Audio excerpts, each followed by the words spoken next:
Good afternoon. I'd like to ask the interpreter currently on the Spanish channel to commence translation of the meeting.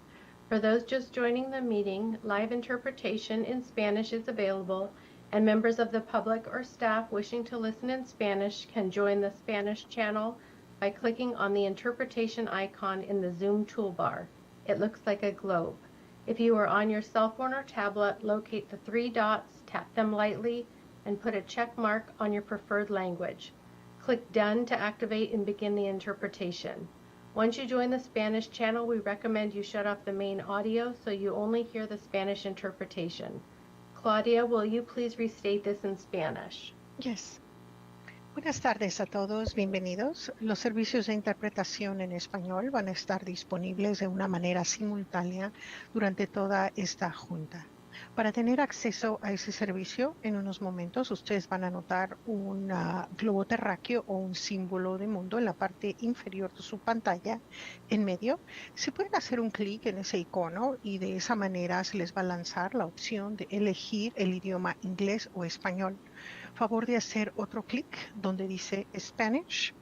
Y de esa manera ustedes pueden escuchar inmediatamente lo que se está efectuando en la junta de una manera simultánea. Ahora, si están teniendo acceso a esta junta por medio de su tableta, esa pantalla o su celular, ustedes van a notar en la junta de Zoom, en la parte derecha, mano superior o inferior, 3 puntos. Abajo de ellos, ustedes van a notar una palabra que dice más o more.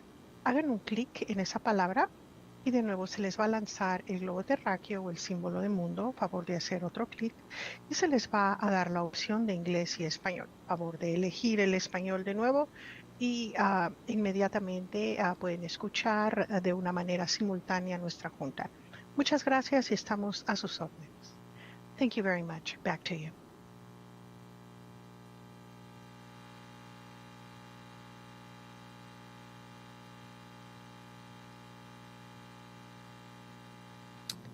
Hello and welcome everyone to our September 10th, 2024 Santa Rosa City Council meeting. It is now 12:02 and we will be starting our meeting. Seeing a quorum, Madam City Clerk, may you please call the roll? Thank you, Mayor. Councilmember Rogers. Councilmember Okrepke. Here. Councilmember McDonald. Here. Councilmember Fleming. Here. Councilmember Alvarez. Present. Vice Mayor Stapp is absent. Mayor Rogers. Present. Let the record show that all council members are present with the exception of Vice Mayor Stapp. Thank you. Moving on to item 3, our closed session items for today. We have item 3.1, conference with legal counsel about existing litigation, and 3.2, conference with real property negotiators. Madam City Clerk, can you please facilitate public comment on these items? Thank you, Mayor. We are now taking public comments on item 3.1 and 3.2. And Mayor, there is no one in council chamber to provide public comment. Perfect. We will now recess into closed session.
All right.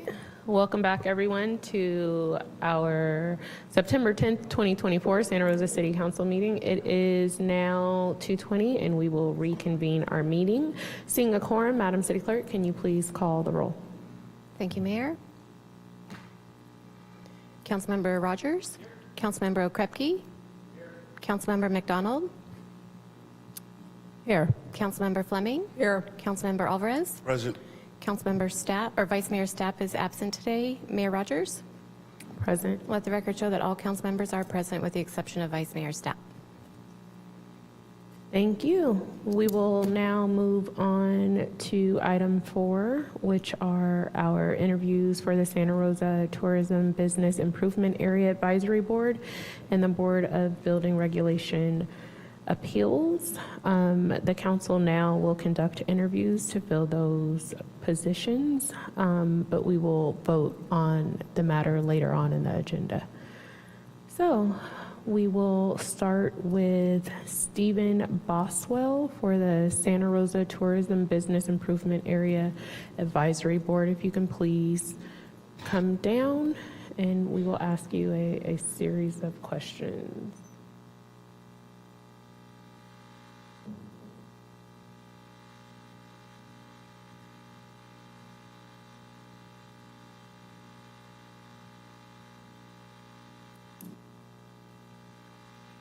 Hello. Hello. If you can just take a minute to tell us why it is that you are interested in this position and what qualifications you have. Okay. My name is Stephen Boswell, and I moved here January of 2024 from Vail, Colorado. I am the area general manager for the Flamingo Resort and Spa and the Sandman.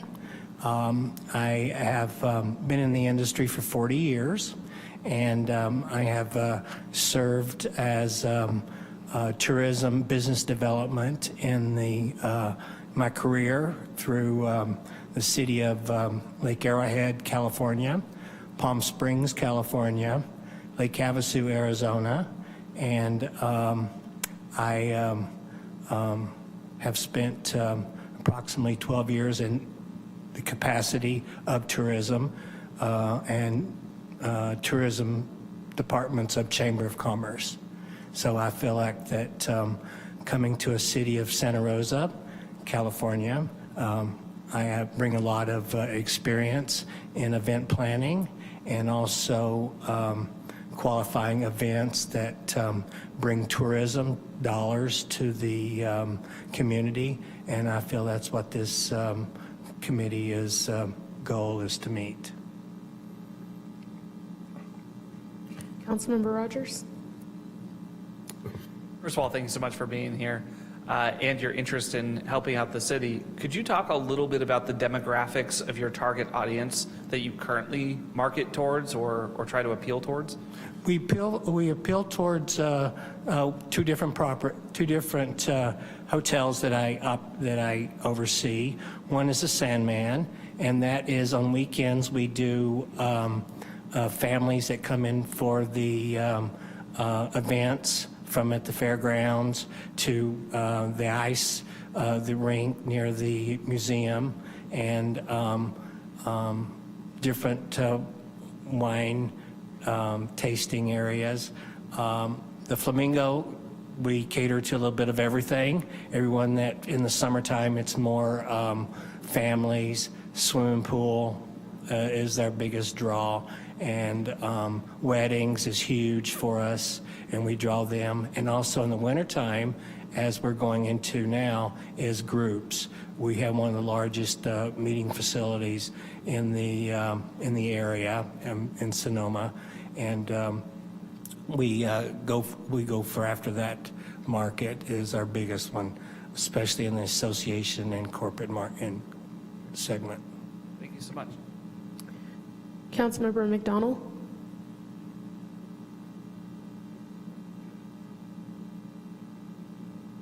Thank you, Mayor. I just have a quick question about maybe some of your experience in business improvement area districts. Do you have any experience sitting on boards or committees for business improvement areas or BIAs, business improvement districts, BIDs, or similar programs?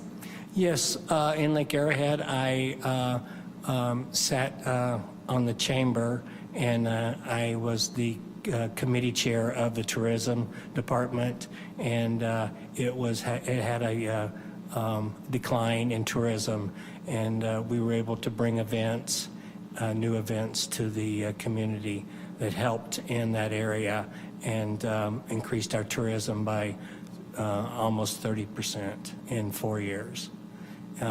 Also in Lake Havasu, we wanted to change our demographics from being known as the party city in America to more sports related, outdoor sports, marathons, and we were able to change that and change that demographics, and also it improved the overall revenues. Great. Could you give us some examples of some contributions or outcomes that you had during that time serving in those positions? Could you repeat the question again? Sure. Could you give us some examples of some positive outcomes or anything that you felt you could share with us, or some of those experiences serving on those different boards? Oh yes, it's most of the developments of the are those festivals, those culture events that come and art events, balloon events, and which I've worked with in 3 and 4 different cities that start off with very little dollars and have increased, doubled, and then at that point in time, when they have reached revenues where they could be on their own, then we don't have to give them money every year. And that's the balance. And that's what's important for this committee, is to, once an event gets started and they're on their own, then you can wing them off money that you donate to them. Thank you. Councilmember Fleming? Yeah. Would you be willing to talk a little bit about why you're interested in the position, why here and why now? I feel like that I, being in the hospitality industry as long as I have been, that I can help bring events that I know that will do well for this area. Even though I've not lived in this area for a long time, I've experienced events and qualified those and watched them grow, and which is how I can help the hotel industry, which is in a decline frame right now.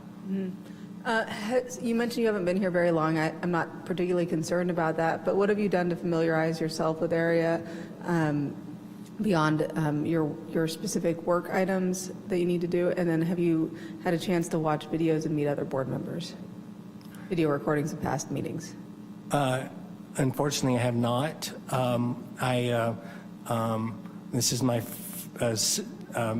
first meeting, and since I've only been here since January, I've been very, very busy in restructuring, renovating, and operating 2 hotels that has been under dire straits and renovation. Yeah. So. I didn't mean city council meetings. There's no reason for you to have to come here too frequently, but I did mean the Business Improvement Association. Have you had a chance to meet those members, to attend any of those meetings, to do any of that?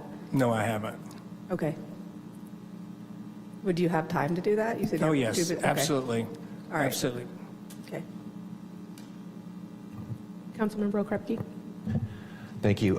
Sort of a question on kind of a SWOT analysis, right? So could you tell me what you think are some of the opportunities to capitalize on in this area, and then at the same time counter that with some of the issues that we need to counteract or overcome? Well, I'll start with the opportunity. I feel that the agriculture area needs to be promoted more. than what's out there and what I've seen. I think this area also needs to look at being a meeting place that I can see needs some encouragement and needs some development. I think that international is a good place to start, as well as for tours. I think what I've seen so far is with the decline in the San Francisco tourism has affected this area.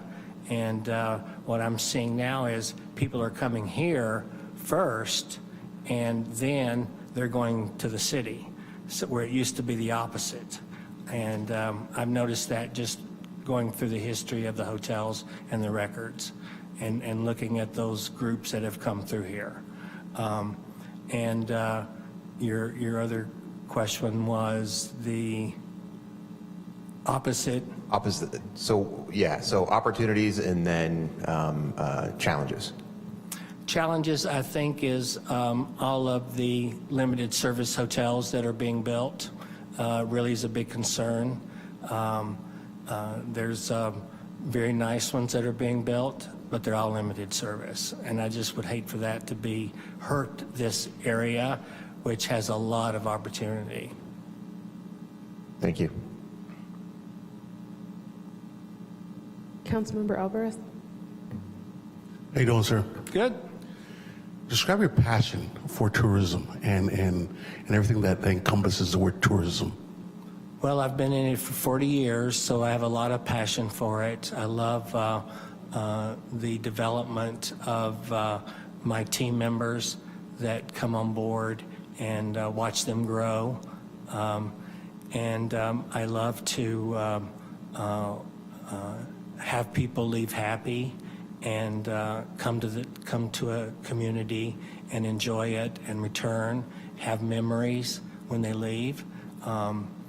This area is why I moved here, because I fell in love with it. And I asked my company to be transferred almost a year ago, and finally had an opportunity when we took over the 2 hotels. And so that would be my passion, and to create jobs. That's one of in the hospitality industry. You mentioned that you came to San Rosa and you love the place and you want to be transferred here. What in particular really just sat in your heart and said, this is where I want to be?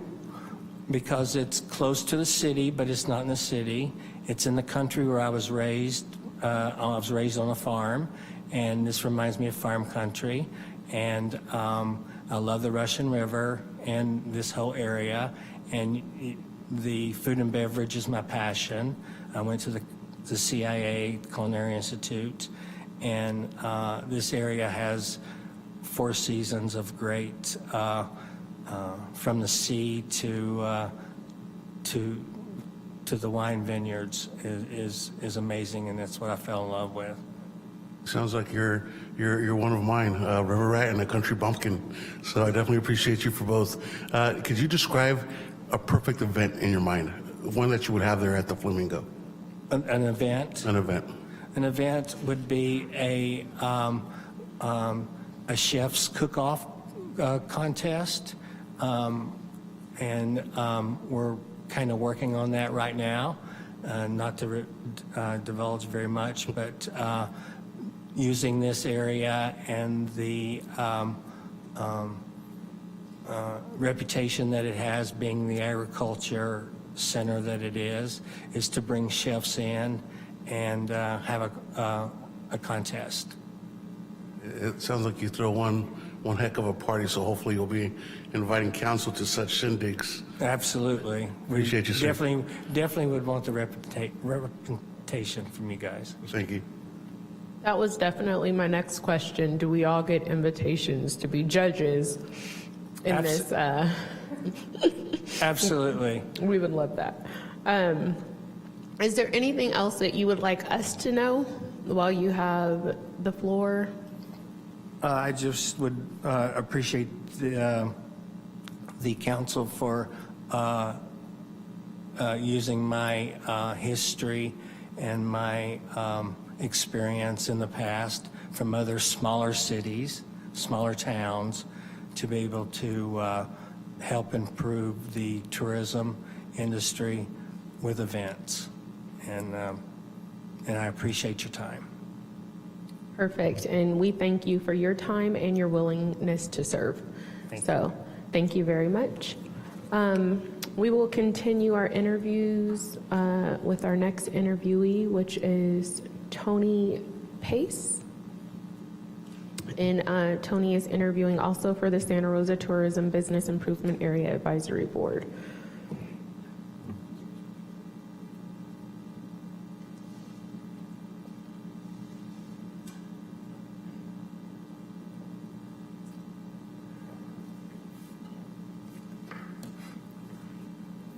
So Tony, thank you very much for being here with us today. If you can take a moment just to tell us a little bit about yourself.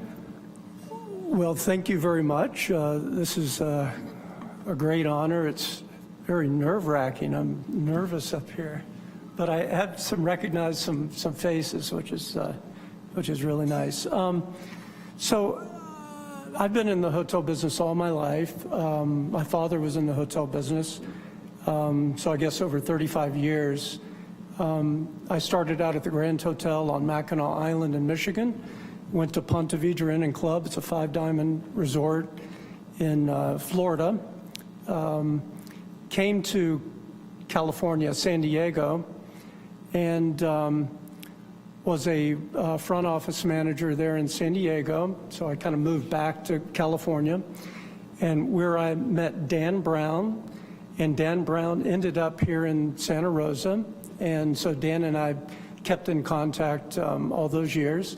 And so Dan said, hey, come on up to Santa Rosa. We're looking for a front office manager. So I came up and I thought, well, you know, I'll work in the wine country for a year or two. I've sold a lot of wine with many events as convention manager at many hotels.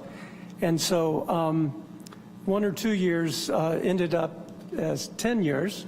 I was the front office manager at the Flamingo Hotel for 10 years, and I left, went down to Santa Barbara, became my general manager role, and learned that role, and came back up 3 years ago, where I opened Art House Hotel and managed Art House Hotel as well as Hotel E for the last 3 years.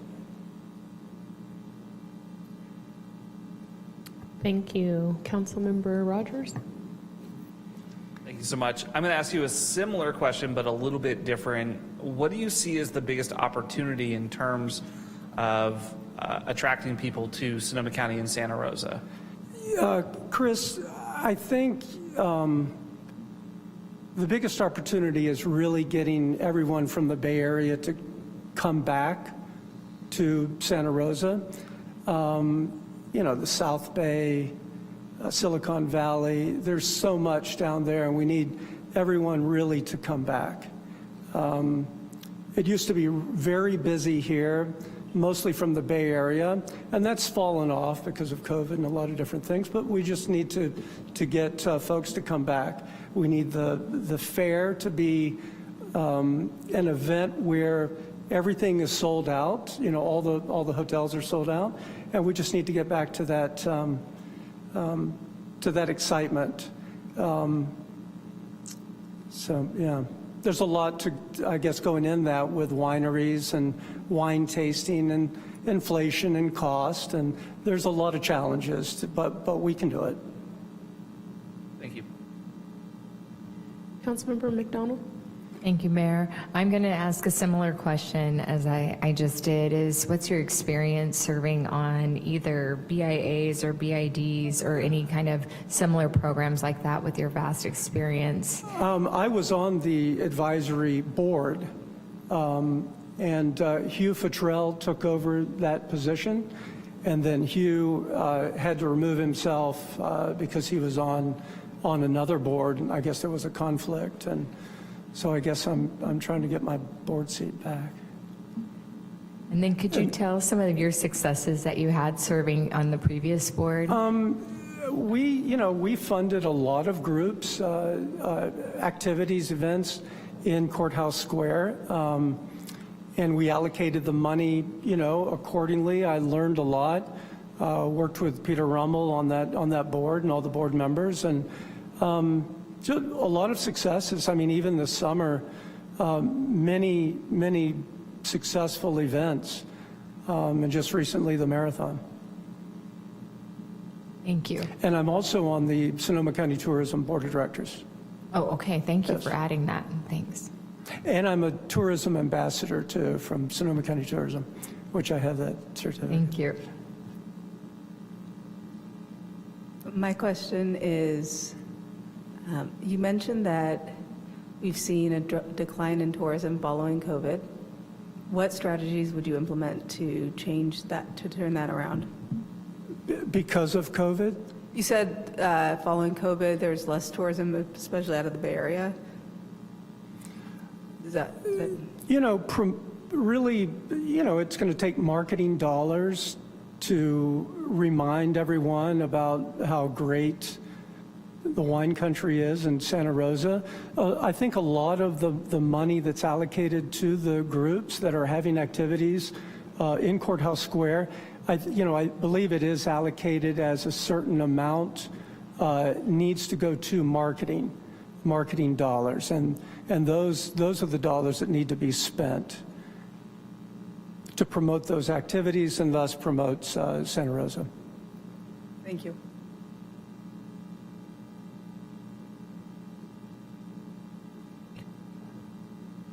Councilmember Alvarez?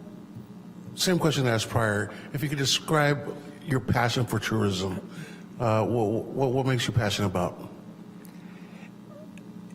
I think making people happy, creating memories, being passionate about where we are in the moment, where we are, what this area has to offer, and it's easy to be passionate about it. I mean, making people happy is, you definitely have to have a passion for that. But people are here to enjoy this area.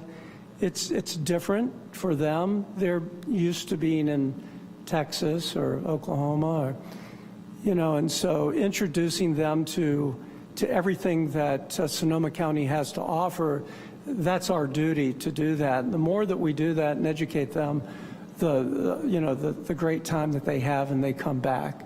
And that's the true measure that, that they come back. So, I mean, I'm passionate about the hotel business. I've been in all my life, but tourism, I mean, we all represent tourism, and even people that come from other countries, I believe we represent the United States. So it's a bigger picture. So if you're a host for some of those individuals from Texas or Oklahoma, what would that event look like in your mind? The perfect event in your mind? Well, an event would be really introducing them to what we have to offer, the great wines, the wines that they can't get there, maybe the wines that it's hard to get here, and educating them and making them feel important because they're learning about the foods, the history of Sonoma County, but really kind of the wines. They feel special being introduced to a restaurant that only the locals go to, or wines that you can't get anywhere else. Thank you. All right, so is there anything else you would like to let us know? Well, let's see. I think, I guess being in Santa Rosa and making Santa Rosa my home for, I guess, over a decade, 13, 14 years now, I just want to be part of the process.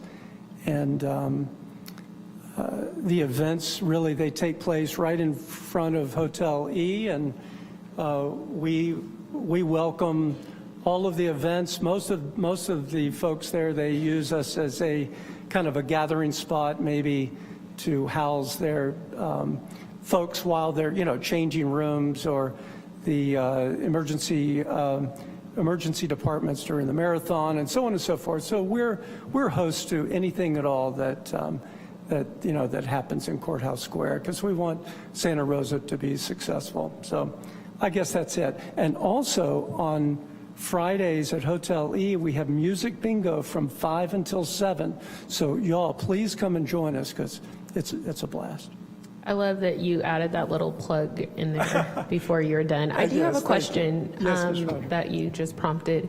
Do you see that there will be any conflicts of interest, being as though you said a lot of things happen in Courthouse Square, where there would be a conflict between the wants, desires, and needs of Hotel E and us having events or doing things in Courthouse? No, I think, we would want events that will really bring the most tax dollars, the most visitors, most number of people to attract.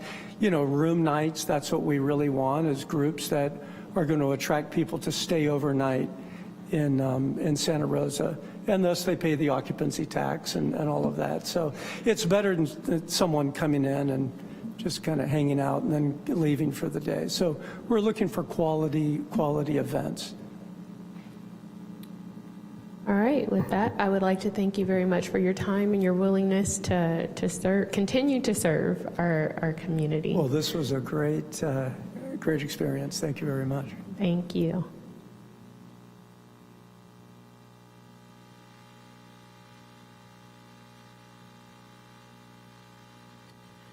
We'll continue interviews, but we'll now shift gears to John Gordon, who will be interviewing for the Board of Building Regulation and Appeals. Mayor, my apologies. I had sent an email this morning. Mr. Gordon is unable to attend due to unforeseen circumstances, but he hopes that his application can be considered for appointment to the Board of Building Regulation Appeals. Perfect. And with that, Madam City Clerk, we'll now hand it off to you for public comment on this item. Thank you, Mayor. We are now taking public comments on item 4.1. If you are in the chamber and would like to comment but have not yet provided a speaker card or your name, please make your way to the podium. You will have 3 minutes and a countdown timer will alert at the end of that period. As you approach the podium, please state your name for the record if you choose to do so. Please go ahead. Hello, my name is Dwayne DeWitt. I'm from Roseland. I hope that whichever person you pick to be on the tourism board, you'll remind them that a portion of Roseland is now in the city of Santa Rosa, and you'll do your best to make sure that Roseland is treated equally as other parts of the downtown area that were in the specific area plan for downtown Santa Rosa. I do believe Roseland can be one of those revenue generators for you, and it can be something that brings people back time and time again. And of course, I'll be back time and time again. So thank you again. Thank you. Mayor, I'm seeing no one else approach the podium for public comments. Thank you. And with that, we will go ahead and move on to item 5, which are our study sessions for today. And I'll pass it off to Madam City Manager. Thank you, Mayor. Good afternoon, members of council. Item 5.1 is the Metropolitan Transportation Commission Regional Mapping and Wayfinding Project Prototype Implementation.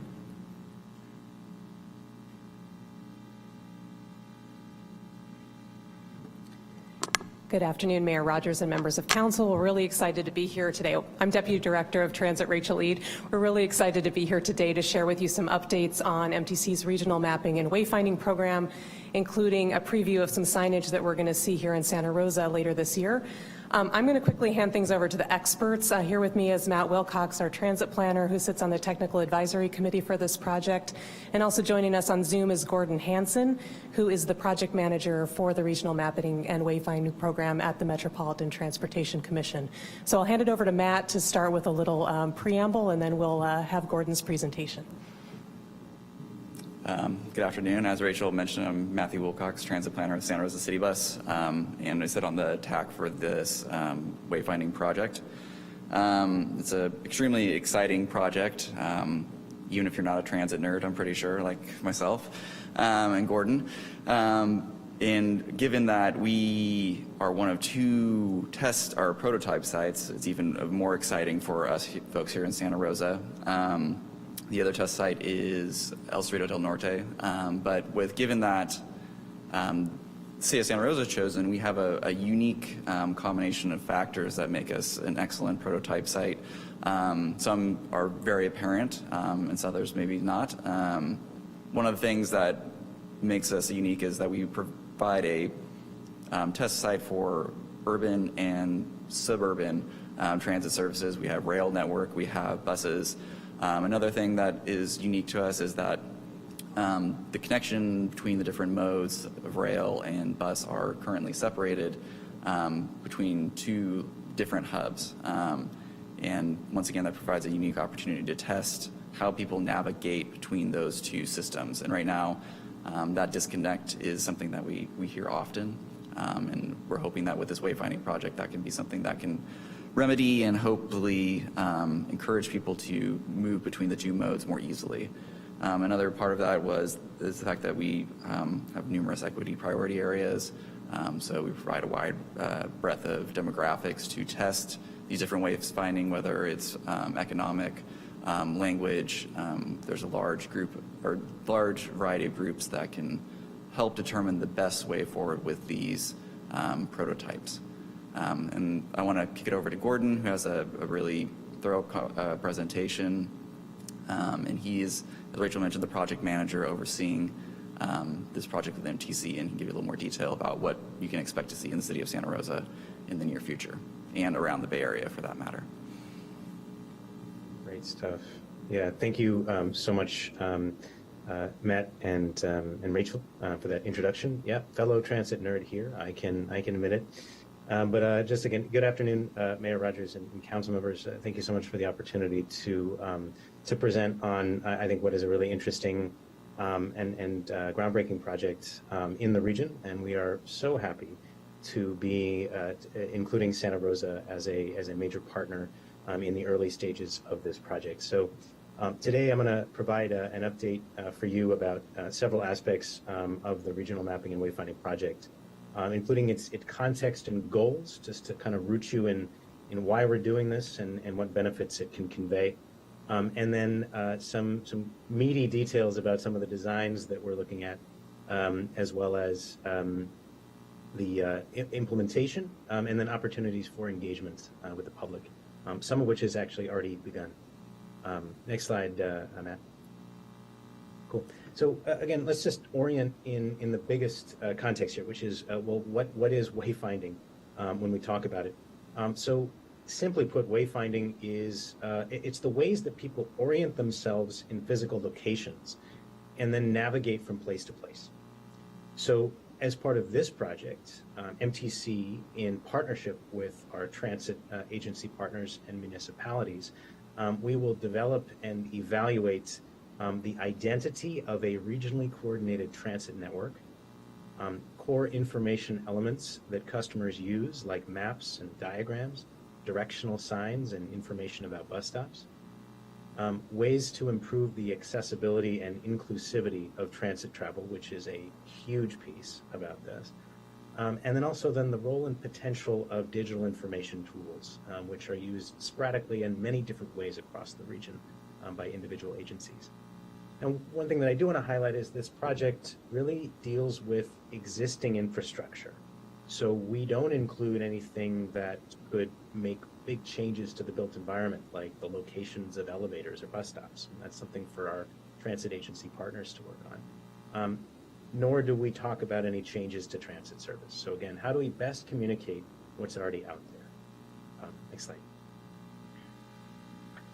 This project is part of a larger suite of initiatives about improving the customer experience of transit in the Bay Area, led by the MTC.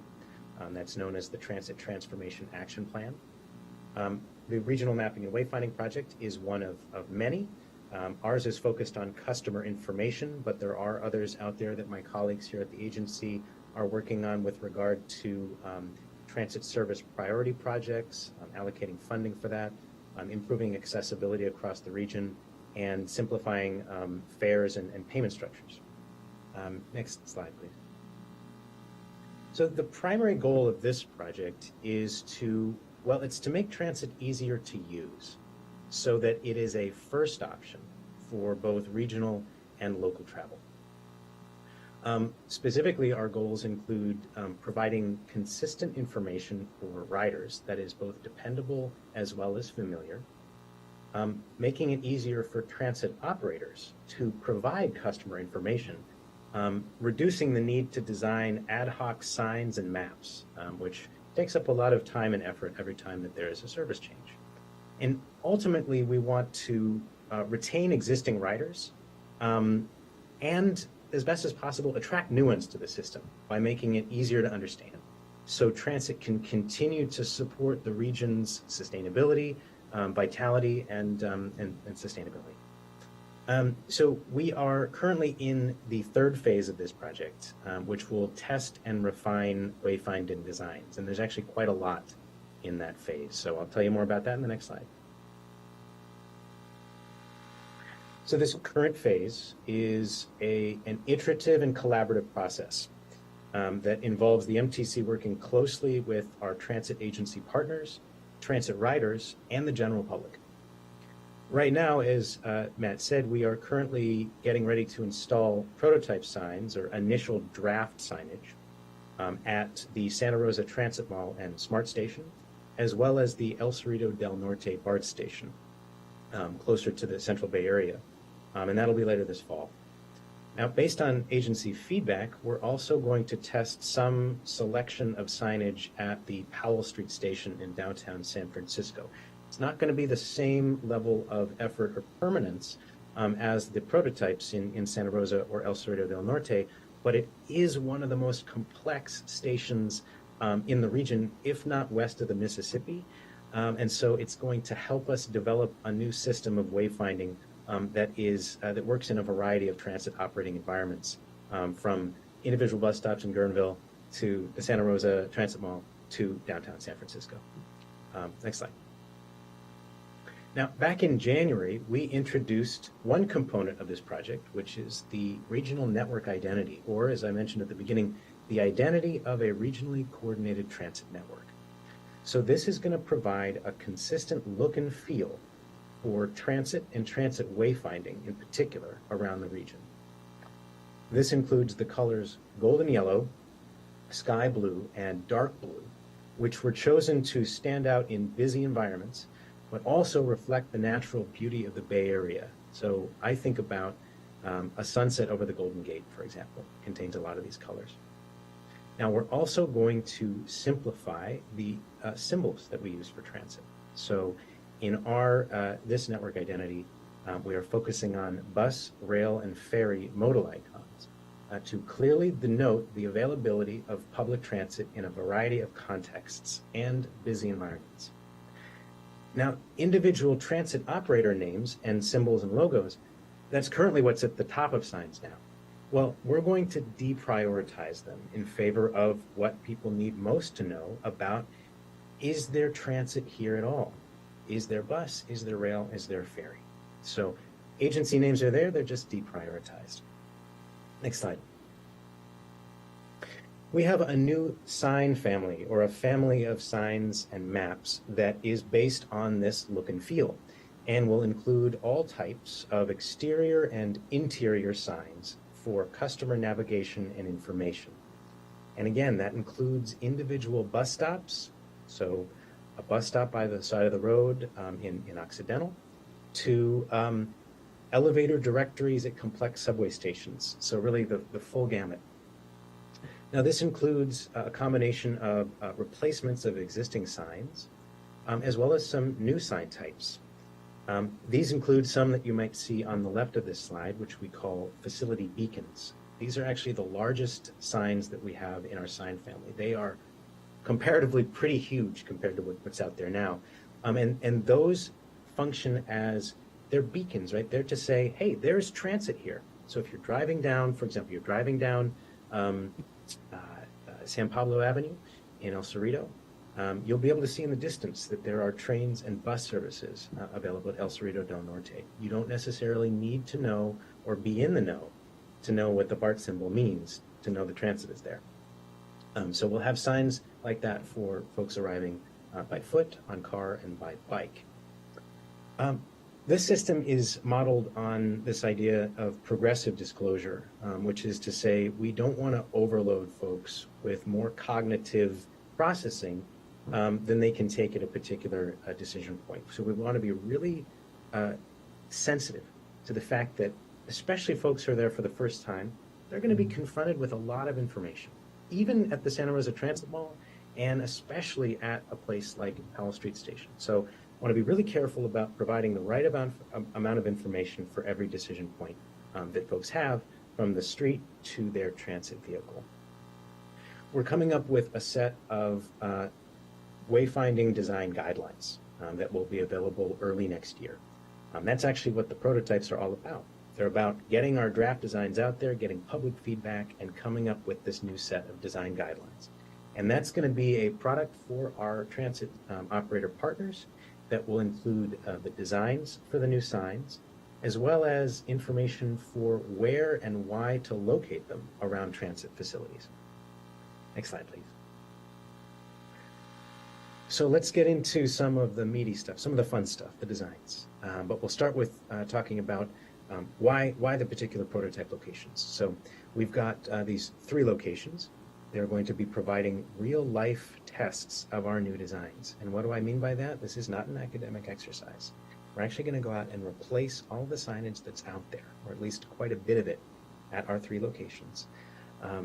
And this is a real-life test. So anything that people need to be able to navigate to their destination, whether they are a newcomer to transit or an existing rider, we need to understand how they respond in real time to the new signs. So that's at Santa Rosa Transit Mall, Smart Station, El Cerrito del Norte BART, and again, a smaller design test at Powell Street. And we chose these because these are really important regional transfer locations. But they're also, as Matt said, they are located either within or serve equity priority communities. Now, as we move into the designs, we are pretty darn close to our final designs. But I do want to say that these are close, but they may not be completely final to what you see out there. Some may change as part of our permitting processes. So just keep that in mind. Next slide, please. So as Matt said, the Santa Rosa prototype site is a really interesting one because it includes 2 disparate locations that are separated by about a 12-minute walk, about half of a mile. So we are going to be providing new signage and information and maps at those 2 locations, as well as breadcrumb signs for pedestrians making the trek between those locations. Next slide, please. So what does some of that pedestrian signage look like? Well, here's what it looks like in situ. So these are mock-ups of what we expect to have. There will be approximately, I think, 6 or 7 signs that will be located at progressive important points along the journey. That journey is going to be, if we're going from the Transit Mall to the Smart Station, it's going to take people on 3rd, under the Santa Rosa Plaza Mall, up to Morgan Street, take a right on Morgan, and then take a left on 3rd Street, on 4th Street for a more pleasant walking environment down to the Santa Rosa downtown station. So we'll have maps that supplement, if people might want to use directions on their smartphone, that's fine. But for anyone else, we want to provide trust and confidence that they're making the right choices along that journey. So at each position, we will have a sign that includes their journey mapped out on a diagram, as well as some accessibility information. So for example, we'll have the grade change that is underneath the Santa Rosa Plaza Mall, as well as an estimate at each point about how long it's going to take you to get to your destination in minutes and in miles. So these will be primarily posted on existing city signposts. Next slide, please. So at the Santa Rosa Transit Mall, we will have a number of new sign types that will, we think, change pretty, I won't say radically, but or drastically even, but provide a new look and feel for the Santa Rosa Transit Mall according to the new network identity. We will have a new sign type that we call an entrance monolith. This is a pretty tall sign that has the logo of the bus at the top, the symbols of the agency logos toward the bottom of the sign, as well as critical information about finding your specific bus or your specific bus bay. Those will be placed at each entrance to the transit mall. We will also replace the existing street signs that are hanging from the entrance with those of our new golden yellow design to help identify this is a transit location. As at our other locations, we will be installing new bus stop signs, tactile panels, and schedule panels. Those will be installed at each of the bus bays. The tactile panels are ones that contain the stop ID in Braille and also tactile raised lettering to help folks identify that they're at the particular stop that they're at. And we're also installing what we call system information units. So those are shown here in the middle of the graphic. Those will contain new maps for the facility, which is the Santa Rosa Transit Mall, information about how to make the connection to the downtown station, as well as our new local transit map. Those will be all installed at this location. Next slide. At the Santa Rosa downtown station, we have a pretty good example of the new types of facility beacons that I talked about before. Both of these will be what we call the pedestrian beacons, so they're approximately 10 to 12 feet high, so quite large, with, as you can see, a very clear identifying symbol that says there's rail transit here, and then below that, the information about the service, which is SMART. Immediately in front of the station entrance, we will also have some more of those system information units, providing new maps that show how people can get to destinations around the area. Next slide, please. Also at the Santa Rosa Downtown Smart Station, we highlight some of the new amenities that are provided on a station platform, not just information about getting to that location. So this may be a little hard to see, but in the top image, we will have a new platform identification sign that says the station name. It also has the direction of travel. So if it's going in the Larkspur direction or up to the Santa Rosa Airport, or excuse me, Sonoma County Airport. It also has the direction of the exit, which right now is surprisingly not something that is present on the Smart Station platform. We'll also have a new sign that will be placed at the station platform entrance that marks the edge of the paid fare area. Right now that information is provided with markings on the ground, which is helpful. But there's additional information that's going to clearly indicate which track is going in which direction. We understand from some of our initial outreach conducted a couple of weeks ago that many passengers at that location are still confused about which trains are going in which direction and where to wait. So we will have an answer for them. Next slide, please. So while we're finalizing these designs and moving into implementation, we're actively working on how to evaluate these new designs with the help of the public so that we can get perspectives from a variety of communities, including equity priority communities. Now, there are three main categories of our evaluation. One is the effectiveness of the designs themselves. So is the signage inclusive, accessible, and usable from a customer's perspective? And not just regular customers, but also new customers, new riders of transit. We're also interested in the benefits to travelers as a result of these new signs. Now, this is a little harder to quantify, but we think that it's very important for us to try to get at, because the ability to find and make a transfer makes all the difference in the world for people's experience of transit, especially if they're new. You know, the first time, if they miss that transfer because of poor signage or anything that we have within our purview, then we might lose that customer forever. So we want to really focus in on what are the ways that we can improve that transfer and the overall experience of transit.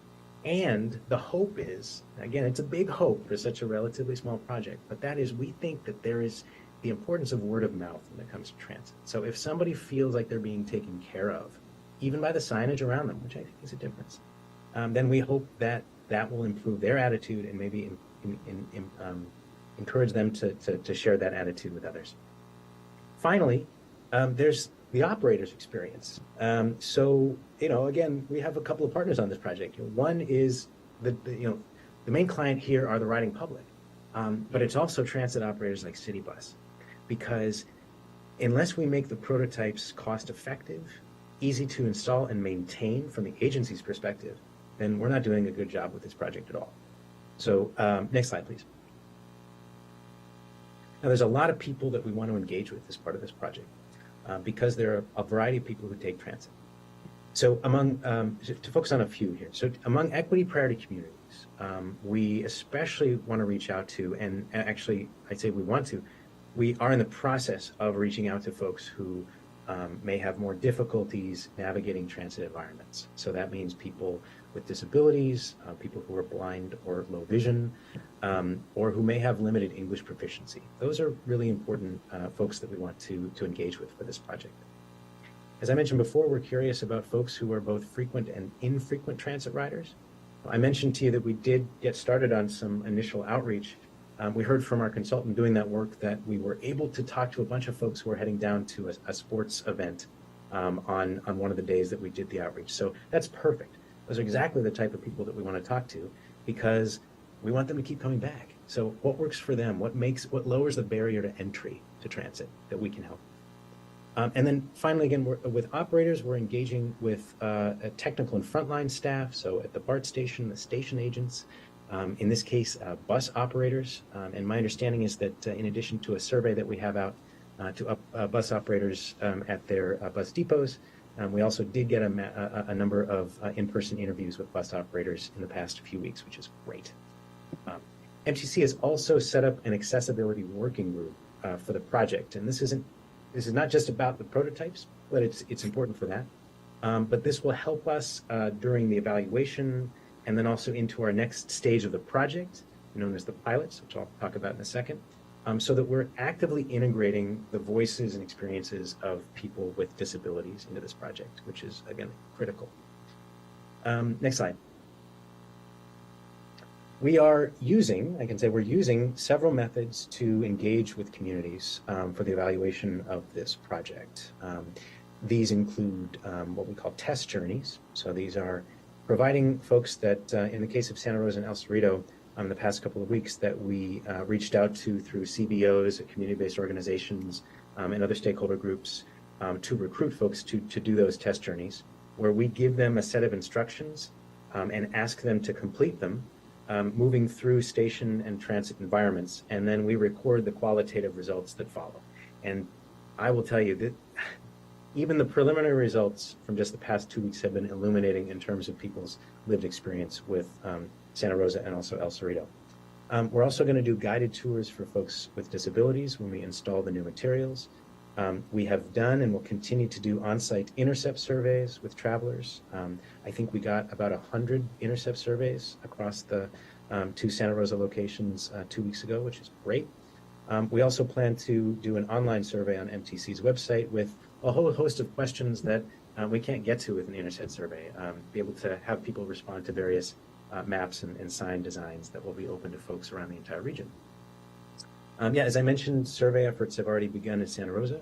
We wanted to get an early start as possible because we wanted to get folks' comments on the transit mall before it closed for construction. So that has completed, and we look forward to coming back to Santa Rosa after we install the new signs and maps later this fall. Next slide, please. A lot of information here. Thanks so much for sticking with this, by the way. We're almost done. We're close. And then we can absolutely take questions. So I wanted to focus on the next stage of this project, which we're actively thinking about even as we're still working on this first stage, which is the prototypes. So the pilot projects, these are essentially, they are expanding the new signs and maps to more locations around the region. This helps us understand more customers' experiences and helps us with increasing the visibility of the project in more places. This also helps us test something that we're getting at a little bit with the prototypes, but is critical to understand before we expand throughout the region, and that is what are the operations and maintenance agreements that we need to make between the MTC and operators, between operators themselves and anyone else. As I say, this is a groundbreaking project. Up until this date, each individual agency has done their own thing. And there is some coordination, but certainly not on the level that we're talking about for new signs and maps that are intended to show services together or grouped together. So that'll be the main focus of these next projects. So the first one is going to be starting next year, late next year, and that is to expand at major transit hubs around the region. So we'll have Santa Rosa will get an upgrade.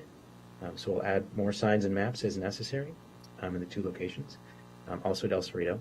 And then we're going to have 7 new locations. So we'll have 2 locations in Solano County, including Vallejo and Sassoon City, Larkspur, Marin County, Powell Street in San Francisco, Millbrae in San Mateo County, Dudwood Pleasanton in Alameda County, and tentatively San Jose Diridon in Santa Clara County. But there's a lot of construction happening there in the next 10 years, so we're still looking at that one. The second stage of the pilots, slated tentatively to begin in 2026, is to test the customer experience on a number of end-to-end bus routes in Solano and Sonoma counties. So that may be a selection of city bus routes and Sonoma County Transit. The key piece for us really is, again, on operations and maintenance in a new shared environment, which means there are a number of shared transit stops within Santa Rosa. Again, right now, if there might be a city light pole, and Santa Rosa City Bus has their sign, and right below it is Sonoma County Transit, and right below that is Golden Gate Transit. Well, our vision is to include all of those services within one sign. These are all services that are part of a regionally coordinated transit network. But how do we do that operations and maintenance-wise? That's the question. Who owns those signs?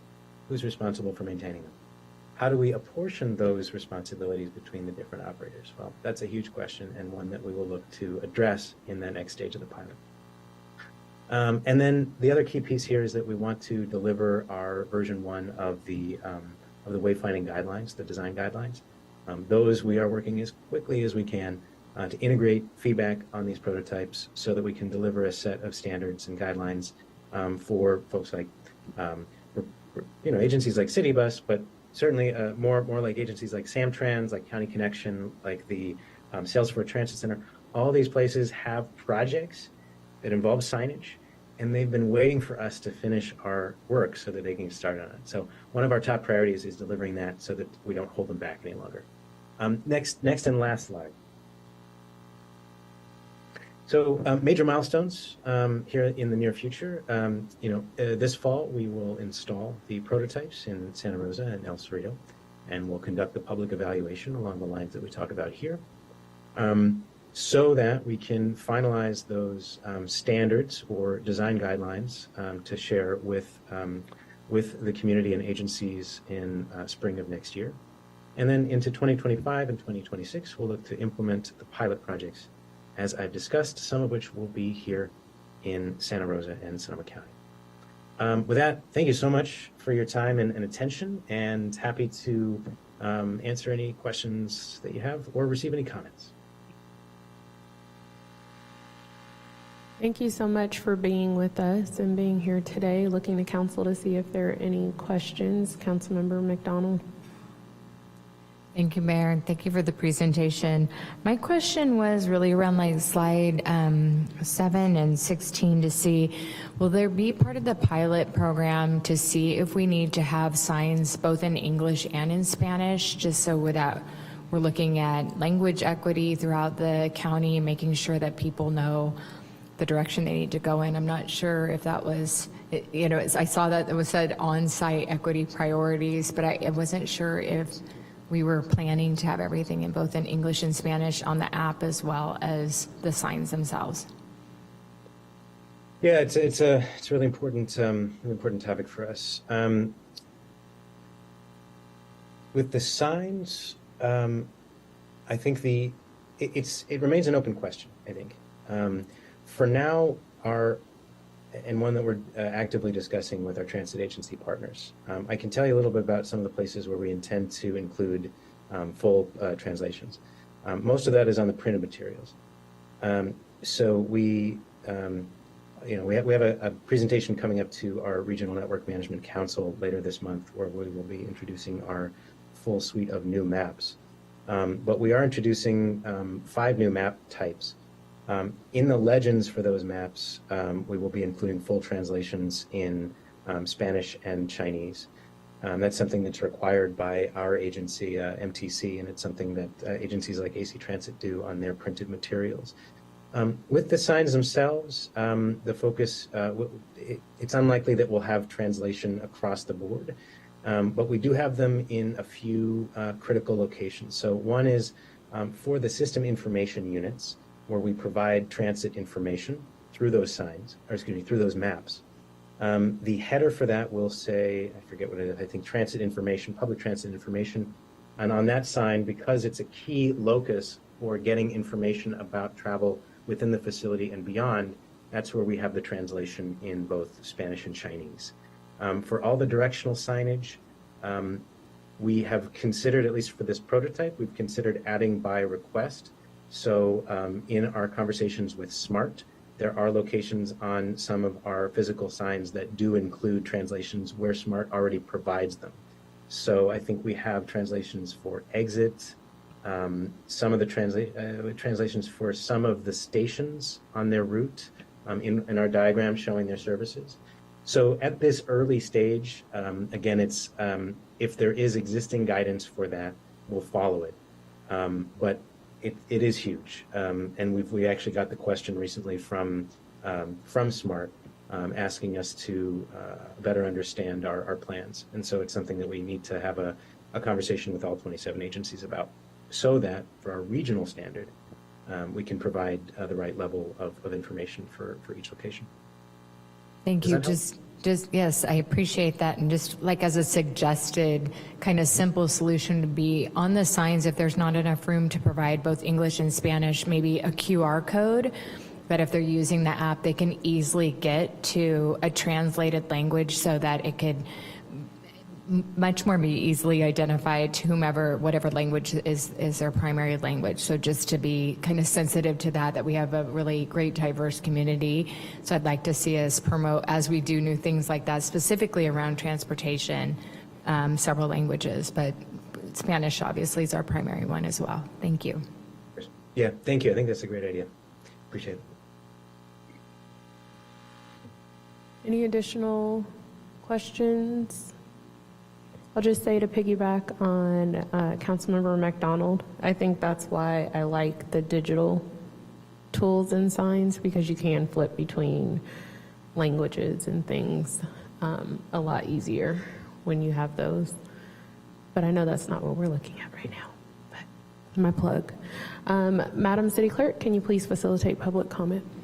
Thank you. We are now taking public comments on item 5.1. If you are in the chamber and would like to comment but have not yet provided a speaker card or your name, please make your way to the podium. You will have 3 minutes and a countdown timer will alert at the end of that period. As you approach the podium, please state your name for the public record if you choose to do so. The first public comment will be from Eris, then Dwayne. Please go ahead. Hi, I'm Eris Weaver. I'm the Executive Director of the Sonoma County Bicycle Coalition, and besides being a bicyclist, I am a frequent user of transit, particularly SMART. So I have 3 comments or thoughts about what's being presented, besides the fact that more wayfinding is good. SMART's been running for 7 years without any wayfinding at all at this point. So the first one has to do with what we're wayfinding people to. My understanding from the presentation is that we're directing people to the transit centers and from one transit center to another. One thing that I hear a lot at the station down there is because a lot of people come on the train with the bicycle, and and you cannot tell how to get onto the bike path from the transit center. So that would be a very helpful thing because that is a part of the multimodal transportation. That would be very useful to be able to get people to the bike path. Second, Again, this sounds like it's just about wayfinding, but the other thing that I hear from people who are in distress that I'm trying to help them with at the train station is not understanding how to use the fare machines or having enough of the, now it's better now with the schedule posted, but understanding how to use the fare machines and all that sort of stuff. So that is sort of an information. I look for routes that are lit, that have good visuals, that don't feel closed in, that there can't be somebody hiding, and that there are other people around, businesses open and all of that. And that underpass under 3rd Street doesn't meet any of those requirements for me. When I'm on it now, I'm zooming through on a bike, so I'm going quick, but I would never walk under there. So I'm not sure about that route, but I would have to think about what would be a better one, given that there's a lot of weird barriers between the two places. I think that's it. Thank you. Thank you. The next speaker will be Dwayne. Hello, my name is Dwayne DeWitt. I'm from Roseland. I'm also a transportation nerd and a public policy geek.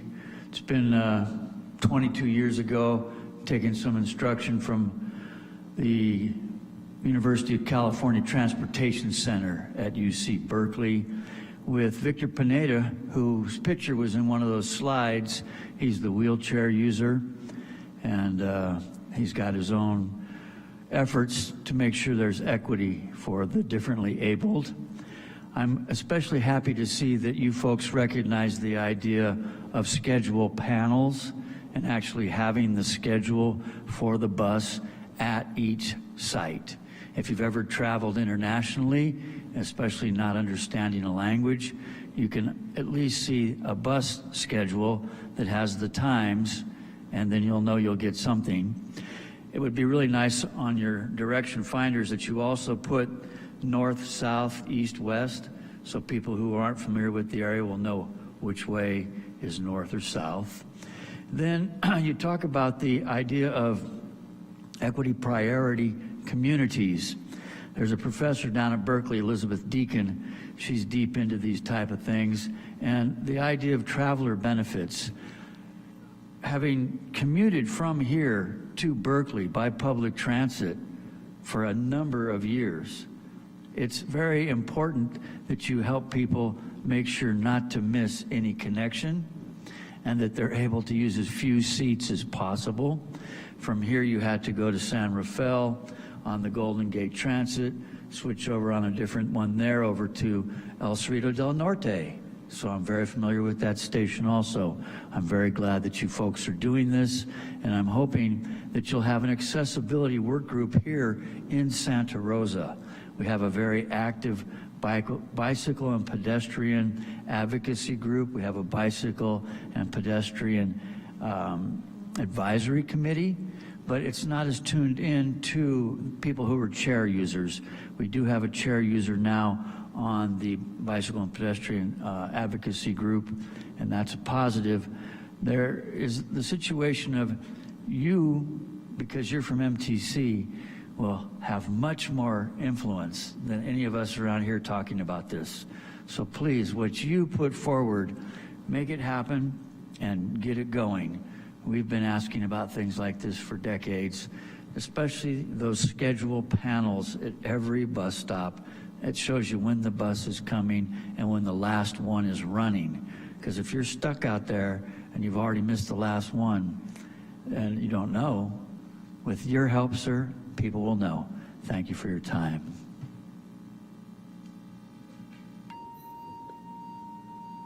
Mayor, I see no one else approaching the podium for public comment. Thank you. Bringing it back to council to see if there are any additional questions or comments.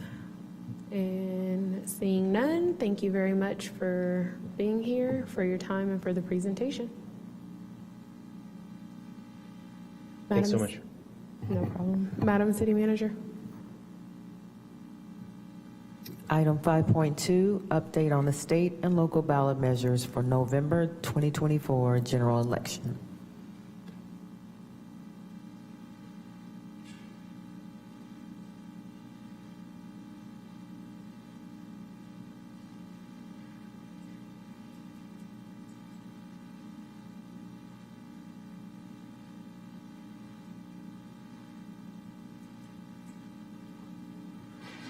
Good afternoon, Council. Scott Alonso, Government Affairs Officer, and we're doing a study session 5.2 on state and local ballot measures for the November general election.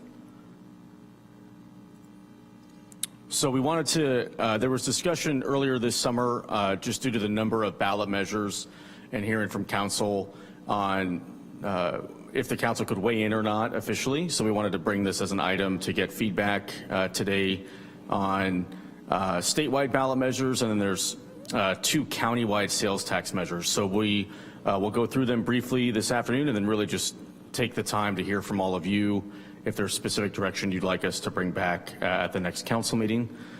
So we did want to look at what potential impact is on the city for all these ballot measures. And just to remind folks that the council has in the past taken positions on ballot measures, not only recently on Measure J, but over the years in 2020, the council took a position on the Go Sonoma transportation tax. There was also some Cal Cities priority resolutions we took up in 2022 and 2023 regarding some statewide ballot measures.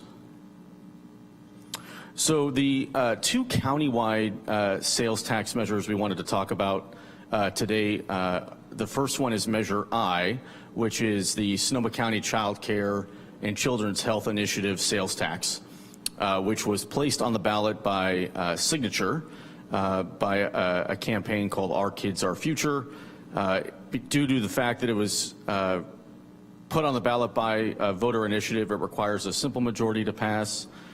The tax would last until it's repealed by voters, and it would also, the total tax rate is a quarter-cent sales tax. So that's Measure I. Measure W is the Sonoma County Library Transactions and Use Tax, which does require a 2/3 vote to pass. It will last until it's repealed by voters, and it's a 1/8 cent sales tax. It was placed on the ballot officially this past July by the Sonoma County Library Commission. And then here are all the statewide measures. You'll notice props 2 through 6, they were placed on the ballot by the legislature, so that's why they have, I guess, essentially better numbers, earlier numbers. The propositions 32 through 36 were placed by initiative, so by signatures gathered by proponents of those measures. So I won't read through all of them. We did highlight a few in the staff report, but happy to talk about any of these 10. We did highlight in the staff report and in the presentation some of these that were placed on the ballot by the legislature are constitutional amendments. So just wanted to flag the importance of that. And then, as I mentioned before, the council has taken prior positions on some of these ballot measures just as recently as a couple weeks ago on Measure J. So based on what we looked at in talking with the city manager, and we looked at what ballot measures have specific impacts to city operations or city finances or just your legislative priorities. So we came with 5 propositions to kind of sink our teeth into, but again, happy to discuss others that weren't listed here. So it would be Measure I, Measure W, Proposition 2, Proposition 4, and Proposition 5, and then we can dive into each of those a little bit. So Measure I, Our Kids, Our Future, that quarter-cent sales tax would be administered by First 5 Sonoma County. They worked with the campaign for a number of years now to develop this measure, and it's really 2 main buckets of funding. The 60% of the revenue that would be generated would go to child care, including new facilities, and importantly, rate increases for child care providers. So meaning that you could use the money generated by the measure to pay those teachers or aides more in those eligible facilities. 40% of the generated revenue would go to mental health and children's health. Looking at trauma-informed programs, looking at ACEs, things like that, and also how we support the families as well. So that's sort of that 40% funding, and that's outlined in the measure itself by the proponents. So those ratios could not be changed unless they did another initiative. The proponents estimate that it would generate around $30 million a year for those services. And the other thing that to note is that the Board of Supervisors, the Sonoma County Board of Supervisors would also have to basically approve their budget. If the tax were to pass, there would be an advisory council appointed to help come up with a funding plan, a 5-year action plan for Measure I, and that it would be actually subject to an outside independent audit as well. So those funds would be audited and then ultimately approved by the Board of Supervisors. Next, we have Measure W, and that's the permanent extension of the sales tax for local library services. You may be familiar with this one. This is related to Measure Y that was passed by the electorate in 2016.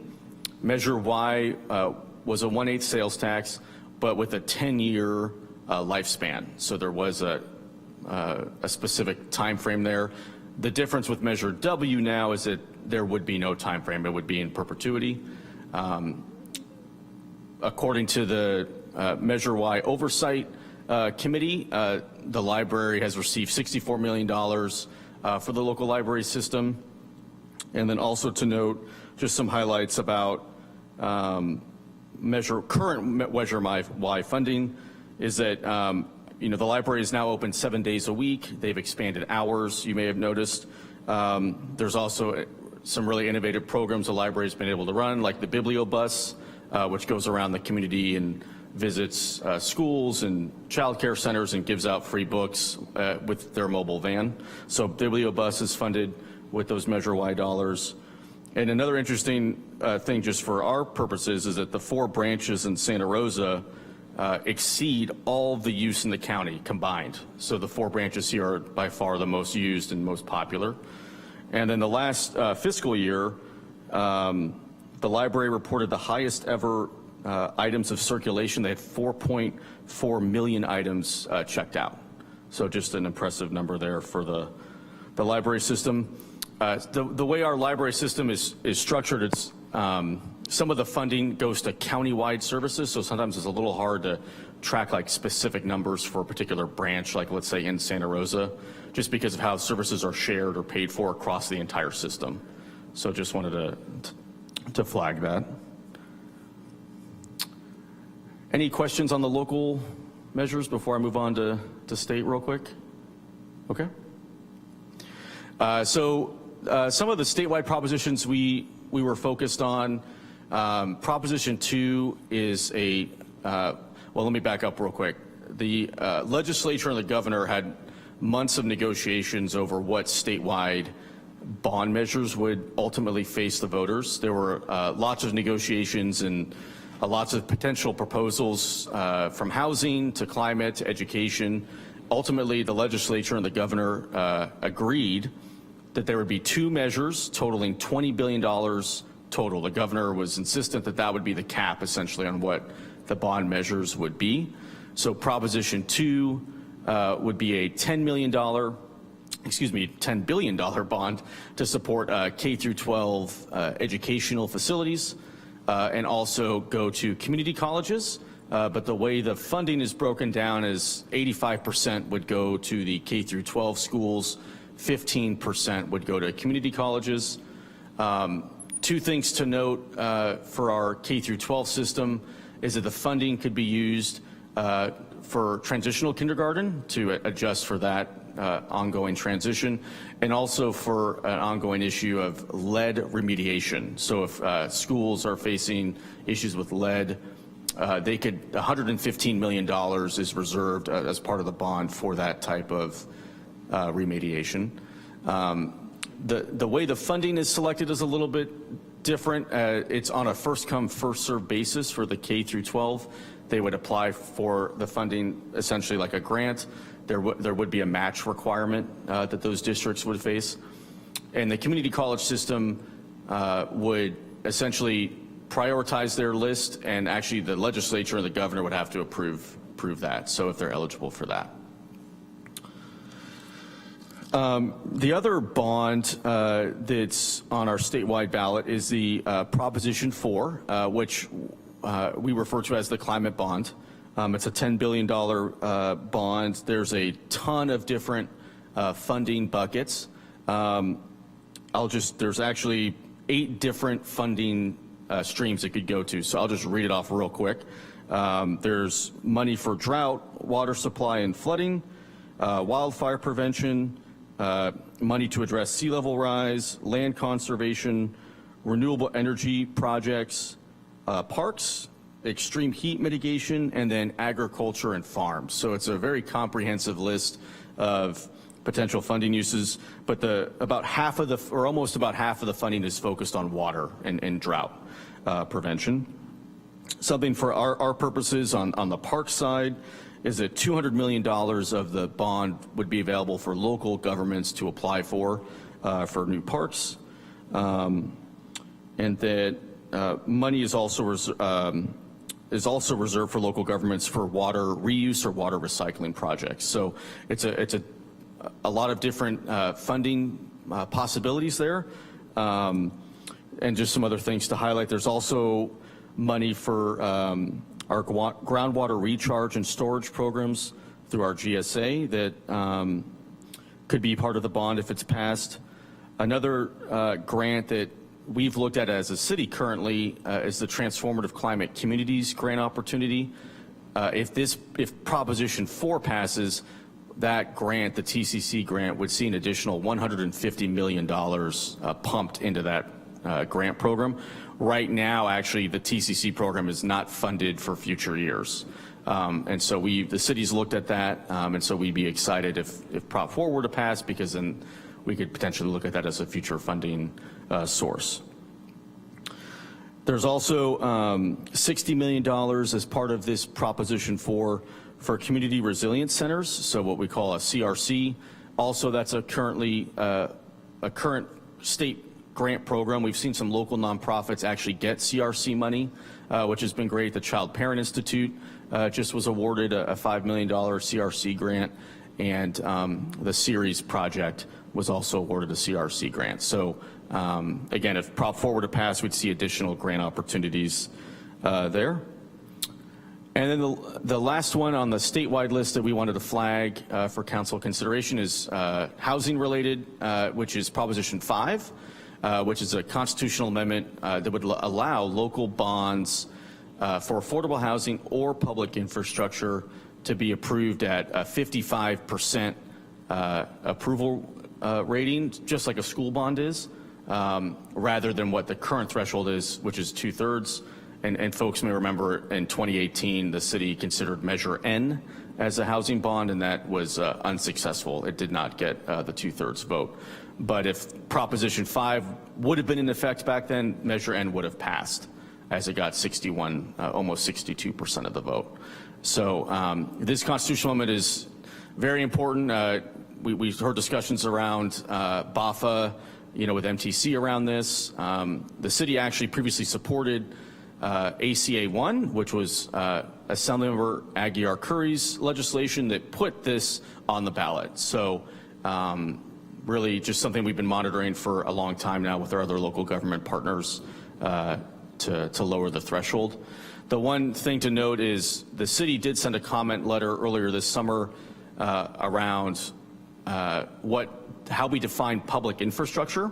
So the measure was amended, and so they added that term in, and so there is some ambiguity and concerns we had on what would be considered public infrastructure, but ultimately we support the intent of what it's trying to do in terms of the affordable housing side for those affordable housing bond projects. So this afternoon we just wanted to present this information to you and really take feedback so we could, if we hear consensus, then we could bring this back on September 24th for any formal motions or resolutions you'd like to make then. So ultimately I would like to turn it back over to the mayor and answer any questions or hear any comments. Thank you very much for the presentation. Looking to council to see if there are any questions, and we'll start with Councilmember Okrepke. Thanks so much, Scott. Really appreciate it. Just one quick question on the county items. Is there any impact of any kind to our tax cap rate if either of those passes, or any current taxes the city has in place? So if Measure I passes, we'll be, I think, right up against the cap. So yeah, we will have to keep that in mind as the city considers future tax measures and with our current sales taxes in place. So yeah, we would need to continue to monitor that. We had discussions a little bit last year with Senator McGuire's office on that. So yeah, we'll need to continue to monitor that. Any additional questions? Councilmember McDonald? Just for clarification on that, Scott, so we would just need to go to the legislature to raise up our cap if we felt that we needed to have a higher sales tax, because this would help close that gap significantly. Yeah, certain jurisdictions across the state routinely go to their specific legislator to ask for an exemption under state law to go above the cap. So it's something that we could pursue. Assemblymember Jim Wood had a bill for the county of Humboldt recently on that issue, so it's something that has been at the table, and certainly we could pursue that if needed. And when we look at Measure I, I'm obviously personally in favor of it and think it's a very smart, important thing for us to do for children in our community. The vast majority of children, what city do those children live in mostly that this will impact? So the proponents don't have a specific breakdown, but based on population, it would most likely be within the city of Santa Rosa. So I think it's just fair to say it was a rhetorical question, but yeah. Yes, thank you for that. I just want to make sure that we're clear on where the impact will be specifically on Measure I. And as you said, on Measure W for the county tax for the libraries, the foremost, if I remember in your presentation, the foremost used libraries are City of Santa Rosa ones. Is that correct? Yes, that's correct. Thank you. Looking to council to see if there are any additional questions. Seeing none, I'll now hand it over to Madam City Clerk to facilitate public comment. Thank you. Oh, I'm sorry. Oh, I'm going to hand it over to Madam City Clerk to facilitate public comment. Thank you. We are now taking public comment on item 5.2. If you are in the council chamber and would like to comment but have not yet provided a speaker card or your name, please make your way to the podium. You will have 3 minutes, and a countdown timer will alert at the end of that period. As you approach the podium, please state your name for the record if you choose to do so. The first public speaker will be Dwayne. Are we ready? Nearly. There you go, sir. Hello, my name is Dwayne DeWitt. I'm from Roseland. I hope you read the recent letter to the editor from Mr. Drummond, the head of the Sonoma County Taxpayers Association. He basically pointed out that the Proposition 5 approach is something that people might not be supportive of because it undermines a lot of what folks here in our state believe is important when we went for the 2/3 majority as being the main way to go with things. Personally, I feel we're already overtaxed. When you talk about, well, going above the cap of 10 cents per dollar, this is getting really high. I don't know if any of you were here in 1978 when Howard Jarvis and Paul Gann had Proposition 13. He wrote a book. It's called Mad as Hell. You really ought to read that book by Howard Jarvis and really understand what the basis was back then when our tax was only 4 cents on the dollar, and how property taxes and other things are also such a major concern.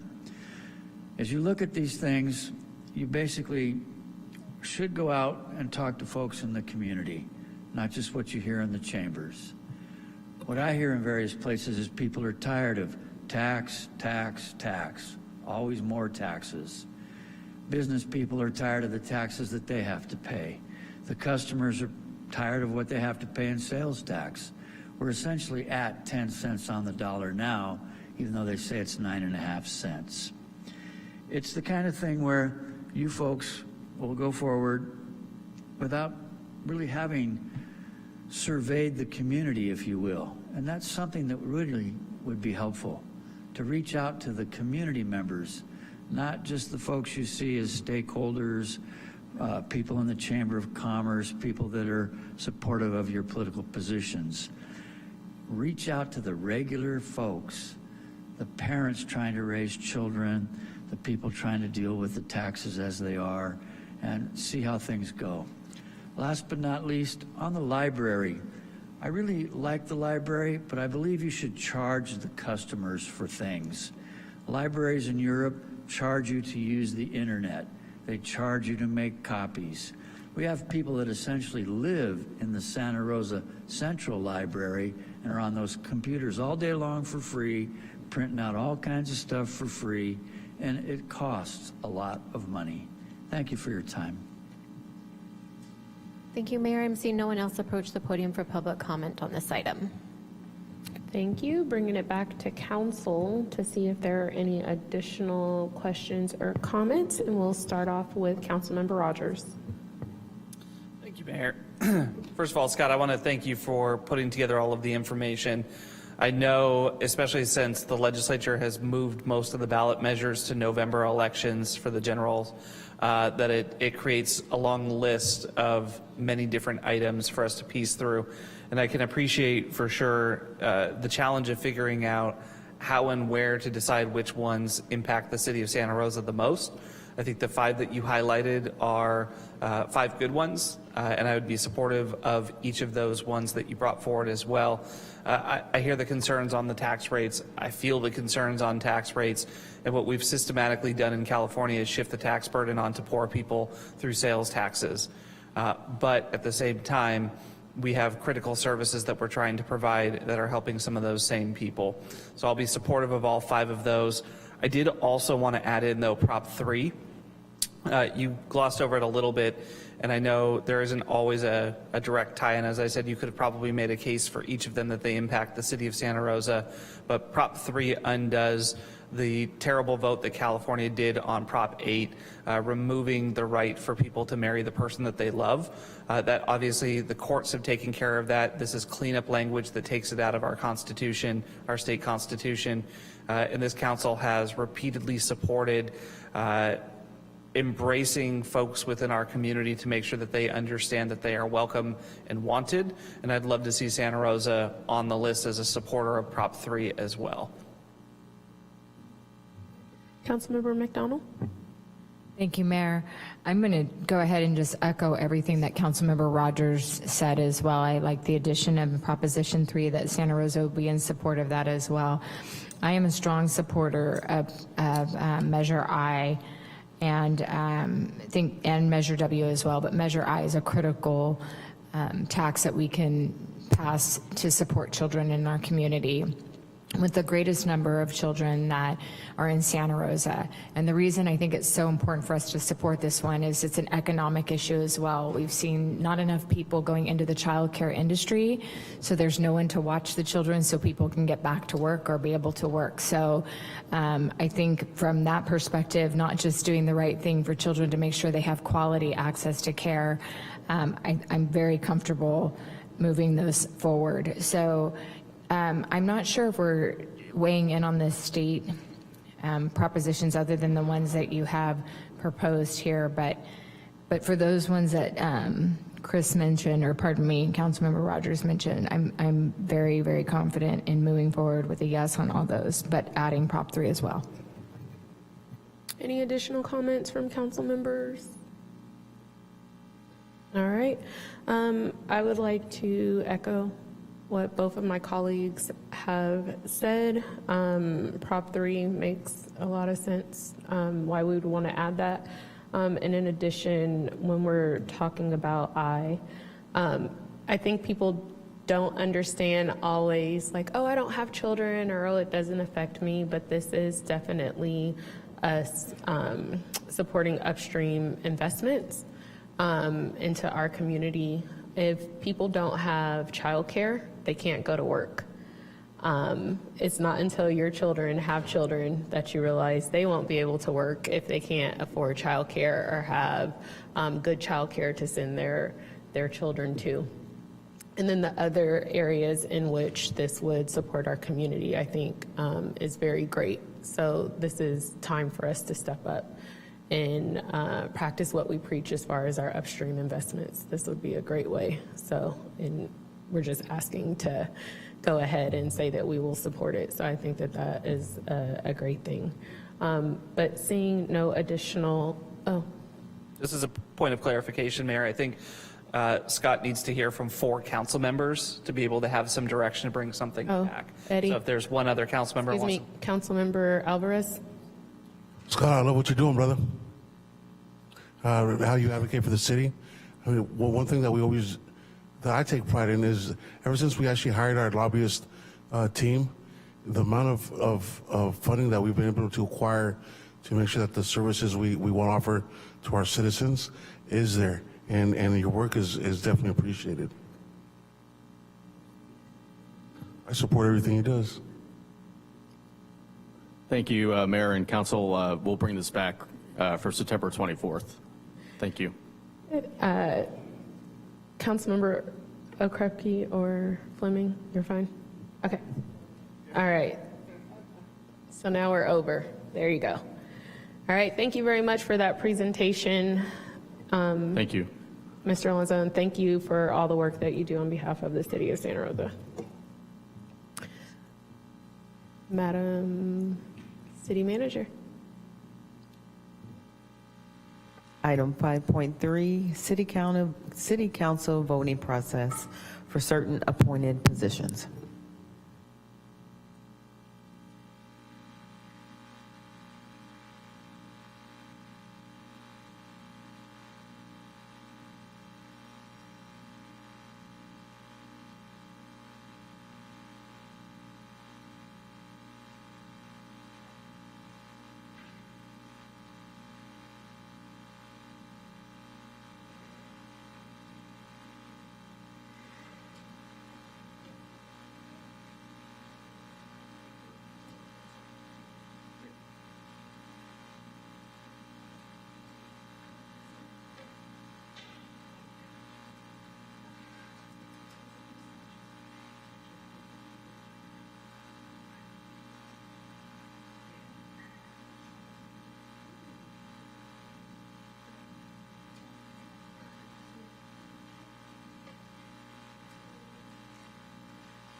Madam City Attorney, the floor is yours when you are ready. Thank you, Madam Mayor, council members. Teresa Stricker, City Attorney. This item is coming to you at the request of council.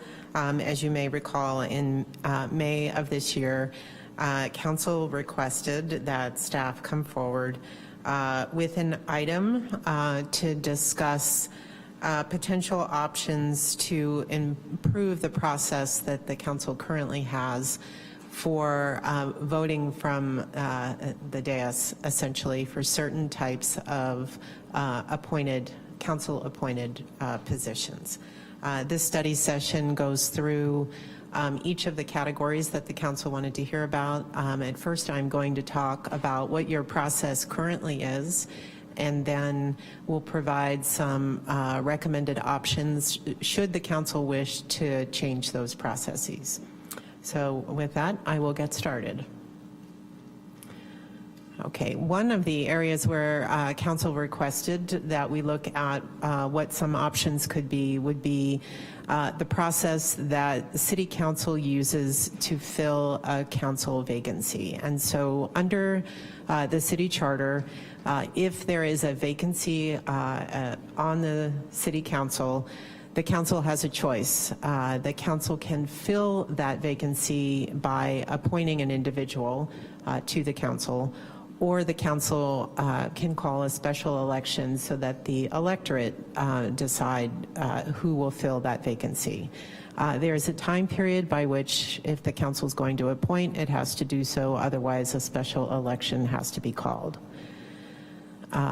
Where council chooses to appoint an individual to fill that vacancy, Council Policy 00023 provides that there is an application process and an interview process. Once those two processes have been completed, the policy does not delineate what the voting process would be so that council can select among the individuals who applied and were interviewed.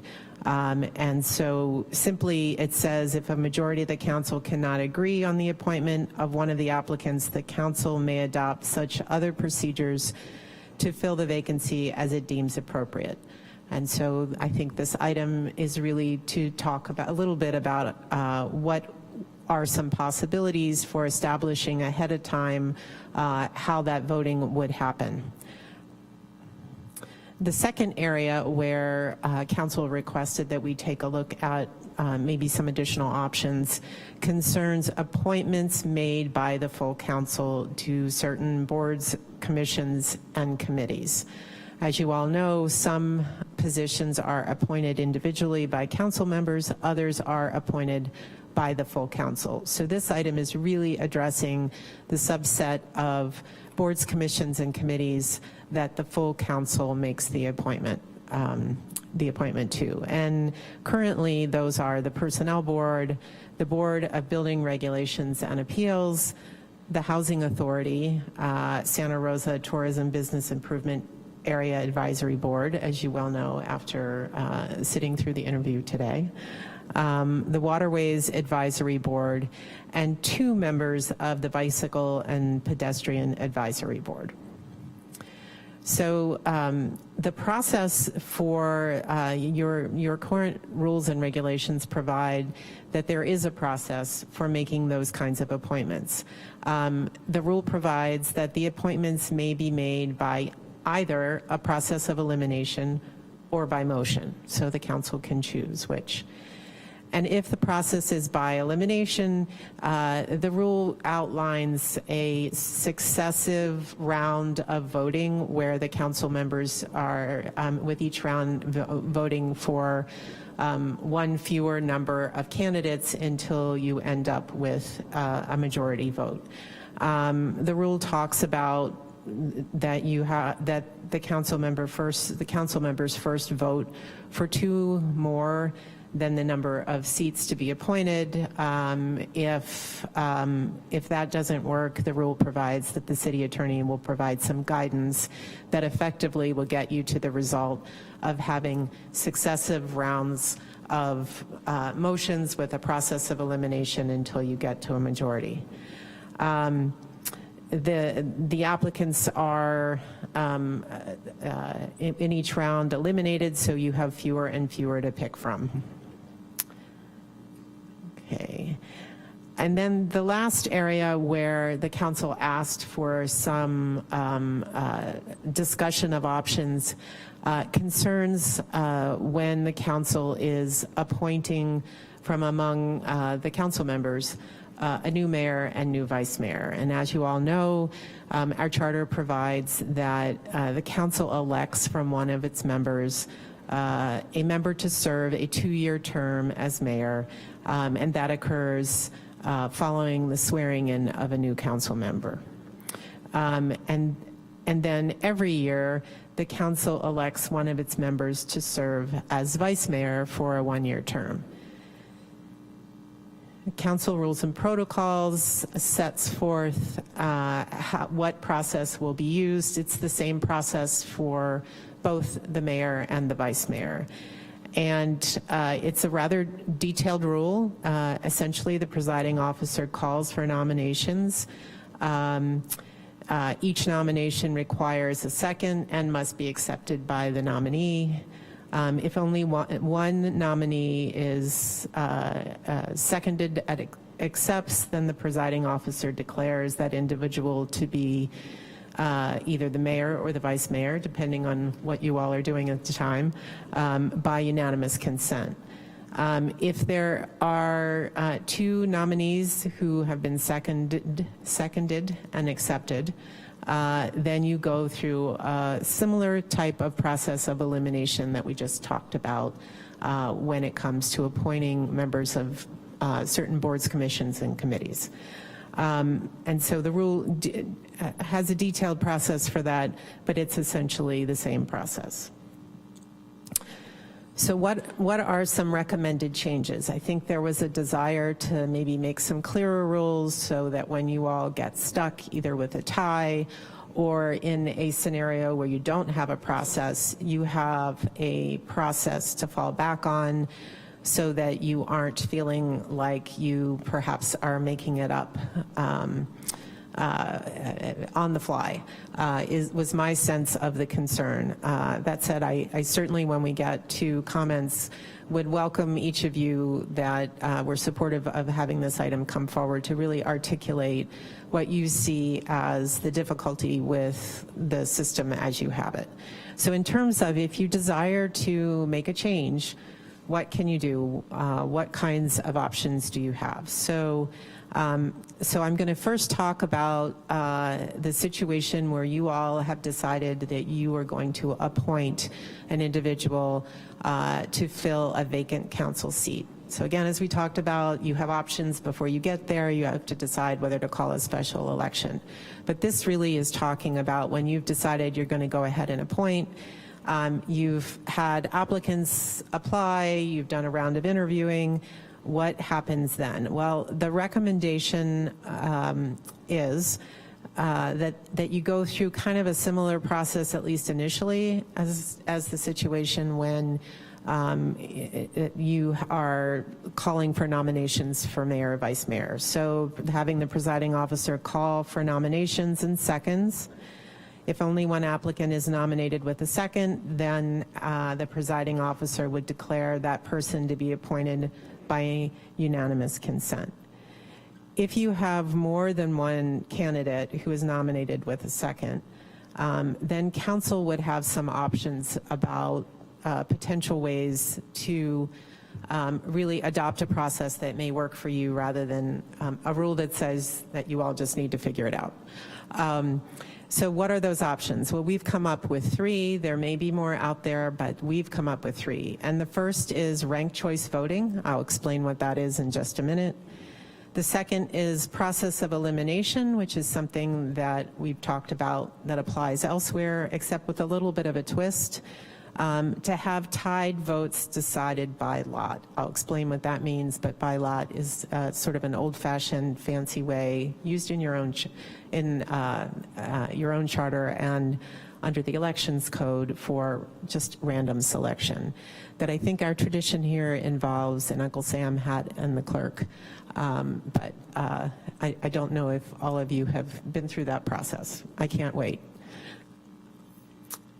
And then the third option would be by motion, motion by motion, and to take them in the reverse order of nomination.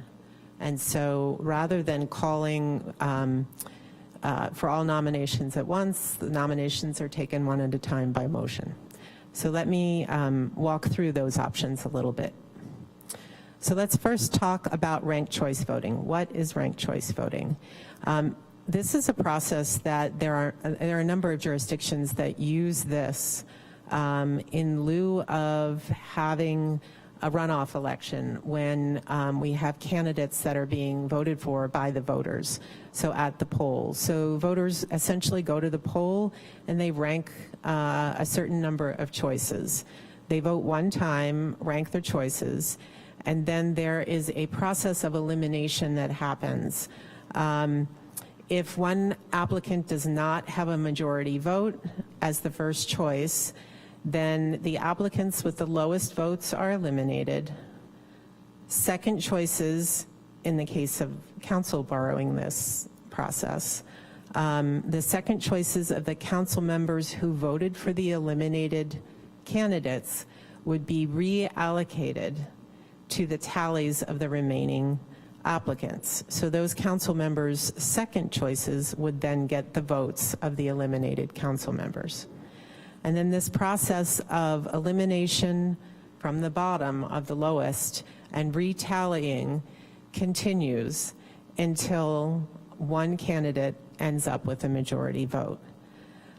Now this process, and I'm going to show you a little depiction that we have of how ranked choice voting works, would require the city's IT department to spend a little time to develop a systematic way to facilitate a very transparent, real-time ranked choice voting process so that council and members of the public could see how the votes are being, how the elimination is happening and those votes are being retallied.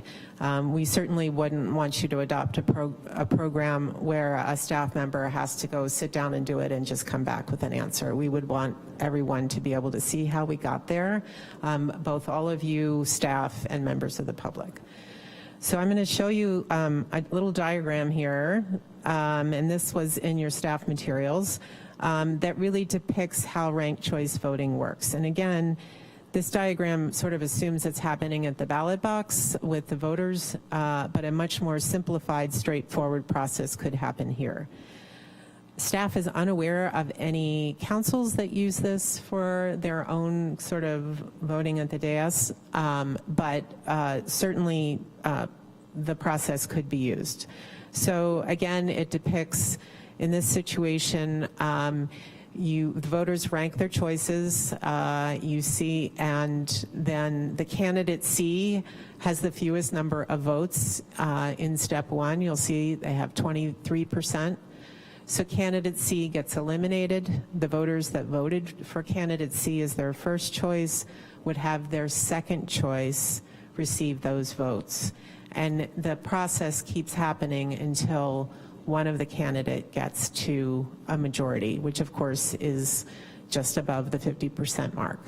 So again, that's how it would work. We would work with IT. We've had a couple of very preliminary conversations. Didn't want to get them down the road too far because we didn't know if you all were even interested in this. So they think they could probably develop something, and if we need more information about what that is, certainly depending on the directions you give, we can come back and find out how involved that process would be. Okay, the second option, and again, we're talking about the situation where you all are appointing an individual to fill a vacant council seat, would be process of elimination, again, with tied votes being decided by lots. This, again, requires successive rounds of voting by council, very different than ranked choice voting, where you have one round of voting and you all don't vote again. Elimination would require successive rounds of voting with members when there are multiple applicants, with one applicant eliminated each time until a winner is selected by a majority.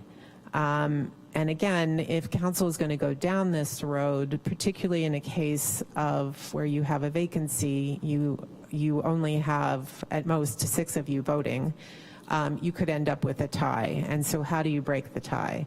One way to break the tie would be to bake into the rule that if there is a tie, to take the same approach that your charter, and by the way, the elections code gives options to cities, general law cities that don't have a charter or don't have this in their charter, to do this as well. But our charter says that in the case of a tied vote for candidates by the electorate, and this is truly a tie, the person elected to council shall be decided by lot. And again, that's a fancy word for random selection. So that would be the second option, process of elimination with the tied votes decided by lot. Okay, and then the third option, again, this is selecting a council member to fill a vacancy, would be simply to do it by motion. And to take the motions one at a time, nominee by nominee. Some jurisdictions do this approach, and they follow Rosenberg's Rules of Order, which says that when you're nominating individuals, you should take them in the reverse order nominations were received. So whoever makes the first nomination with a second, that motion would go last. If you make the second nomination and it gets a second, that would go second to last, and so on.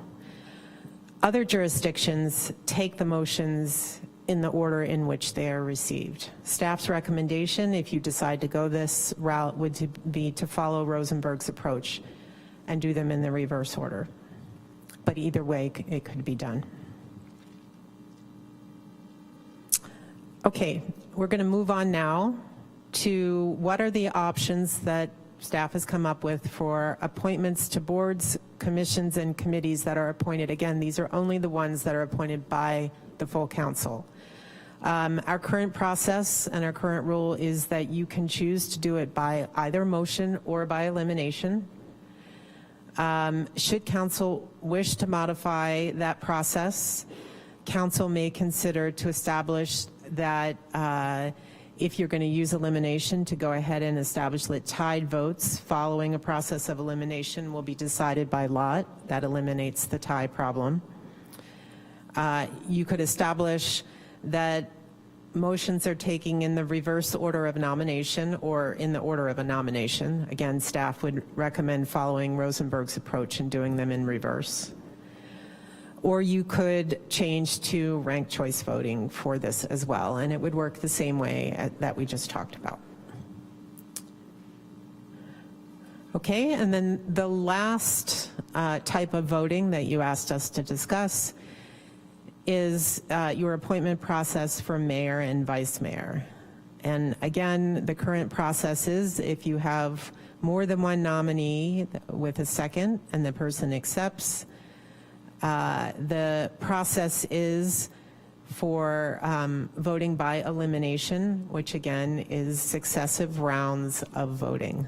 And during each round, one candidate is eliminated. If you want to change that process,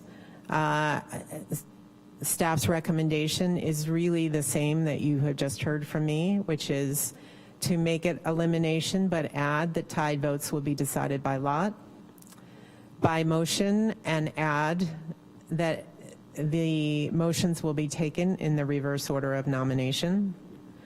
Or once again, you could do this by ranked choice voting.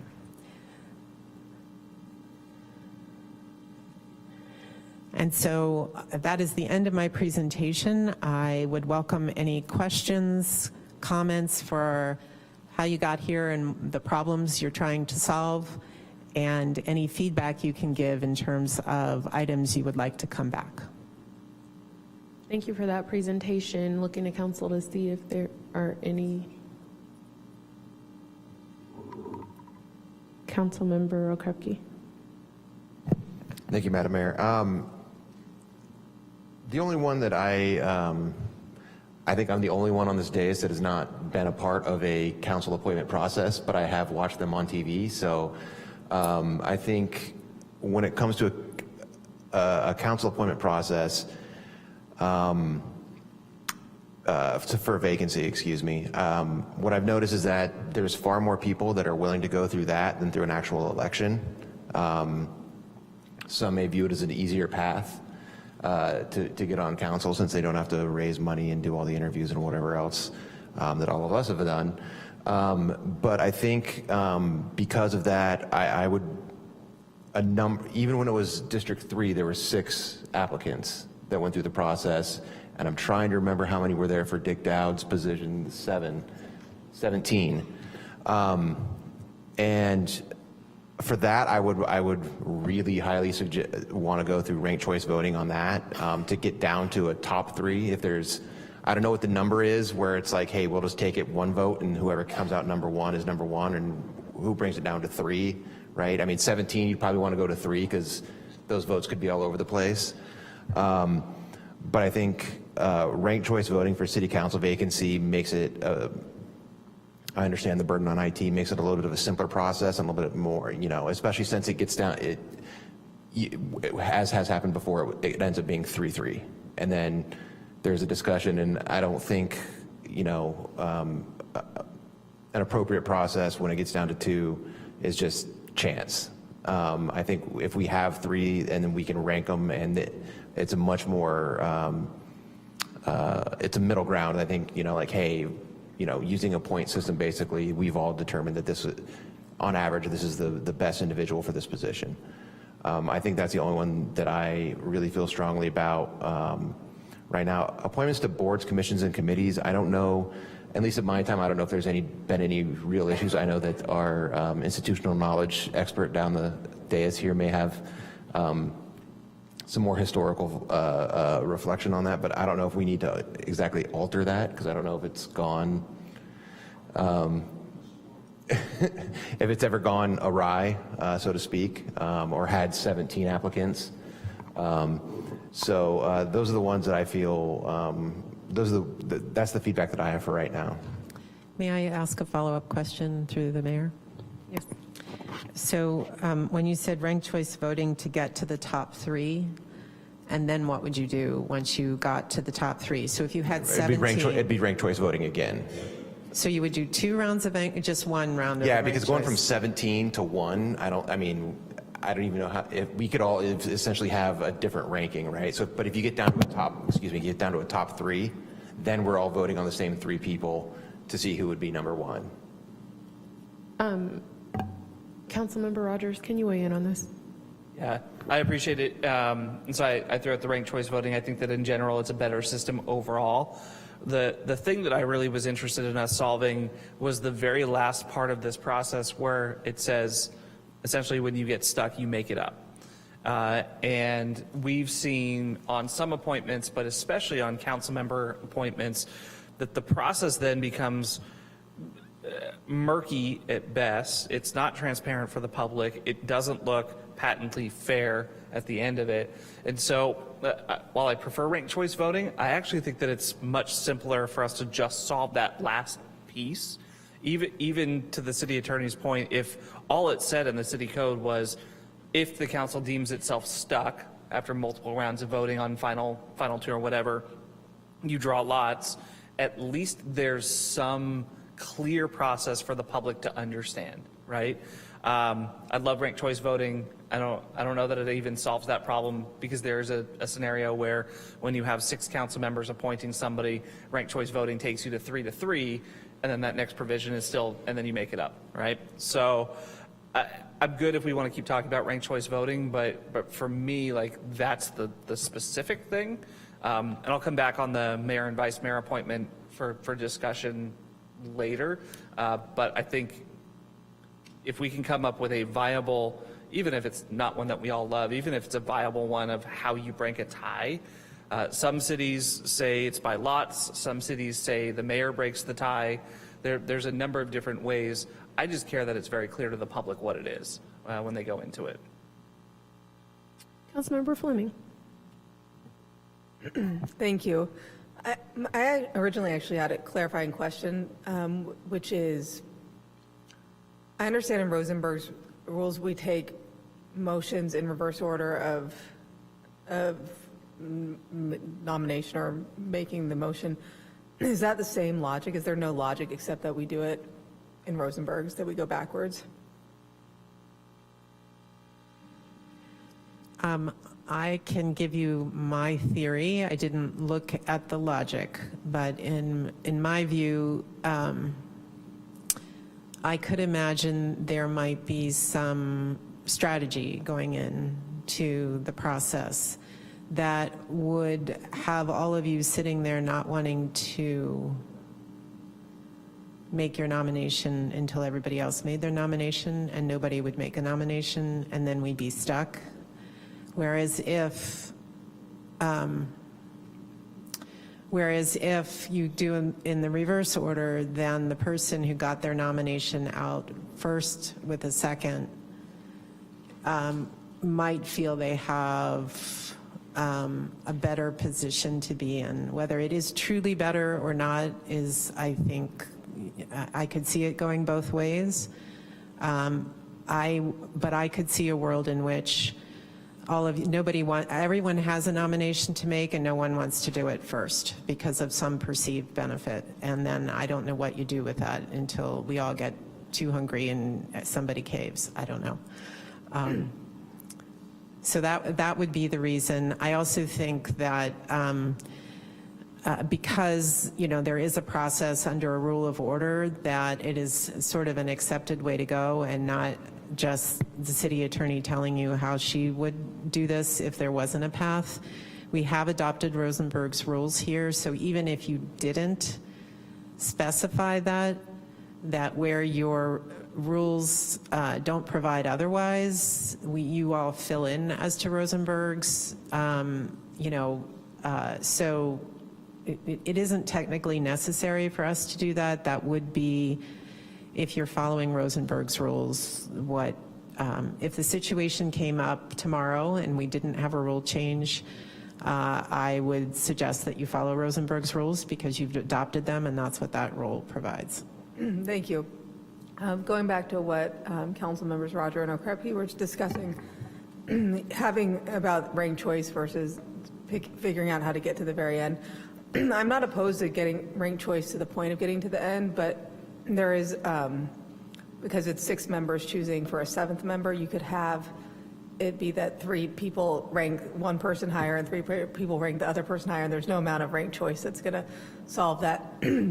Having seen how it gets in the end and you're exhausted and it's been a long couple of days, I think that putting the mayor in the position of picking it's a lot, and it potentially could create some difficult dynamics going forward for the council. I as much as we like to make decisions, there's something about making a decision when it's not hot, like right now, or thinking about making a decision versus in that moment.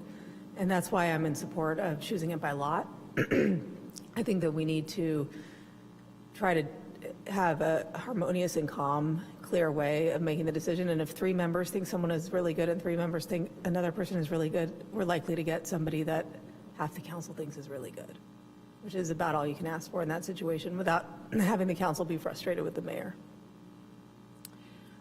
I would suggest, this is a little bit in the drafting, that if you do decide to do anything by lot, particularly this one, that the rule provide that once you've drawn by lot and you have a winner, that the council make a motion to accept what basically just happened by random choice. So if that is the way you decide to go with this, that's probably what you will see coming back from me, is just to go ahead and have you all adopt the random choice so that you have a vote and a majority. Councilmember McDonald. Thank you, Mayor. So I think looking at this, if I'm looking at the most fair process, I have to be honest, my motion in reverse order of nomination can kind of be dictated, or look like it could be dictated based upon the presiding chair and who they call for the nominations first or last. So we don't want to put our mayor in that position, I think, just for looking at transparency from the dais on any of the choices, whether it be for the mayor position, vice mayor position, or if we're looking for an appointment. I've been in both seats and seen how the voting's gone, and it's very confusing, not just to those of us who are up here on the dais, but to the public as well. If I'm looking at process of elimination with tied votes decided by lot, I don't think that drawing a rock out of a bag should choose who another council member is to see who's going to be filling the seat. And so I'm looking at the ranked choice voting because I think it gives us an option as to who would be first and second choice on the dais or in any of the positions. If it's to fill a position, if you had 17 people that applied for it or even 6 people, you can go through the rounds quicker and it makes it much more clear. You vote one time. What I'm hearing with the IT department, there's a way for us to vote one time and then the process is sort of figured out. My question on ranked choice voting is if you only have 2 people, what do we do then on ranked choice voting? It's just a regular vote. Isn't that correct? Well, you would each, if you adopted a ranked choice voting, you had 2 applicants, each of you would rank your choices. So some of you may rank them A first and B second. Some of you may rank B first and A second. And so then it would be pretty straightforward. Other than if you have a tie. Other than if you have a tie. The clarification on the language on ranked choice voting needs to be clarified, I believe. So if you only have 2 people that are nominated that accept the offer and the nomination, I think that you have to look at who breaks that tie. Is it a choice by lot, which I don't agree with, or is it the presiding chair, the mayor, that breaks the tie in a ranked choice voting if you have 2 people? And I think that's the part that's not clear on any of these, is what do you do if you only had 2? If you have 3, it's pretty clear how ranked choice voting would go. But I don't see how you make it clear without that if you end up with a tie again. Well, it's possible that you end up with a tie. I think mathematically possible that you would end up in a tie depending on how you all voted, even if you had 17. Because it should be 4-3. It should be automatically if you only choose one in a 7-member. But if does it mean that every person must vote for one? Well, so there's 7 of us, so it should never be a tie unless somebody's absent if we're going to that vote. So that's what I worry about more than anything, is what if we're not all here? What happens then when we only have 6? Or, because that's not clear in the language, or if we are all voting, we must all vote 1 if there's only 2 positions. I just think that for clarification in the language on ranked choice voting, all of those scenarios have to be spelled out so that it's very clear to us as the voting or to the public on how we're doing the process, because that's where it gets so muddied. So if there's only 6, who breaks the vote then, or how do you do it? If there's 7, everybody must vote 1 if there's only 2. And then I think that would be clear enough, if I'm doing it right in my head right now. Chris? Okay. Councilmember Rogers. Thank you. I think because this is a study session, I think there's a lot of weeds that we can get into, and I do want to hear from the public as well. But I'll just say, for me, I think the easiest way for us to fix this is shelve the ranked choice conversation for now. If we want to bring it back, fine. But address the last point, which is the make it up, right?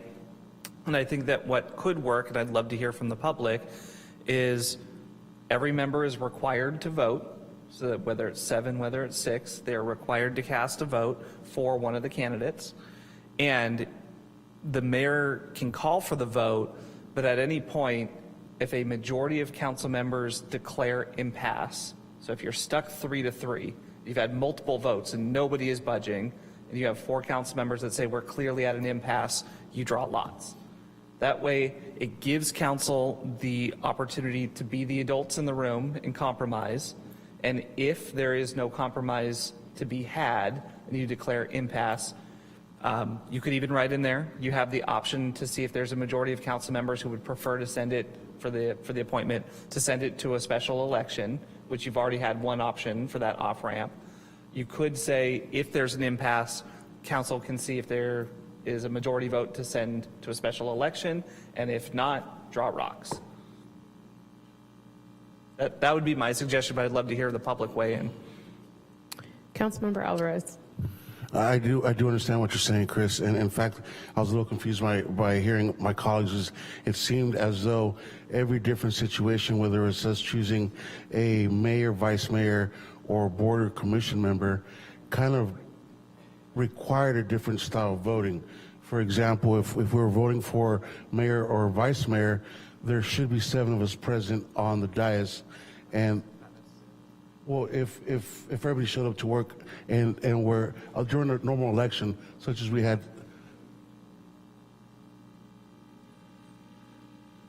correct, right, November 5th, we should have, someone sitting in this chair. So there should be 7 of us here present voting for our next mayor. If we all have to vote for one.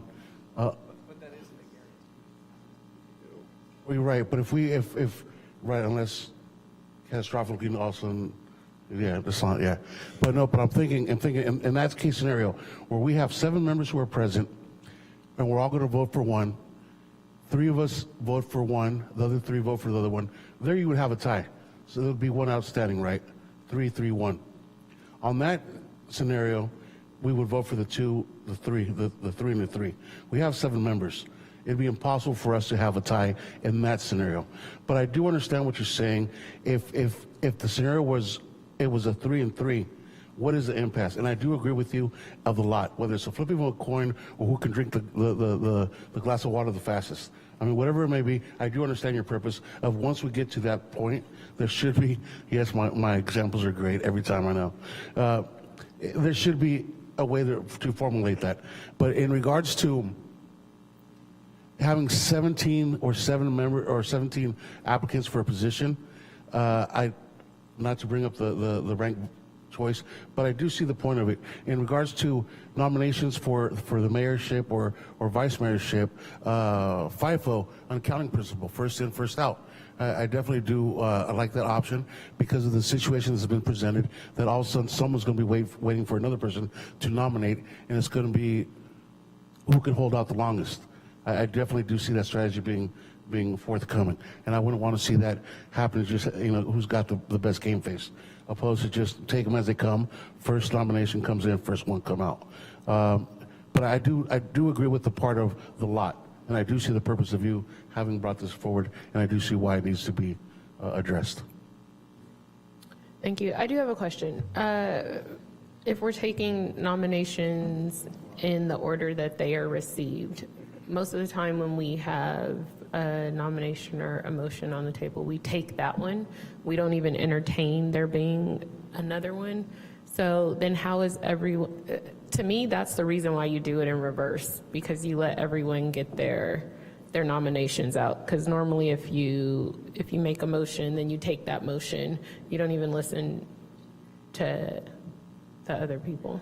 So Rosenberg's deals with nominations a little differently than just a regular motion. So nominations, it basically, and your process deals with nominations differently. So there's an opportunity for, okay, now we're going to take nominations, who has it? And each one, typically requires a second, requires the person, when you're voting among yourselves, to accept the nomination. And so you collect all your nominations until that process is finished or the mayor decides that we're moving on from that. So now you either have one nominee or you have 2, 3, 4, however, depending on the circumstance, how many you could have. So when you're talking about taking them in order in which they were received, it's because you're not making a motion, you're basically nominating, and the nomination gets a second. It's not actually a motion. You would then take them by motion one at a time. So in the situation where you had 3 nominees, they all had seconds, and those individuals accepted, you would take them by motion. And if you did them in the order in which they were nominated, whoever made the first nomination, that would be the first motion. Whoever made the second nomination, that would become the second motion, and so on. If you take them in reverse order, it would be the opposite of what I just said. The last nomination would go first, and the first nomination would go last. Okay, and then another question I had is, even if we pull a rock out of a bag, at the end, do I still get the opportunity to vote on that rock? So like if you and CM are tied, put you in the bag, we pull out you, do I still get the opportunity as a council member to vote whether or not, or is it by default just because of the rules, now I have voted for you? Because what if I really don't want you? I still want the opportunity to say, I am not voting for her. And so I'm assuming when you used the CM and myself as an example, that was just a random example, because none of this deals with how you would appoint a city attorney or... No. Okay. I just want to make sure that that was just, you know, I don't know, we're being Mickey Mouse and Goofy here, and so you can tell me which one you are, city manager, and I'll be the other one. Okay. Get my long ears going here. So I just wanted to clarify that, mostly for the public, but I was assuming that we were just using that as an example. So I would suggest, certainly when it comes to picking a council, a member of council, if you're appointing, you all are picking someone, as I had mentioned before, I would suggest after you do the draw lots, that then your process says that you then, that there would then be an opportunity for a motion and a second and a vote on the person who was selected by lot. You could certainly draft that into, we could draft that into whatever process you use for mayor and vice mayor, and frankly for appointments if you're going to go in that direction.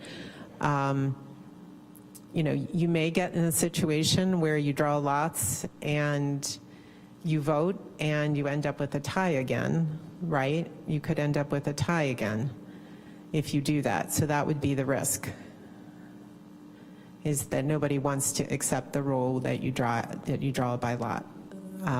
So that would be the downside.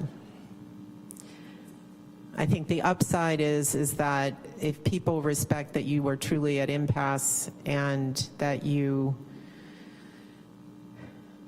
had adopted a rule that said you do it by lot, and that we take a motion, that you may end up with some folks who feel like, while they would have rather the other candidate, they need to respect the process. So I'm not sure that would happen every time. So it's theoretically possible. I don't know how any particular council member would deal with that particular situation.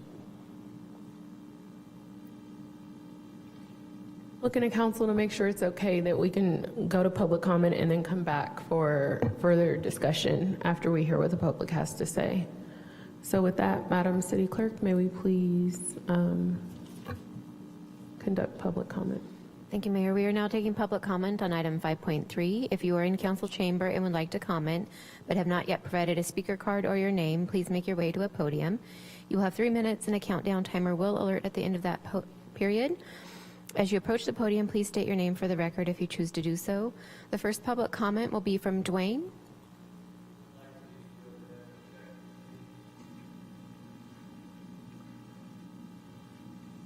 There you go. All right. My name is Dwayne DeWitt. I'm from Roseland. This is a letter I received close to 5 years ago when 19 people applied for a vacancy on the city council. That was before districts were in place. I believe the most fair process for the taxpayers and the voters is to have an election of the electorate, the direct electorate, to vote for the position that needs to be filled in whatever district a member has resigned from or left due to health reasons. I don't think you'll get more than a few candidates at any given time for those elections. In the past, the rationale to not do that has been, well, it costs money. Well, that's the point of government, for the taxpayers to be able to decide how the money is going to be spent. It's the best thing to let them be the ones who elect the representative for their district. With that in mind, the other approaches, ranked choice voting for filling other positions, is one of the better approaches to take, because you can definitely show the transparency, show everybody what's occurring, and make it continue to happen through the process. I'll tell you, my personal preference is we should have a direct elected mayor, and it should be for 4 years, and then we should have the vice mayors be elected the typical way you're doing now. I would also state that I feel it's best to really involve the public as much as possible in the choosing of what are known by you as our leaders. So the public should be the ones making that choice in a direct election. It's only 60 days from the vacancy arising to when you go for the election, and that's not going to be that much time for the district to be out without a representative. This will be the best way to do it, even though it might be a little bit more costly. One of the main things that always comes up when you hear about these things is, well, we have to get the best representative. Well, here who you got an old school City Hall insider, a good old boy, old white guy who was in that position for a while, Richard Dowd. Nice guy. But I'm pretty much tired of old white guys being in charge of everything, and I don't want to be that guy that's going to go there. So, you know, I'm not going to be coming down here to try to get on the council. I'll let you know that. All my comments have been said so that we can get young people of a very diverse nature to be leading our government here in Santa Rosa, which is far more diverse than our council is. Thank you. Thank you, Mayor. I'm seeing no one else approach the podium for public comment on this item. Great. Bringing it back to council, we'll start with Councilmember Alvarez. I think I'll reiterate the part of the lot. If our purpose of our conversation today is to figure out what happens when we reach a stalemate, the lot seems to be the solution that I've heard presented today that makes the most sense. I do understand the part of the election, the special election, and I believe there's a certain time frame within election cycle that would actually be an option for us, isn't it? I heard 60 days from the comments, but is there a certain amount of days? So and I did want to clarify, the 60 days under our charter is the amount of time you have to appoint. If you don't appoint within 60 days, then you are obligated to call a special election. That doesn't mean the special election would actually happen within 60 days, and I'm quite sure that it wouldn't. That's not really enough time for the whole process to occur. Maybe the clerk can tell me off the top of her head, I don't have the elections code in front of me, how long the minimum amount we would need for a special election, but I think you're probably looking at least 88 days, if not more than that, and that would mean that we would have to bring the resolution draft and bring a resolution in front of you to call the special election. So if if we were going down an interview route, we probably wouldn't also want to be going down the draft and bring everything in case you all decide to go a special election. I would say if we go the interview route, then directing us to call a special election if you reach an impasse, and then we would bring that item back to you is probably the way to go. Otherwise, you are probably going to be using quite a bit of staff resources, and if staff is doing that, they're probably not getting something else done. So I can see a scenario where, I have seen in my experience, councils see this question differently about whether to appoint or call a special election. Some of it is the expense. Some of it may be how much of the council member who vacated's term is left. So in this case, we do have an election coming up in November. And if we backed up a little bit, right, if we backed up a little bit, say to June, if one of the council members who isn't up for election needed or wanted to vacate their office, the decision of the council may look very different if we were already having an election, and you could add that basically on top of an election you already have.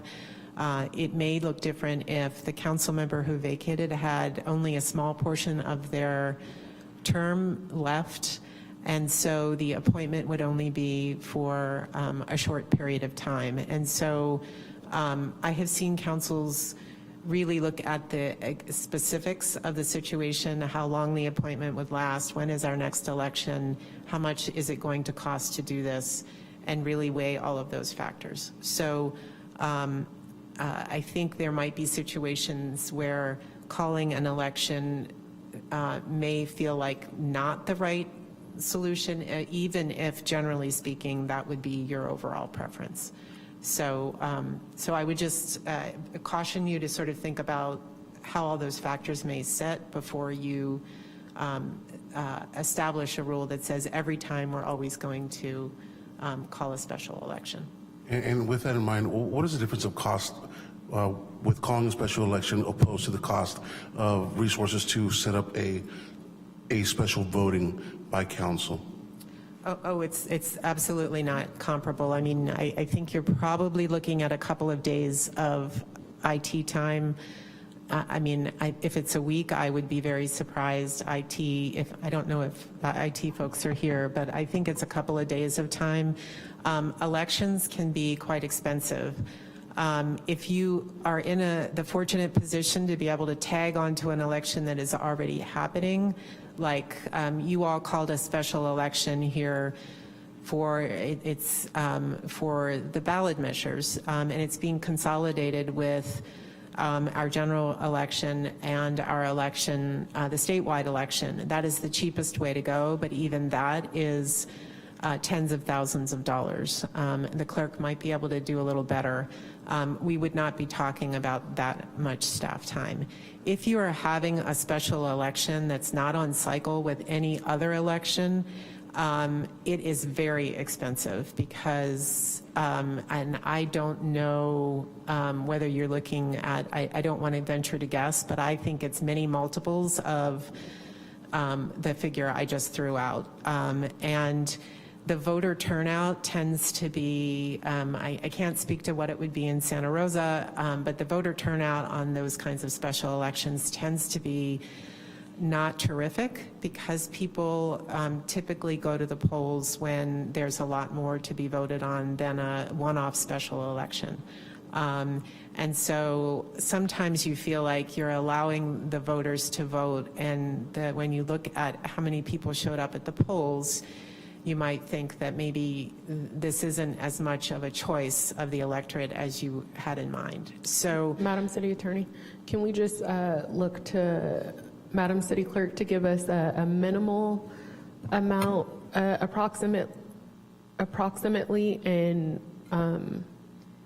I don't have a dollar amount, but the city, if we are not consolidating with any other election, we bear the burden of all printed materials, populating the vote center staff, all the time that the ROV or the Registrar of Voters Office has to put into holding a special election. The city would bear that burden entirely. It's not distributed across other counties or other city agencies that are holding an election. Thank you. Councilmember Okrepke. Councilmember Rogers.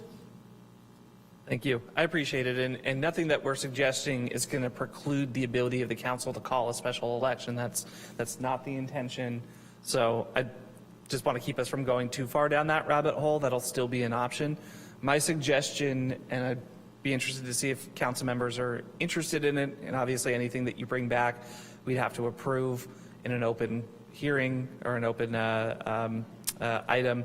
But my suggestion would be that we establish ranked choice voting where you have you rank your top 3 out of the eligible candidates. So for an appointment, whether it's to a council seat or to a board or commission, eligible people are people who applied. For mayor, vice mayor, you ask if somebody is willing to accept a nomination.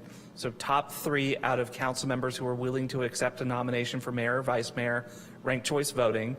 And then in all of those circumstances, if you reach an impasse, if we cannot reach agreement, a majority of council members can declare impasse and instead draw rocks.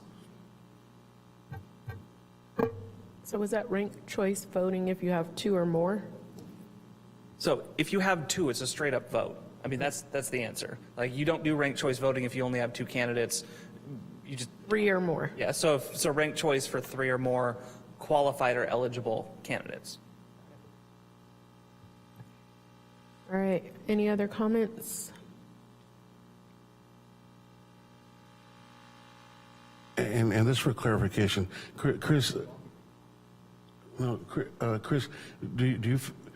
do you see the situation that might arise in us voting for mayor being similar to the situation that might arise in board or commission, where there's a difference between the possibly 7 people being nominated for mayor or 17 people being or looking for a position on a board or commission? Because I feel like one definitely merits the ranked choice voting, but as council members, I almost feel like we've done a good job of picking the first to get to 4, or at least narrowing it down within 3 votes. And I'm wondering if the ultimate intent is still, well, I guess the intent is choose one, but if the path to get there is as efficient with the ranked choice opposed to just going through the votes. Yeah, I think 2 things. One, it's certainly cleaner than our current process, which looks better to the public. And 2, there's quite a bit of discussion or evidence that ranked choice voting ends up with more people feeling satisfied with the outcome, right? It's not first past the post where you have, it's my way or the highway. There's compromise that's allowed, or at least some consensus building. That's why I'm interested in it. And you were guaranteed in Santa Rosa to never have more than 6. Well, I guess that's not true. If the mayor leaves, you could theoretically have a new person come in and be eligible, so you'd have 7. But for the most part, for all practical purposes, you'd have at most 6 council members who are eligible to serve as the next mayor. Councilmember Okrepke. Yeah, just for the sake of expediency, I'll back up Councilmember Rogers and what he's proposing. For the first 2 portions of council vacancies and council boards and commissions appointments, I'm in agreement. I'll probably still need some convincing on the third with mayor and vice mayor, but I'm not opposed to bringing it back at a later date because we have to vote on it anyways. We're not deciding anything right now, so I'm good with it. I would like to bring it back, but I do not want to do ranked choice voting for the mayor and vice mayor. So I'm okay with the first 2. Third one, I don't want to do ranked choice voting. I don't think there's enough of us, and I think we can come up with a consensus of who we have serve as our mayor and vice mayor. Councilmember McDonald.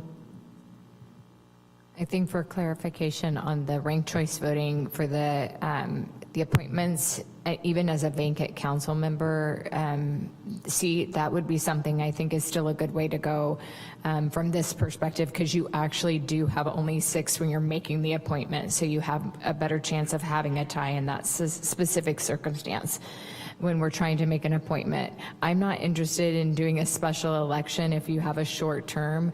The current language, I think it says you serve out the rest of that term and then you must run in the following term. So we'll just use me for an example. I was only a council member for 8 months before I had to run a true election to be seated for the short term. We don't even allow the full 4 years after that. So I think that that's a good way to go. The special elections, from my understanding, could be in the hundreds of thousands of dollars. So I would not be interested in incurring that cost. While I think it's important to have representation from each district, I just want to be clear on that specific cost to us. And I'm comfortable with doing ranked choice voting for any of the seats that we're doing, because you could end up having 6 people nominated and accept a nomination for mayor or vice mayor. And I think for us to be able to eliminate 3 right out of the gate, or being able to do it that way, it just makes it so that it's a swifter process. Thanks. Councilmember Fleming. Thank you. I support everything that Councilmember Rogers said. I would also add that what the mayor suggested about not applying ranked choice voting to the mayor, vice mayor, I think that doesn't make a lot of sense when there's not a lot of candidates, and it's just not that complex. And then I would just suggest something for the council to consider for when we hear this item, maybe putting in there, because to Councilmember Rogers' point, we're trying to reduce friction amongst the council. We're trying to create consensus with the community, and we're trying to be really transparent. So I think that and these decisions are really difficult, they're really fraught, and they do the opposite of all those goals. So in order to reduce that I would ask the council to consider saying that if a person resigns within 180 days of a November election, that automatically it goes to the people. So that gives us not a lot of opportunity. I mean, it's totally possible, but it's less likely that the council will be put in the position of picking. So those are my thoughts. Can you repeat the 180 days? Yeah, essentially I'm saying that if let's say, I'll use Councilmember Okrepke quit last month, that the council wouldn't take up this issue. This council would say, there's a November election, his district can choose in November. We're not going to get in the middle of this one. Well, as long as there's enough time to get it on the ballot, of course. It has to be 90 days out, but. I'm going to call on Councilmember Rogers. I'll just say the only thing that I think is a problem with that is that for that 180 days, your district won't have a representative, essentially. Like, they just won't have anyone. I mean, we're all going to represent because we're a vote, but they won't have a representative. And so I see that there could be a problem with that if we're looking at an issue for a specific district and that district doesn't even have a representative. I hear you. The reason I'm suggesting it, though, is because when the council picks, the council heavily weighs in and tips the scale, and it's the person who we choose then has the power of the incumbency rather than the people getting to pick. Still, the people have more name recognition, more experience. I think that it's always better for the people to pick when we don't have to get in the middle of it. Councilmember Rogers. Yeah, I'm just going to reiterate, I think that that's a rabbit hole that we don't need to go down. The issue that we're trying to solve is not whether or not the council should call a special election or do an appointment. I'd suggest not changing that portion and tying the council's hand, but let the people who are sitting there at the time that they have to make a decision, make an informed decision based on the information or the circumstances that arise. I'm not sure if I heard 4 people interested in ranked choice voting for the mayor. If not, the other thing that I would suggest that would make the process much cleaner is that council members cannot make a motion or second themselves. It can only make one motion or second. And the reason being, for all practical purposes, at the end of the motion period, you can at best have 2 candidates, that then it becomes a straight up and down vote on whoever gets the most votes. It looks cleaner to the public to do that, which again is what I'm trying to do, is make sure that there's a transparent process where at the end of it people understand how the mayor or vice mayor is being selected. And so if ranked choice isn't the path that council wants to go, that is another path that we could go that makes sure that we end up with 2 nominees essentially at most for mayor and a straight up and down vote, and the majority ends up going forward, rather than sort of a long drawn out process. Through the mayor, may I ask a question? Councilmember Fleming. Thank you. Can you walk me through how it's only possible that there would be 2 nominees for mayor? I see in that scenario laid out that there could be 3. So you could, I'm saying for all practical purposes, so if you were somebody who's accepting a nomination but can't make a second and can't make a motion for yourself, that puts 3 people in one camp, for lack of a better way to put it, 3 people in another. That makes it challenging, especially if you could only make one motion or 1 second. You end up at most having 3 and 3 with one person sort of as that floater. If you did not say, if you basically our current process where you can make as many motions as you want, make as many seconds as you want, then you can have as many candidates as you have council members. But by saying you can only do 1, you have to pick 1 for a motion, and that you cannot make a motion or second yourself, the only way that you'd end up with 3 is if the person who has a motion and a second decides to be nice and make a motion, and then the other person who has a motion and a second decides to be nice and make a second. Then you could theoretically end up with 3. But like I said, for all practical purposes, if you're accepting the nomination, you have a motion and a second, you're probably not going to be making an extra motion to put in a 3rd candidate. Got it. Thank you. Councilmember Okrepke. I'm good with bringing that option back as to discuss at a later date. Councilmember Alvarez. Just because Councilmember Rogers brought up this idea, I do want to reiterate the part of the FIFO, first nomination in, first nomination out. So we're not, if there's a 3-3 camp, we're not waiting to see who nominates first and the other one's waiting past dinner to make their nomination. Thank you.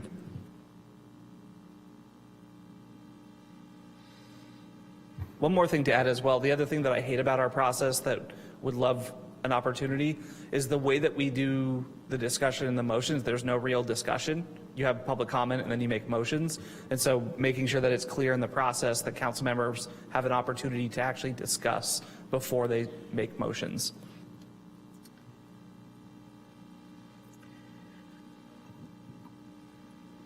Madam City Attorney. So I think I would like maybe a little more clarity as to, I think I'm very clear about what you'd like to see come back on everything except your mayor and vice mayor. Are you, I think Councilmember Okrepke said you'd like to see something come back for further discussion. Is that, are you asking for another study session, or are you asking for us to bring an item for you to talk about or bring you options? Bring us options. Presumably we would have a discussion when these options are brought forward. Sure. So the option I have is there's ranked choice voting for mayor. I'm kind of hearing that's not really where you want to go. We have the option that Councilmember Rogers just posed, which would limit council members to making one motion or one second, but not one of each, for mayor and vice mayor process. Is there... And can't make a motion or a second for yourself. Right.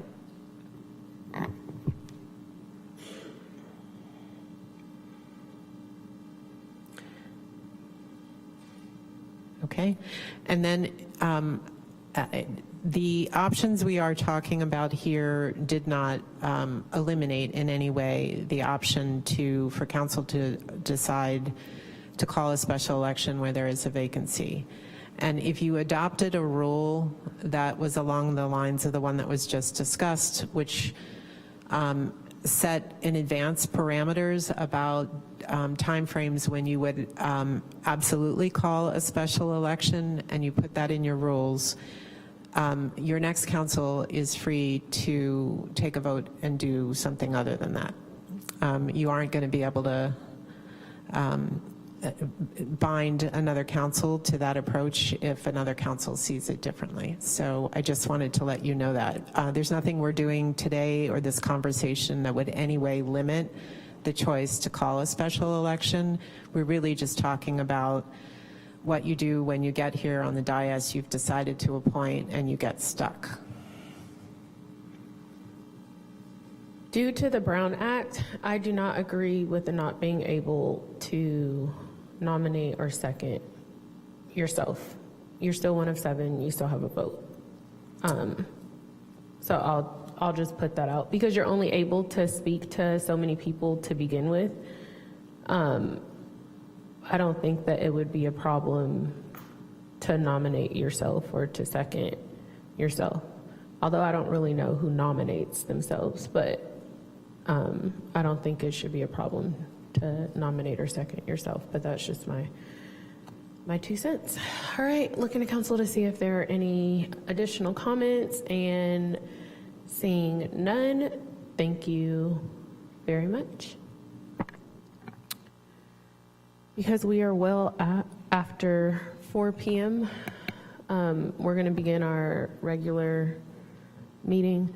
Madam City Clerk, did you need any time in between? Nope, so we can just roll through? All right, perfect.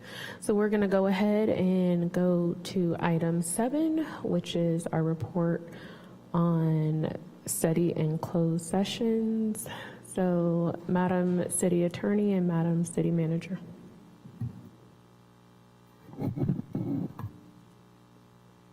Thank you, Madam Mayor.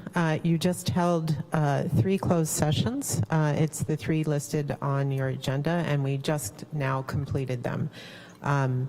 In terms of the closed sessions, I'm going in reverse order here. We had 2 closed sessions. There's no reportable action from closed session.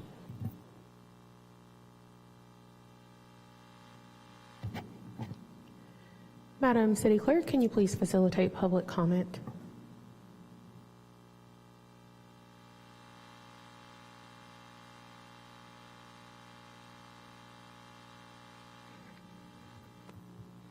Thank you, Mayor. My apologies. We are now taking public comment on item 7. If you wish to provide public comment and you have not provided a speaker card, please make your way to the podium. You'll have 3 minutes and a countdown timer will alert at the end of that period. As you approach the podium, please state your name for the public record if you choose to do so. Mayor, I'm seeing no one approach the podium. Thank you. We'll now proceed to item 8, which is our proclamation for this afternoon, which I have the privilege of reading. Whereas throughout the United States, the week starting on the 3rd Monday of September is recognized as National Pollution Prevention Week. And whereas throughout much of California, cities, counties, and other stewardship organizations are recognizing the 3rd week of September as Creek Week. And whereas the 238 creeks and approximately 3,500 residents of the Russian River watershed are connected and mutually support each other, making the Russian River, along with its tributaries and associated features, important resources to the people of Sonoma and Mendocino counties. And whereas pollution in the form of trash and debris, chemicals from industry and everyday living, and sediment from construction and many land uses and activities all have the potential to degrade the quality of life and the quality of resources within the Russian River watershed. And whereas the city of Santa Rosa strives to protect our land and waterways through ongoing pollution prevention outreach to raise awareness of the harmful effects of pollutants to our natural system. Now therefore, Natalie Rogers, myself, Mayor of the City of Santa Rosa, on behalf of the entire City Council, recognizes September 16th through September 22nd, 2024 as Pollution Prevention Week and proclaims September 15th through September 21st, 2024 as Creek Week in the City of Santa Rosa, and asks all members of our community to support efforts to protect our watershed health by participating in the many Creek Week activities and to take steps to reduce pollution and care for our environment throughout the year.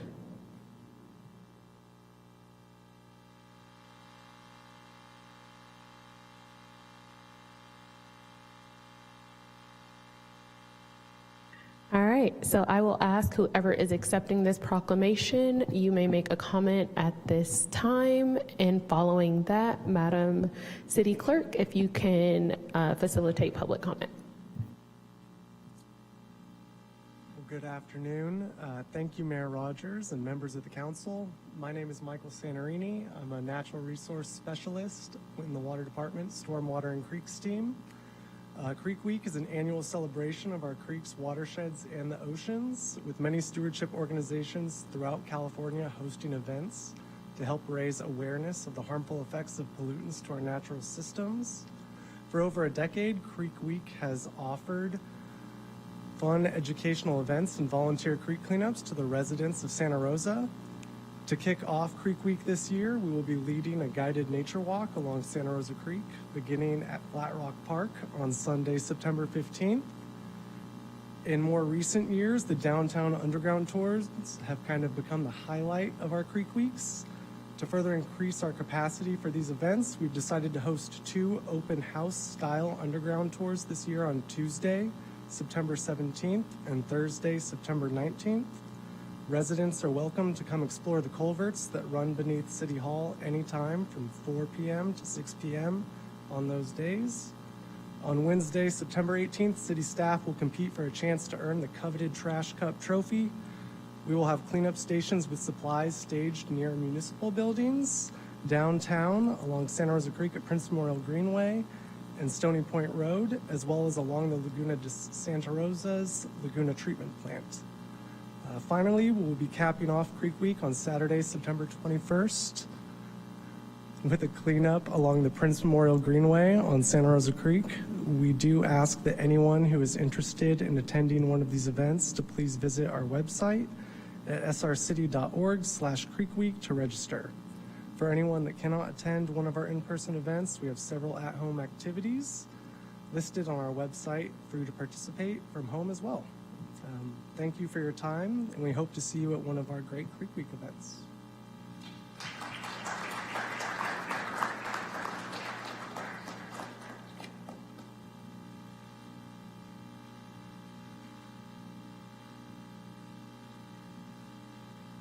Thank you. We are now taking public comments on item 8.1. If you are in the council chamber and would like to comment but have not yet provided a speaker card or your name, please make your way to the podium. Again, you'll have 3 minutes and a countdown timer will alert at the end of that period. As you approach the podium, please state your name for public record if you choose to do so. The first public comment will be from Dwayne. Hello, my name is Dwayne DeWitt, and I want to thank the staff for doing these Creek Weeks. I'm especially appreciative of how they've been able to do this for longer than just one time. We also need to give some props to the Parks Department, the people that are also going out there and picking up the trash and the debris that's left by transient vagrants who are camping along creeks and in parks. You've got city staff who are very dedicated to doing this. Unfortunately, once they've finished doing these good works, frequently those irresponsible transient vagrants come back in and start throwing the pollution down. I hope you'll look into doing some of this trash cup competition at Roseland Creek, where Santa Rosa Water did a clearing of the underbrush and the understory along the creek at McMinn Avenue to Burbank Avenue area. It's very important. These are really nice people, and it's so good for all they're doing. Thank you, and I'm glad you're getting this proclamation. Thank you. Mayor, I'm seeing no one else approach the podiums for public comment on this item.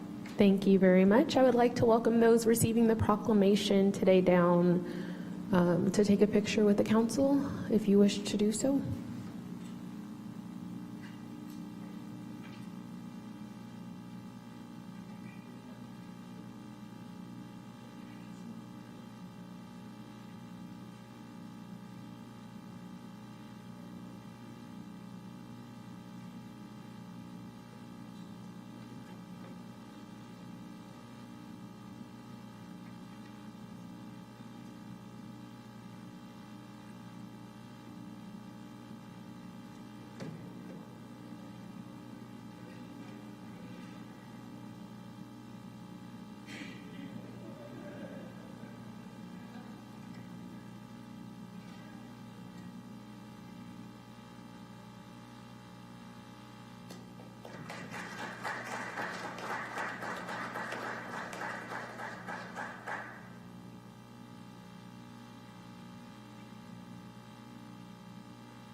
All right, we'll now continue on to item 9, which are our staff briefings for today. Madam City Manager.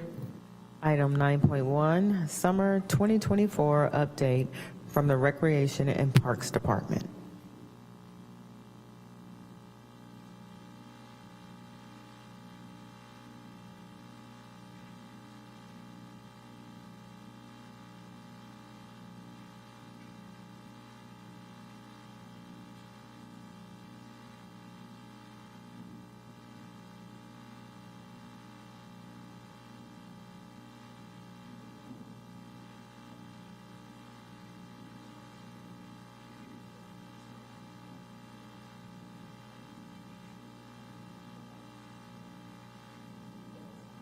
All right, greetings, Mayor and Council. I'm happy to have this opportunity to provide an update regarding our spring and summer activities. I'm Dante Watson, your Recreation and Parks Director for the City of Santa Rosa Recreation and Parks. Can you please advance the slide? I'm going to jump straight into talking about VPP because I know this is very brief. I want to acknowledge the work of Danielle Garduno, who's in the chambers, as well as her mighty team. And so I'm going to talk about the 3 bullets you see here. Ever Guiding People Successfully program, which currently has 193 active referrals, 41 of those which we received from probation. We've received over 150 from non-probation sources, primarily our neighborhood services program staff, as well as our partners in the violence prevention partnership. Of the numbers that I've mentioned, we've received 7 new referrals since the beginning of the fiscal year. Also, I want to talk about points of contact for VPP relative to their intervention activities. They've had 316 points of contact, and typically these include youth empowerment circles at schools, field trips, as well as campus visits. Other milestones to highlight in relation to the Safe Campus Intervention Program. We closed the school year last year with 44 responses to schools. Staff tend to respond based upon a tiered response system, the first tier being rumor control, second tier being potential incident response, and the last being actual incident response. Of the 44 visits, 33 of them were actually tier 1 and 2, so they were prior to an incident actually occurring. Okay.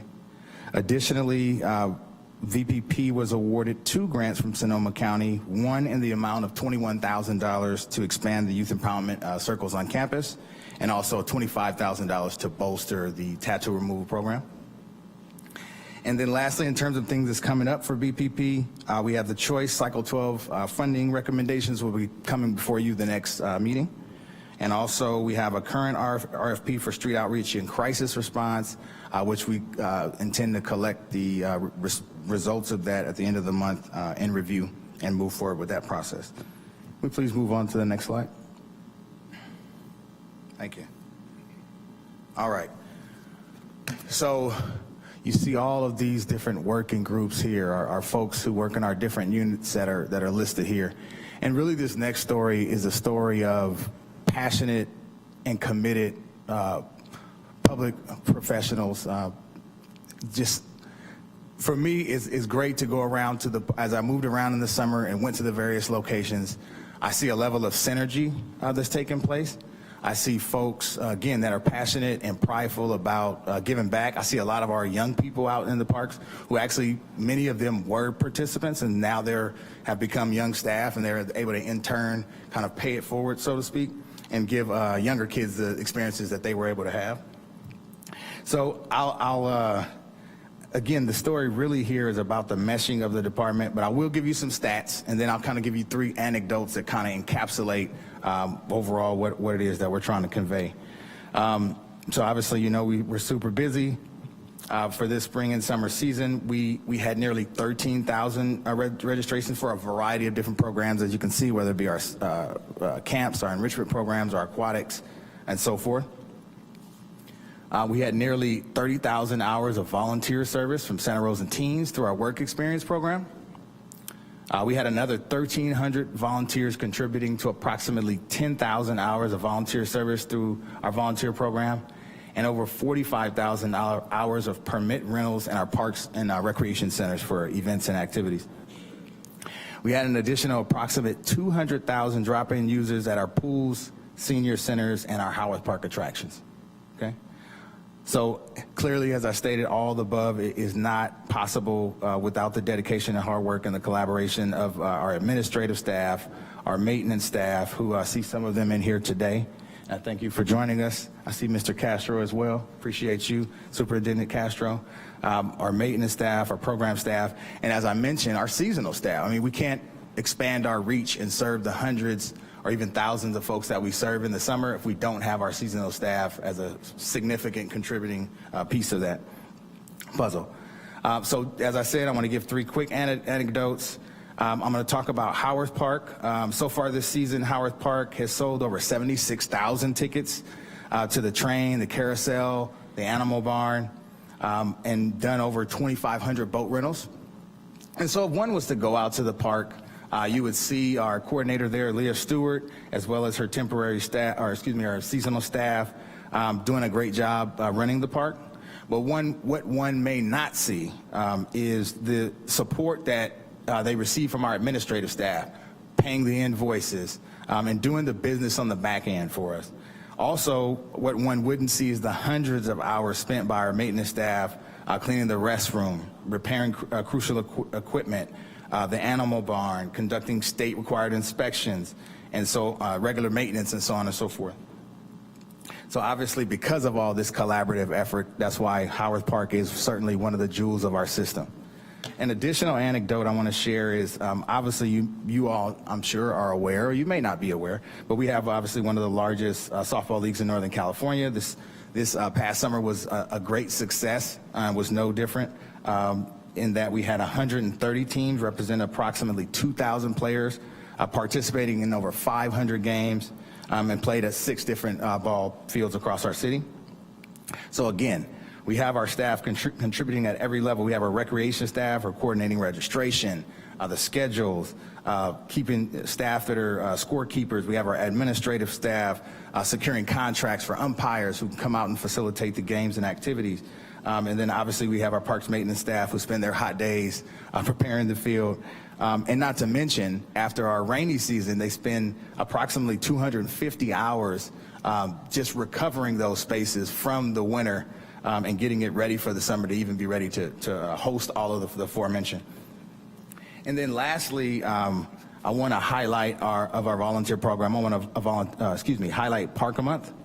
Park a Month is really just a big work party, as I've had my own recent experience. I don't know if you know, our city manager went viral at the most recent work party.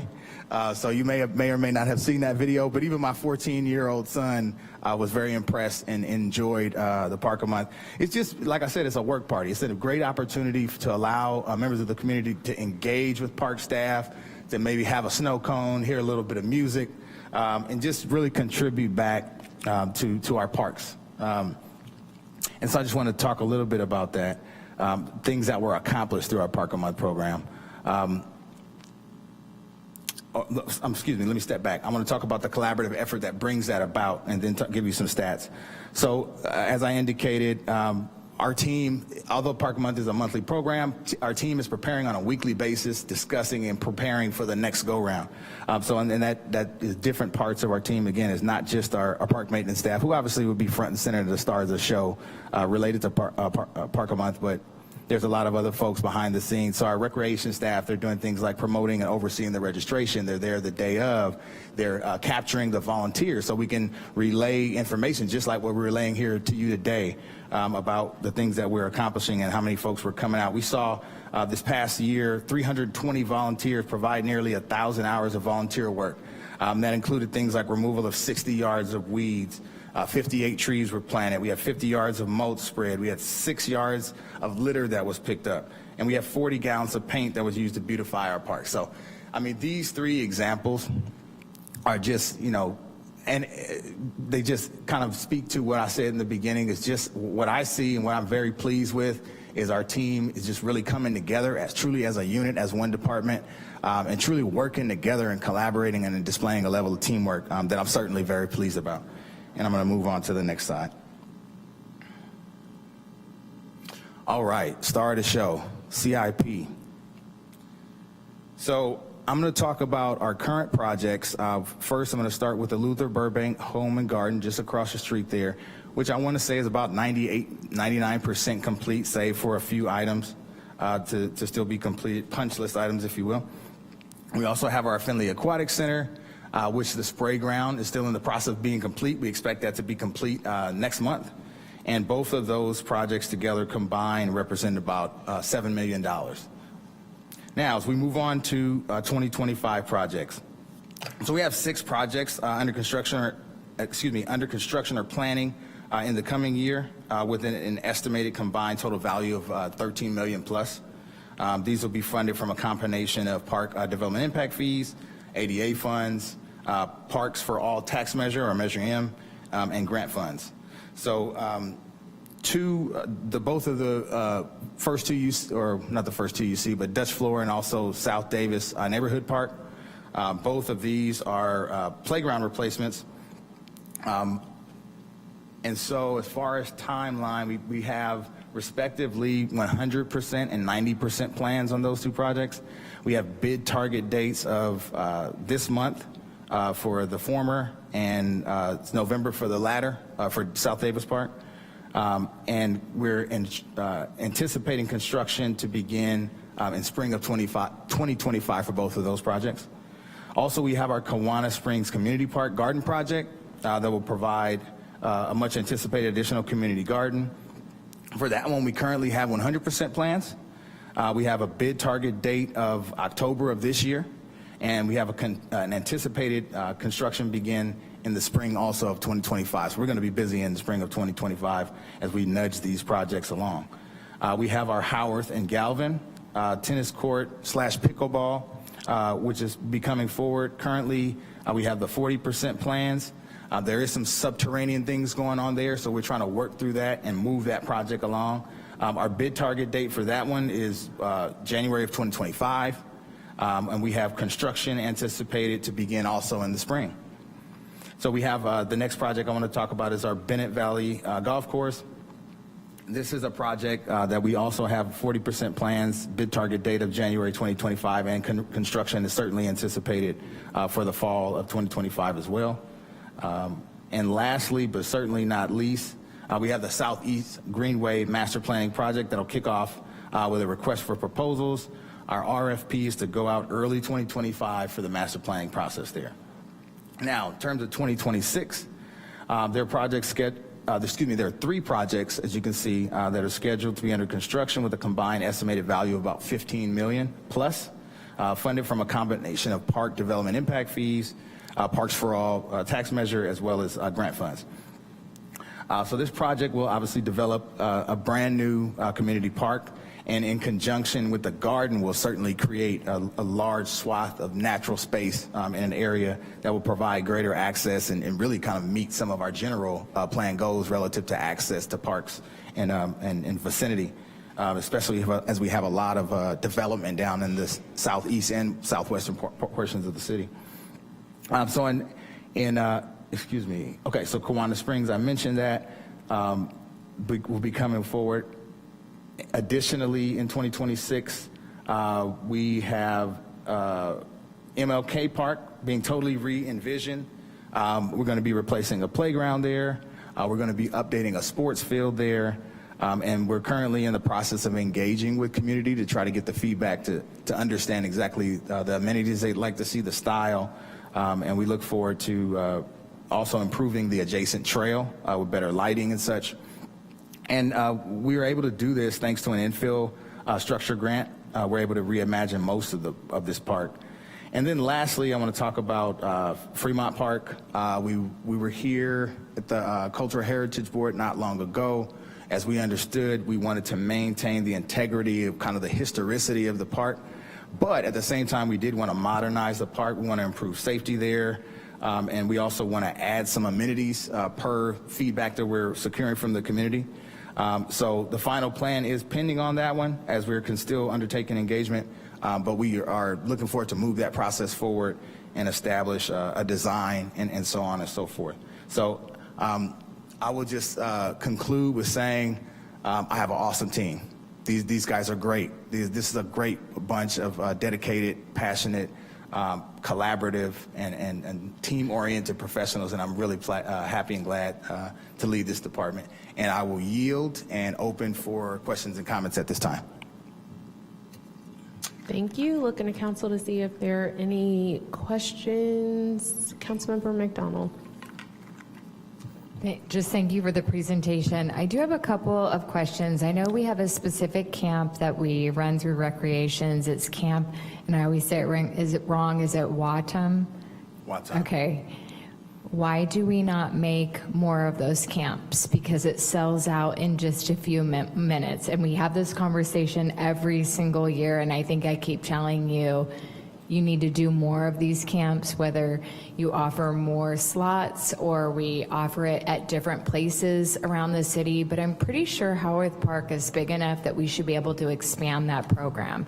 And it's just so wildly popular that I get constant comments from constituents and community members that we need to have more of that specific program because it helps with daycare. I believe that the volunteers that are able to be the camp counselors, there's so much good that comes around that particular program. So that's something I'd be interested in seeing brought back to us in the future. But you mentioned a couple of things, Director, about Measure M funds, and I just wanted to ask for clarification on that. You said in some of the Measure M funds that some of it can be used for maintenance and not just new park development.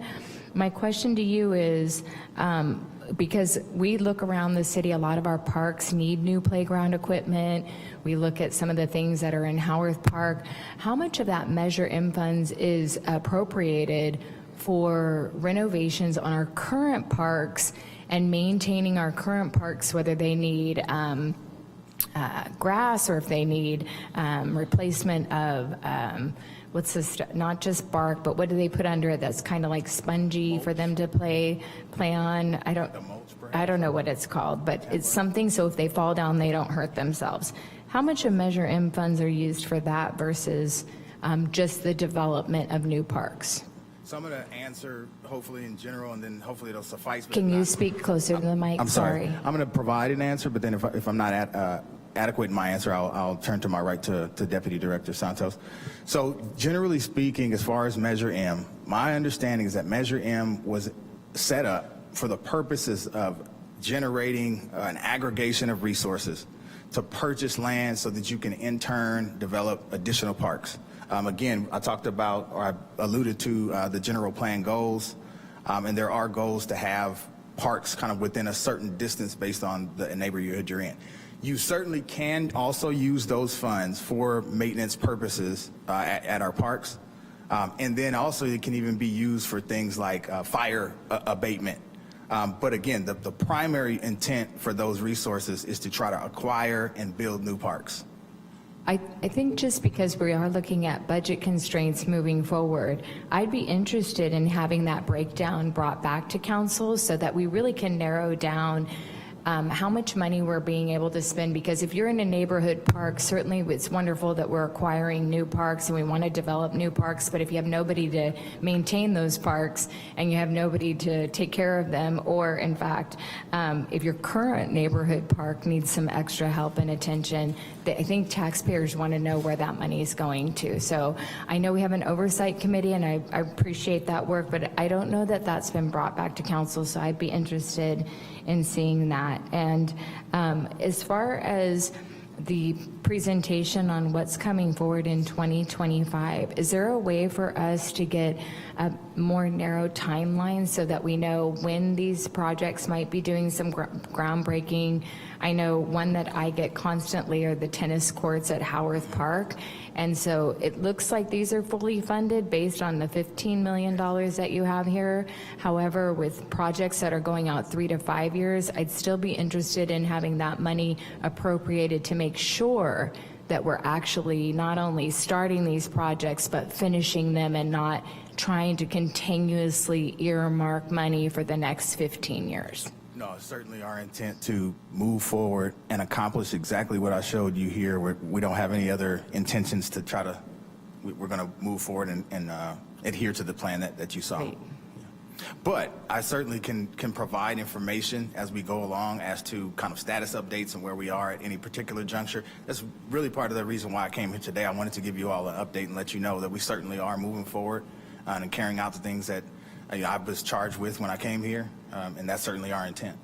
I think our community gets so excited when we actually are doing these projects, so being able to communicate and kind of break down that timeline is helpful. We see the excitement as we do our new roads, but I think in the Parks Department in particular, that's the one that really can help us tell them what we have going on. So if I may, we'll definitely provide information via CERO as some of these developments occur, and then there's other means by which we can alert council or other parties to make you aware of how we're moving along.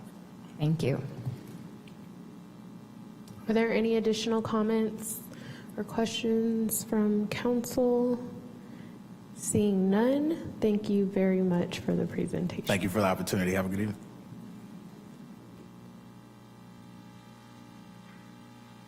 Madam City Manager. Item 9.2, investing now to secure our water future education and outreach campaign.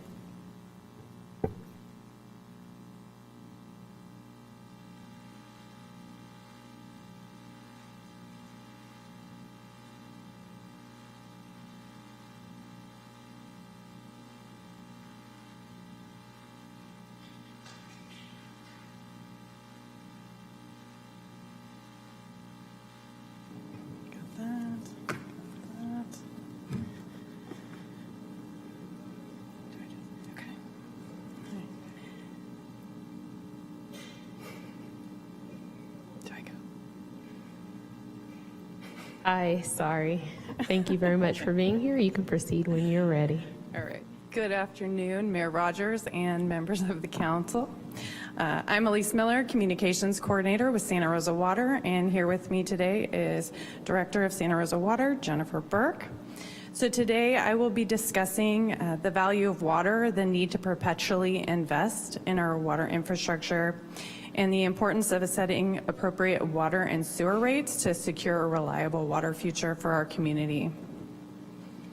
So to start, I want to introduce you to the Santa Rosa Water team. Pictured here, this is a group of professionals committed to delivering quality service and protecting Santa Rosa Water's future. 24/7, 365 days out of the year, this team is monitoring, maintaining, and improving the reliability and resiliency of our water system.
Testing. Oh, because I did not say that in a mic, it does not count. We are going to continue. Thank you very much. All right. So this is our Santa Rosa Water team. And they are monitoring, maintaining, and improving the reliability and resiliency of our public water system while also adhering to strict regulatory requirements. And every year, this team consistently delivers billions of gallons of locally sourced drinking water to Santa Rosa's taps. They collect, treat, and recycle wastewater to protect your health and the environment. And they accomplish all this as they work to safeguard our watershed and take steps to address the impacts of climate change. As a public water utility, Santa Rosa Water retains no profit. Our rates reflect the true cost of operating and maintaining Santa Rosa's complex water and sewer systems, with all the proceeds being reinvested. These rates for service currently equate to less than 1 penny per gallon for drinking water and less than 3 cents per gallon for wastewater collection, treatment, and reuse. When customers pay their water and sewer bills, they're funding these essential services, key infrastructure improvements, and our team of highly trained and skilled employees. In an effort to highlight the services that Santa Rosa Water provides to our community on a daily basis, our team relaunched our Value of Water campaign in May to share stories about our water system, introduce you to the people behind the pipe, and highlight ongoing investments in key infrastructure that are necessary to secure a reliable water future. About 90% of our water infrastructure is underground. So by sharing this information with the community, the goal is that they'll have a better understanding of the magnitude of the essential infrastructure that connects our entire city, all 54,000 customers, to water and sewer service. This mostly digital campaign leverages our website, our City Connections e-newsletter, and our social media accounts to share these stories. So I'm going to share a couple of examples of the posts that we're sharing as part of this campaign. We're using the tagline always on, meaning rain or shine, our team is always on, so your water is there when you need it. On the right, you'll see a social post featuring our water operations team out in the field making a repair. We're also using the tagline investing now to secure our water future, highlighting the strategic investments we're making to improve the reliability of this critical water infrastructure. On the right is an image of our groundbreaking ceremony of our $68 million UV disinfection project out at a key component of our Laguna treatment plant. And on the left, we're showing the replacement of water pipe in a neighborhood to improve the system. So to view more of this campaign, I encourage you to follow us on Facebook and Instagram and like and share these posts. I've also prepared a social media toolkit for council that I'll share through the appropriate channels after this meeting. So why is this education campaign so important? Our health, the economy, and the environment all depend on reliable water service. And Santa Rosa Water is committed to provide quality water and sewer services, but we're facing some real challenges related to increasing costs, new and more stringent regulations, climate change and extreme weather, think floods, fires, droughts, and a rapidly aging infrastructure. So to address these challenges, we need to make some fiscally responsible investments in our water systems. Like much of the water infrastructure across the state and our nation, our water system is rapidly aging. Many parts of Santa Rosa's water and sewer systems, including the Laguna treatment plant, are well over 50 years old. And based on Santa Rosa Water's latest infrastructure report card, prepared by the city's asset management team, our water, sewer, and regional water reuse systems need significant capital investments to ensure their reliability and resiliency. So here's our report card. This is a high-level assessment of the condition of our public water system.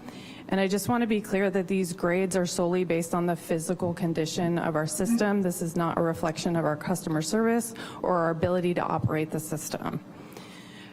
So for the water distribution system, we received a B grade, meaning it's adequate for now, but notes that an additional $20 million is needed to address priority projects like water main replacements, seismic retrofits of our water tanks, the rehabilitation of groundwater wells, and pump station upgrades. For our sewer collection system, we received a C+, meaning it requires attention, and an additional investment of $29 million is needed to address priority projects like sewer main replacements, rehabilitation of large diameter sewer trunk lines, and lift station upgrades. The regional water reuse system, that includes the Laguna treatment plant, received a D+, meaning it's at risk and is indeed in need of an additional $15 million per year for the modernization of infrastructure, and priority projects include most of the major components of that treatment plant, including a $35 million investment to upgrade the electrical infrastructure at the plant. So to ease the financial burden on our customers, the city is working closely with our state and federal partners.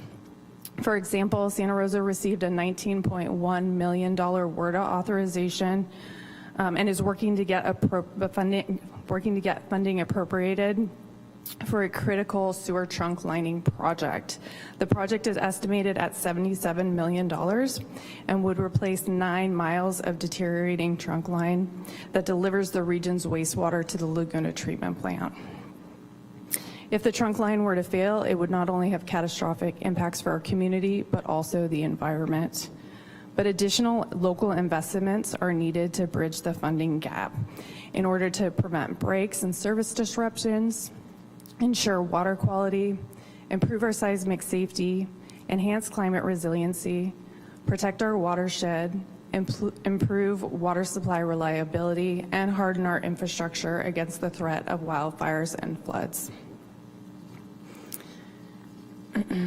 So most of our public water systems operation and maintenance and investment in our infrastructure are paid for by water and sewer rates. And every few years, Santa Rosa Water undergoes water and sewer rate studies to ensure the rates customers are charged reflect the true cost of providing that service. So we're in the last year of our current rate schedule, and Santa Rosa has contracted with an independent rate consultant to complete a cost of service study and propose water and sewer rates for 2025 through 2030. We do not know yet what those proposed rates are, but they would take effect each year on July 1, 2025 through 2029 if approved. So here's an overview of the process that we're undertaking for rate setting. The rate consultant is currently working on water and sewer rate studies and working with the internal rate task force made up of city staff on the data analysis. Initial information will be brought to the Board of Public Utilities Budget Subcommittee, and staff will work with the subcommittee to develop a recommendation. That recommendation will be taken to the full board. And once a recommendation is found, that recommendation will be shared with the City Council in a study session. And based on Council's direction, a public hearing will be scheduled for the adoption of the proposed water and sewer rates. But before that public hearing, customers will receive a Prop 218 notice in the mail with those proposed rates. If adopted, the new rate schedule would take effect on or about July 1, 2025. So to keep our customers informed throughout the process, Santa Rosa Water will provide updates via our website, srcity.org/water rates, through our City Connection e-newsletter that has over 100,000 subscribers, through water bills and our social media accounts, traditional advertising, and public meetings and community events. As part of our outreach to customers, we'll share all the ways we're here to help our customers manage their bills. We have a customer service team that's available to answer questions and connect customers to resources. We have our Water Smart portal, which provides near real-time water usage data so customers can understand how and when they're using water. We have our Water Smart programs where we offer free devices like high-efficiency shower heads and aerators. We provide free in-person Water Smart checkups, and we'll create customized recommendations for customers on how they can save water. And we have a variety of rebates that are available. We also have our Help to Others Water Bill Assistance Program, which provides a discount on our water bill to income qualifying customers. So to learn more about the value of water and the rate setting process, you can visit srcity.org/value of water. And with that, I'm happy to take any questions. Thank you very much. Looking to council to see if there are any questions or comments, and seeing none, thank you very much for the presentation. Thanks. Moving on to item 9.3, Madam City Manager. Item 9.3, Community Empowerment Plan Update.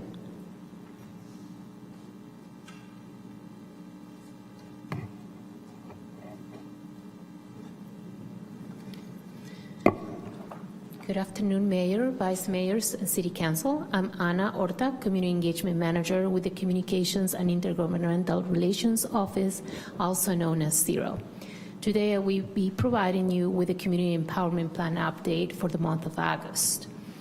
On September 4th, the Santa Rosa Fire Department hosted the bilingual Firefighter Story Hour at Rosa Regional Library. They will host a second Firefighter Story Hour on Wednesday, September 18th at Northwest Santa Rosa Library from 10:30 to 11:30 a.m. On September 14th, the Santa Rosa Fire Department, the Santa Rosa Police Department, the Recreation and Parks Department, and CIRO will be tabling at the South Park Summer Day and Night Festival and Martin Luther King Jr. Memorial Park from 1 to 8 p.m. The festival is designed to build knowledge by educating the public, bringing resources to the community, and celebrating the South Park neighborhood. On September 15, the Violence Prevention Partnership will bring the Mary Lou to Fiesta de la Independencia at the Luther Burbank Center for the Arts from 1 to 7 p.m. This free community event celebrates Hispanic Heritage Month by honoring Latin American countries that recognize their independence during this month. On Thursday, September 26, the Violence Prevention Partnership, in association with Bellevue Union School District, will be hosting a gang awareness presentation at Meadowview Elementary School at 6 p.m. The presentation will be in English with simultaneous Spanish interpretation. Accompanying the presentation will be a resource fairs during which community-based organizations will offer information and supportive services to attendees. On September 28th, Violence Prevention Partnership and Zero will participate in the Land Path Harvest Festival at Bayer Farm from 10 a.m. to 2 p.m. This is a community engagement fair with partner organizations, dance performances, garden tunes, and workshop, arts and storytelling for children. Also, on this day, the Santa Rosa Fire Department will be assisting Santa Rosa High School CERT program with their urban search and rescue education at the Santa Rosa Fire Training Tower from 3 to 5 p.m. Finally, last month, the Wildfire Resource Fair was a great success with an estimated 400 to 500 people attending and 24 agencies and organizations. All 3 emergency go-back workshops were attended at capacity, and the educational seminars were also a good turnout. And that concludes the Community Empowerment Plan. Thank you. Update. Thanks. Thank you very much for that presentation. Looking to council to see if there are any questions. Seeing none, we will now take public comment on all 3 items. Madam City Clerk. Thank you. We are now taking public comment on items 9.1 through 9.3. If you are in the council chamber and would like to comment but have not yet provided a speaker card or your name, please make your way to the podium. You have 3 minutes, and a countdown timer will alert at the end of that period. As you approach the podium, please state your name for the record if you choose to do so. The first public comment will be from Dwayne. Are you ready? Yes, sir. Hello, my name is Dwayne DeWitt. I'm from Roseland. I want to thank the staff, especially the Parks and Rec people, Mr. Watson, Mr. Castro.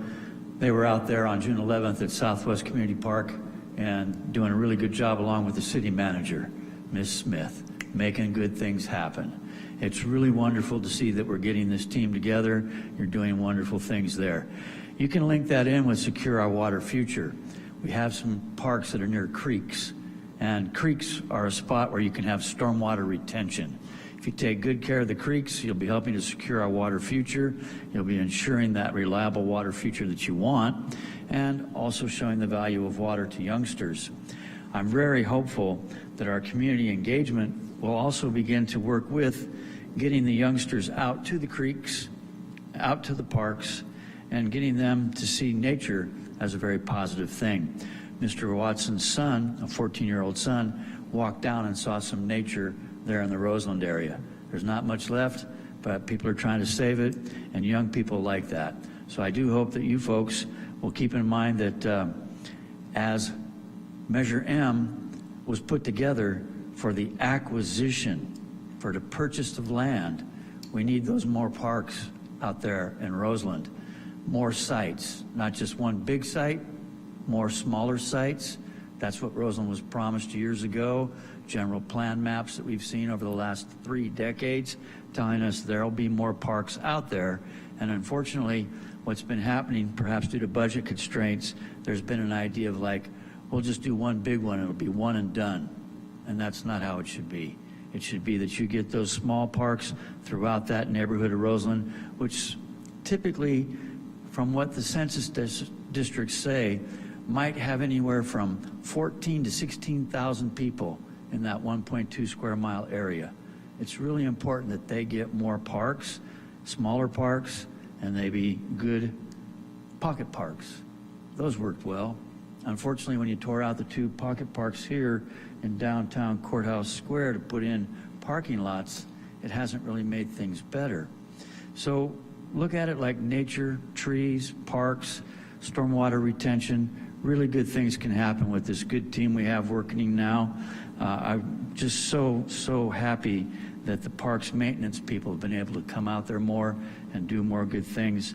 And I was just informed by one person from the water department that they expect to have another Roseland Creek cleanup a week after Creek's Week.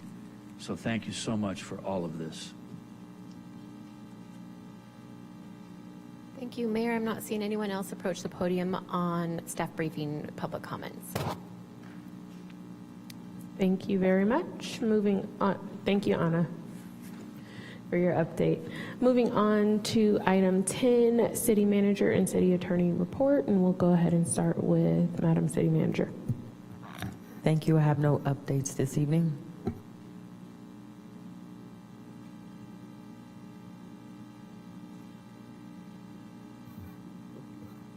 And I have no further updates.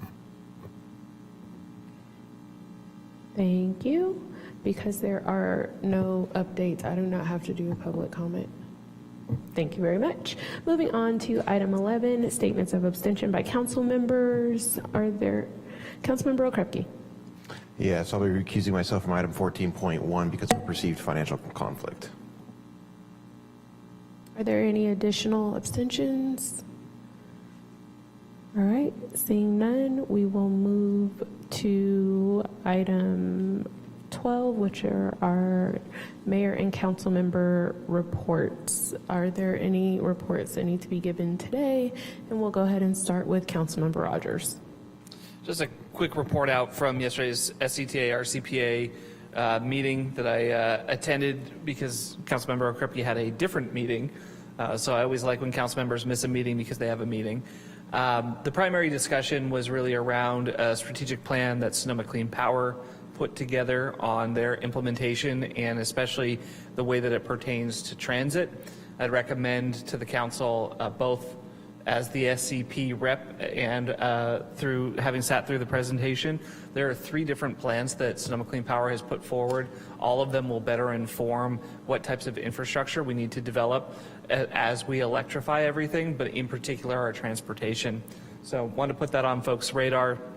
The second item is an ongoing conversation that I know Councilmember Okrepke has been very involved in that's related to a agreement that at this point is 30 years old between Golden Gate Transit and Sonoma County's transit operators that guarantees them a percentage of our TDA, our funding that we have for transit, and a broader push from our local operators to better understand the service that we are getting as a result of those dollars from GGB. So it's an ongoing conversation, but the challenge is it's a 30-year-old contract that has a requirement that all parties to the contract need to agree to open it up for discussion. So I know Councilmember Okrepke is working on it. I know Councilmember Fleming is working on it through MTC, but I just want to keep folks in the loop that that was part of the discussion. Thank you very much. Councilmember Fleming? Yeah, Councilmember Rogers and I met at the Climate Subcommittee last week, and we were given a pretty comprehensive presentation on turf. I believe our comments were pretty well captured by the Press Democrat, but that item will be coming back to the council in the future, and I hope that everybody has a chance to look at the presentation and become more familiar with the issue. Councilmember Okrepke. Thank you very much. I was just advised by the city attorney to give a little bit more detail as to why I'm recusing myself. 14.1 Greenvine Landscaping is a client of mine, so I'll be recusing myself from that. But one of the things to touch on is earlier this morning we had the Economic Development Subcommittee. First and foremost, I wanted to welcome Scott Adair, who's our new Economic Development Director. He's come down from Humboldt. We're excited to have him. He's very well regarded as well as qualified to take on the position. We're excited to have him. Also a thank you to Jill Scott for filling in between our full-time directors as an interim. She did a great job, and splitting the responsibilities between her own full-time responsibilities and taking on others is never an easy task, but she did a great job. We received EIFD, Enhanced Infrastructure Financing District, and Downtown Action Organization updates, as well as event updates of stuff going on the square. But we had a larger discussion on the key performance indicators that we're going to be using to track economic development, as well as how they apply to our economic development subcommittee and the economic development strategic plan, excuse me. And then we got an update on the Asawa Fountain, which we are being told will start construction start the installation in late Q4 of this year and into early Q1 of next year, calendar year. So December and January is the target for that, and it is sorely missed by many of members of this community. So we're excited to have it back. Councilmember McDonald. Thank you, Mayor. I have a few things to report out since the last time I was here in person. Skyhawk United community event held a park event a while ago that had entertainment, as well as it was a great way for the community to gather. And this Saturday from 9 to 11, the group of them will be volunteering to clean up the Skyhawk Community Park. So I just wanted to announce that. I was really pleased to be able to go to the SRJC President's Address this past week, and want to congratulate Dr. Frank Chong for receiving the President's Medallion, a very well-deserved award that he received, and he's done years and years of service for education and for the community, so I just want to congratulate him. I attended the Park a Month event at Olive Park and walked down along the Prince Memorial Greenway, and I just want to do a shout out. There's a large group of volunteers that take care of the Greenway, and it was so clean I could only find like a couple of cigarette butts and a lighter, and I was looking for garbage. So I want to say thank you to the staff that was there. Thank you to all the volunteers that continue to go and clean up, and as Mr. DeWitt says, they can clean up one day and go back and there's still a lot of debris, and so I just want to thank them for always being so diligent along that creek. I attended the North Bay Leadership MB North Bay LC, what am I saying? No, it's Labor Council, sorry. North Bay Labor Council breakfast, and that was to celebrate all of our labor workforce, so I just want to say thank you to them for hosting it. And I have a couple more things. They are going to have a Santa Rosa reuse bazaar. It's on 928 at Finley Park, and it's a way for people to drop off items and for people to shop for items for free. And the goal of this is to keep out useful items out of the landfill and put them back in the hands of people who need them instead. So it helps conserve resources as well. So if you have anything that you need to drop off at Finley on 928, you can drop off from 9 to 12. And if you want to go shop for free from 10 to 2 on items you might need, go to Finley Park. And they said that Recology is doing this with city staff, Reuse Alliance, and the Conservative Corps North Bay. So I just want to say thank you to them for doing this great event. Thank you. So for my report on August 21st, I traveled to Sacramento with Cal City's North Bay delegation to meet with legislators such as Senator McGuire, Assemblymember Connolly, and Assemblymember Wood to advocate for the needs of the city and also establish and strengthen relationships. On August 26th, there was a police swearing-in ceremony where we welcomed 3 additional officers to our department and promoted Sergeant Kelly Cresta. Congratulations, Kelly. And I will add that the department has a goal of 30 female officers by 2030, and we are currently at 28, and this is the most the department has ever had. So thank you to Chief Cregan and the department for all your hard work. On August 28th, the COC, Sonoma County Homeless Coalition, met, and the U.S. Department of Housing and Urban Development, HUD, has released the annual notice of funding opportunity, NOFA, for the Continuum of Care funds, which will provide up to $5.5 million to the Sonoma County Homeless Coalition. And funds are prioritized for permanent supportive housing, rapid rehousing, and coordinated entry and homeless management information systems. I would also like to report that coming up on September 16th at 7 p.m., we will have the city's 2024 Merit Awards ceremony, where 11 of Santa Rosa's most outstanding community volunteers will be celebrated. So I know a lot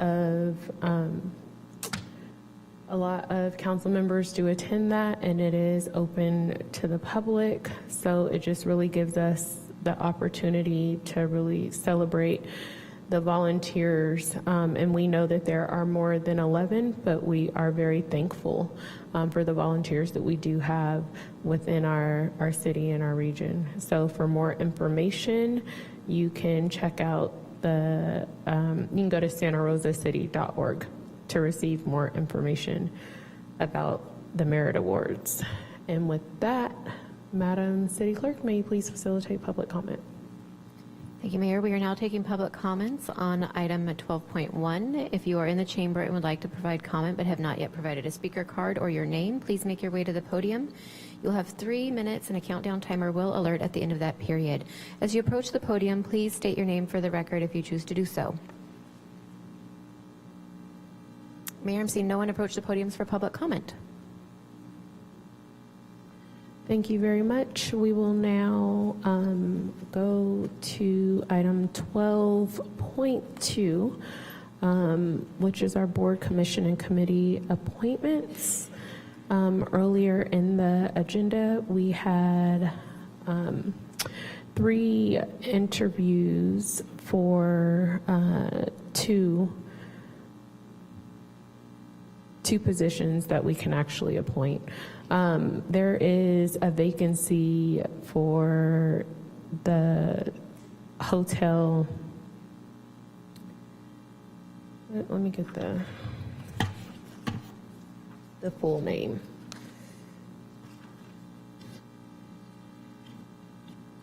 Okay. So it is for the Santa Rosa Tourism Business Improvement Area Advisory Board. So there is 1 vacancy, and we had 2 people interview for that position, and we had 1 person interview for the Board of Building Regulations and Appeals. So we already heard those interviews, and now is the time for council to choose who they will appoint for those positions. So with that, Madam City Clerk, can you please facilitate public comment on this item? Thank you, Mayor. We are now taking public comments on item 12.2.1. If you're in the chamber and would like to provide public comment but have not yet provided a speaker card or your name, please make your way to the podium. You will have 3 minutes, and a countdown timer will alert at the end of that period. Mayor, I'm seeing no one approach the podium for public comment on 12.2.1. Thank you. I'll bring it back to council to see if anyone would like to make a motion for either both appointments.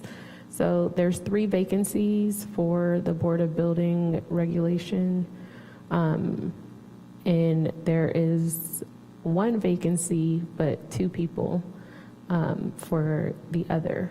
So, Councilmember Okrepke?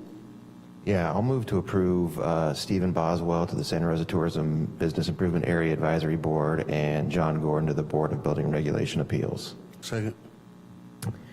We have a motion and a second. Is there any discussion from council? Seeing none, Madam City Clerk, may you please call the vote?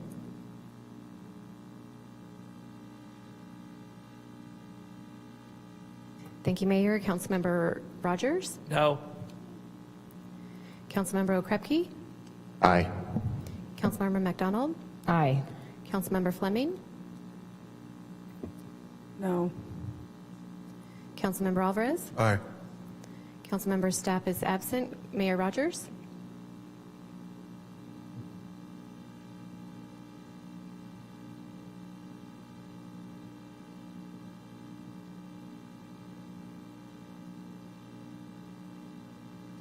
Okay. No. Let the record show this motion fails due to a split vote with Councilmembers Alvarez, McDonald, and Okrepke voting yes. Councilmembers Chris Rogers, Councilmember Fleming, and Mayor Rogers voting no.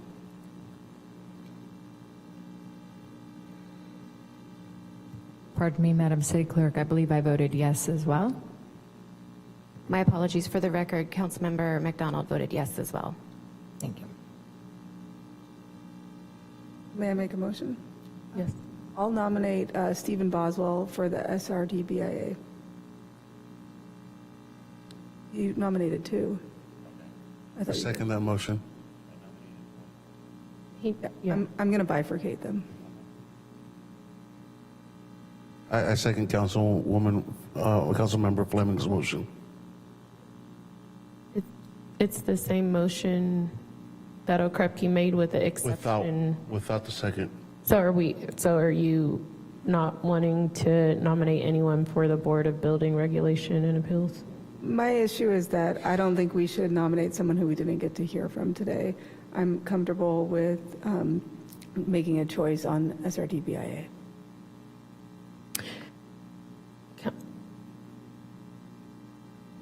We have a second? I have that second, Okay. yes, absolutely. Thank you. All right, any discussion? All right, Madam City Clerk, may you please facilitate the vote?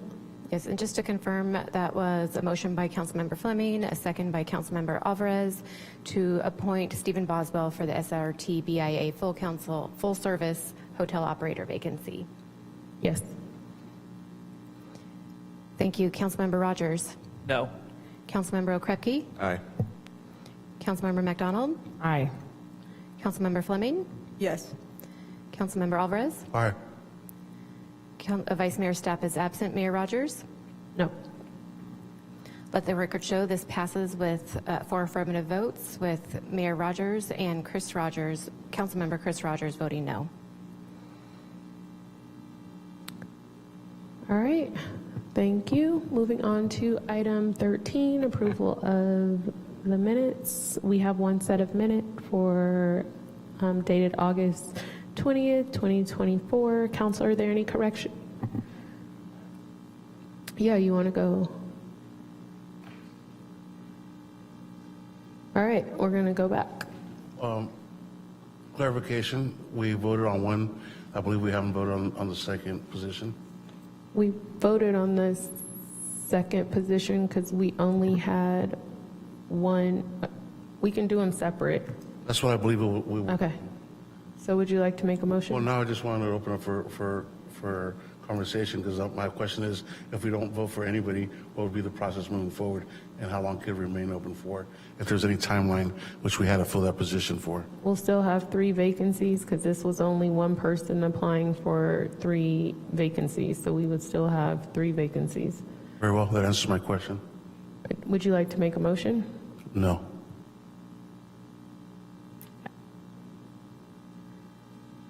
Councilmember McDonald?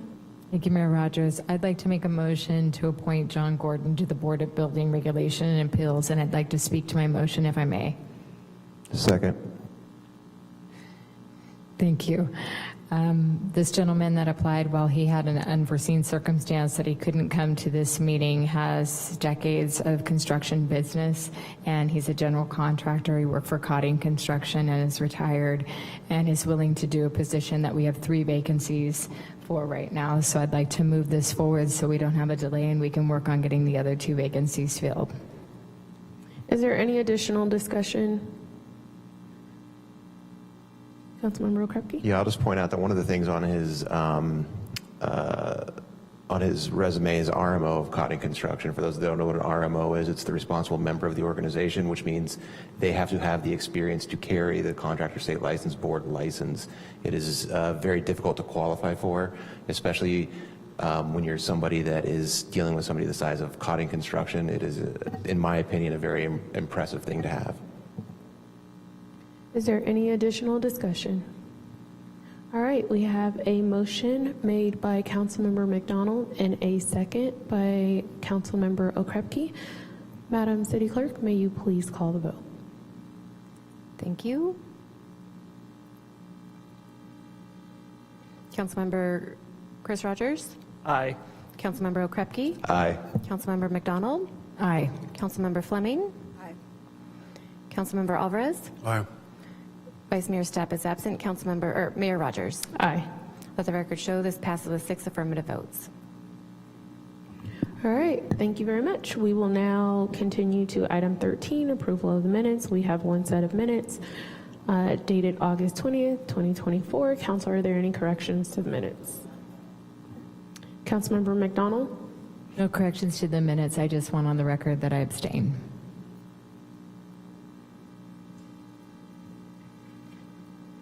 Madam City Clerk, can you please facilitate public comment on this item? Thank you. We are now taking public comments on item 13.1. If you are in the council chamber and would like to provide comment, please make your way to the podium. You'll have 3 minutes and a countdown timer will alert at the end of that period.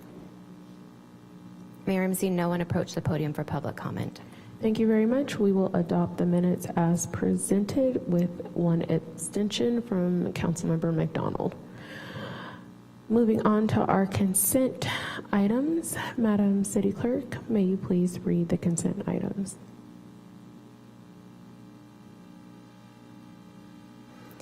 Thank you, Mayor. Item 14.1, resolution, split bid award, general services agreement for citywide landscape services. Item 14.2, resolution approving the issuance of a purchase order to Motorola Solutions Incorporated for police radio equipment. Item 14.3, resolution, abandoned vehicle abatement program extension. Item 14.4, resolution, acceptance of revised award of additional CCMU grant funds.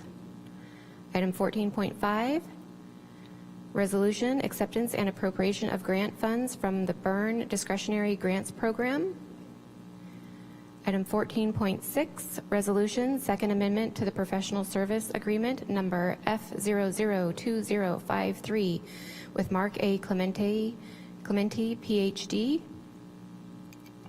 Item 14.7, resolution, City of Santa Rosa and Oakmont Village Association, second amendment for City Bus Route 16. Item 14.8, resolution, extension of proclamation of local homeless emergency. Thank you. Bringing it back to council to see if there are any questions on any of the items, with Councilmember Okrepke abstaining from 14.1. All right, I see no questions from other council members, but I would like to ask questions for 14.1.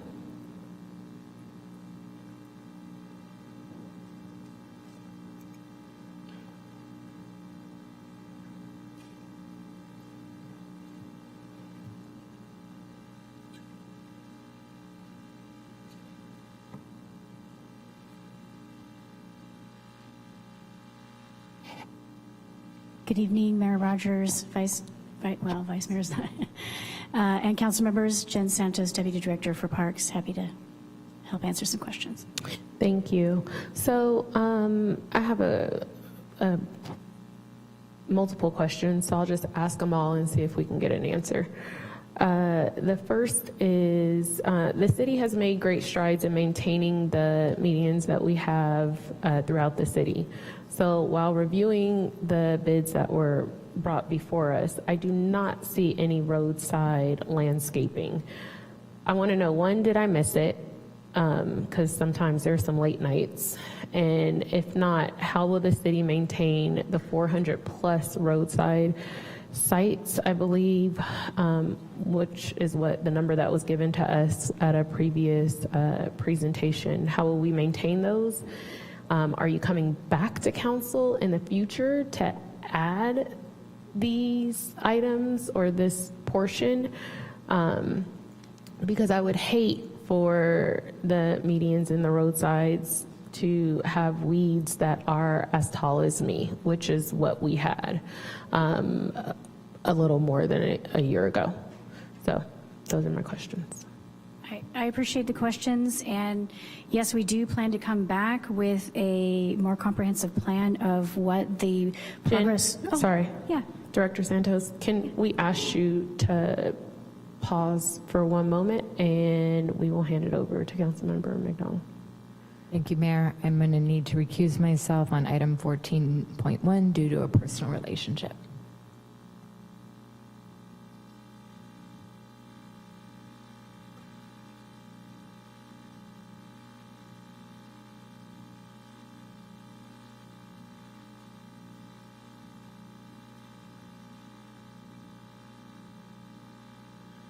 We can continue. Thank you. Thank you. So yes, we are planning to come back with a more comprehensive plan of how we plan to address the roadside landscaping. What's before you tonight are the other two contracts, one for mowing of all the park sites in the city and civic sites, as well as landscape maintenance for tax district funded areas in the roadside. Part of that reasoning is that the funding we had was one time for those roadside landscaping. So we are looking at what our options are. We're working with our city partners in Public Works as well as finance to find out how can we structure an option to come back. What our target is to make sure we have something in place prior to, you know, the spring bloom of weeds. We're rolling into the winter season with this. We're in good shape. We really want to make sure we're coming back and providing something for council to act on before that, or at least an update with our internal plan. So do these contracts need to be approved today? The contracts do not expire until the end of November that we currently have. So we would also, they don't need to be approved today, but we'd like to give some time to our contractors to build up and be ready for those contracts to start on December 1st.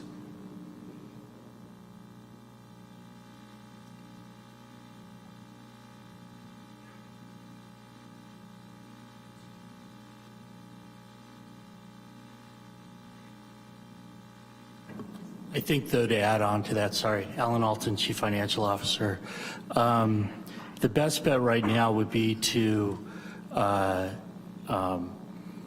approve the contracts, or an option for you would be to approve the contracts that are currently in front of you, allow the department to go back and come up with the requisite funding that would be needed for the roadside work and medians, and then we could either come back as part of the mid-year budget with the ability to pay for that, or put that as part of the 25-26 budget. In any way, we would need to, at this stage, we would need to rebid that roadside median part anyway. But depending on how those bids worked out, we would either come back with a standalone contract for that, or simply amend the contract that that's in front of you today. So then why can't we just wait instead of amending a contract? Why can't you figure out how the roadside work is going to be done and bring it all back to ensure that all of it is actually done? And that we don't bring it up here in this meeting, and then we don't. The reason why would be because you would lose these two contracts. You have a continuity of service. There is no way that the work that we're talking about, the median work, would be around $1 million. So we need to cut $1 million And there isn't time to come back between now and November to cut $1 million in a budget to be able to come back with that. So if you approve these now, you allow us to continue the service of the contracts that we currently have, and then sets the department forward to come back with the cuts in place and the ability to maintain or to fund the new service. So I will say that a lot of compliments that I have received is the fact that the city has been able to do the roadside maintenance. So I don't know if saddens is the right term, but it disappoints me to know that this is not something that we were looking at or going to push forward, being as though we receive so much praise from our constituents. This is something that they see every day when they're on the roadsides. This is something that we see every day, and it's also something that our visitors see. So when we're talking about people coming to the city of Santa Rosa to visit, we want them to have a pleasant place to visit by sight, right? Not just a pleasant experience. And so I won't push on the other two contracts, although I guess the way Mr. Alton explained it is that we need to go ahead and approve these, but I do not want this to fall by the wayside and for us not to come back to address this issue. I'll be very disappointed, even more so than I am right now, seeing as though it is not being presented with the other two. So with that, I'll go ahead and pass it to Madam City, Councilmember Alvarez. I'm wondering where we're currently at with the upkeep. If we're looking at two contracts and making sure that there's not a lapse in one, I'm hoping, James, if you could answer that question. Because I believe, Mayor, your concern is a lapse in the service where we're getting ahead of the weeds and then we're going to fall back into lack of service. Is that where your concern is? My concern is that we're going to go back to where we were about a year and a half ago, and the weeds are going to be as tall as me. And additionally, my concern is that we do not have enough park staff and maintenance. And I love our park staff, but we do not have enough of them to maintain 400 plus. What is the number? I keep saying 400 plus.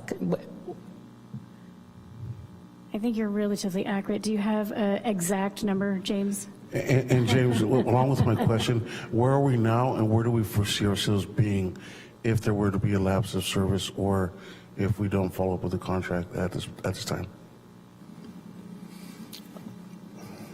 Hello, Mayor Rogers and council members. James Castro, Park Superintendent. I want to make sure I understand your question correctly. First of all, it's 475 separate locations across the city.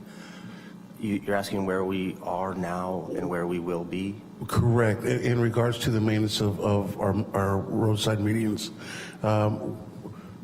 not so much how tall the grass is now, but as staffing, as being proactive in addressing the situation so we don't have that appearance for those that come visit us.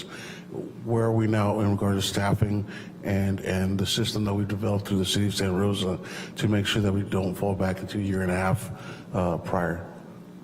Well, I'll commend all of you right now because just having this conversation is ensuring that we're not going to go backwards, right? So when we look at the roadside landscaping, we're looking at approximately 20% of our staff time for 23 employees. So simple math, it's approximately 200 hours a week that we would take out of parks.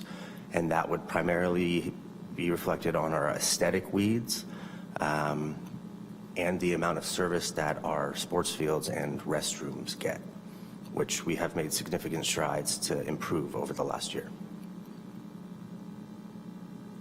And I think it was about a year and a half ago when I asked the question of why is it that we actually do the outsourcing? And it was pretty much because it was a seasonal issue. The weeds wouldn't grow in the winter such as they do now in the spring, summer, and part of the fall, correct? I'm not sure that's completely accurate. The parks, I mean, the bottom line is the parks will suffer if we don't fund a contract to take care of this. So it's approximately 10,000 hours a year that staff would have to put out into the streets. So it really is an issue of the proactiveness of the situation, or the issue, I should say. I mean, we would love to be able to bring all these services in-house, but clearly the state of where we're at right now, that's not even a conversation. So with our current staffing levels, we cannot do the medians at the way that they're being performed right now. So respectfully to the continuity of services, come November, the continuity of the roadside landscaping will stop without bringing this back to you guys. I appreciate the insight.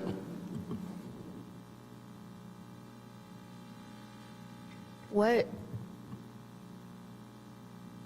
are there options to reduce some of the work that Parks has to do now in order to do the medians to make me happy?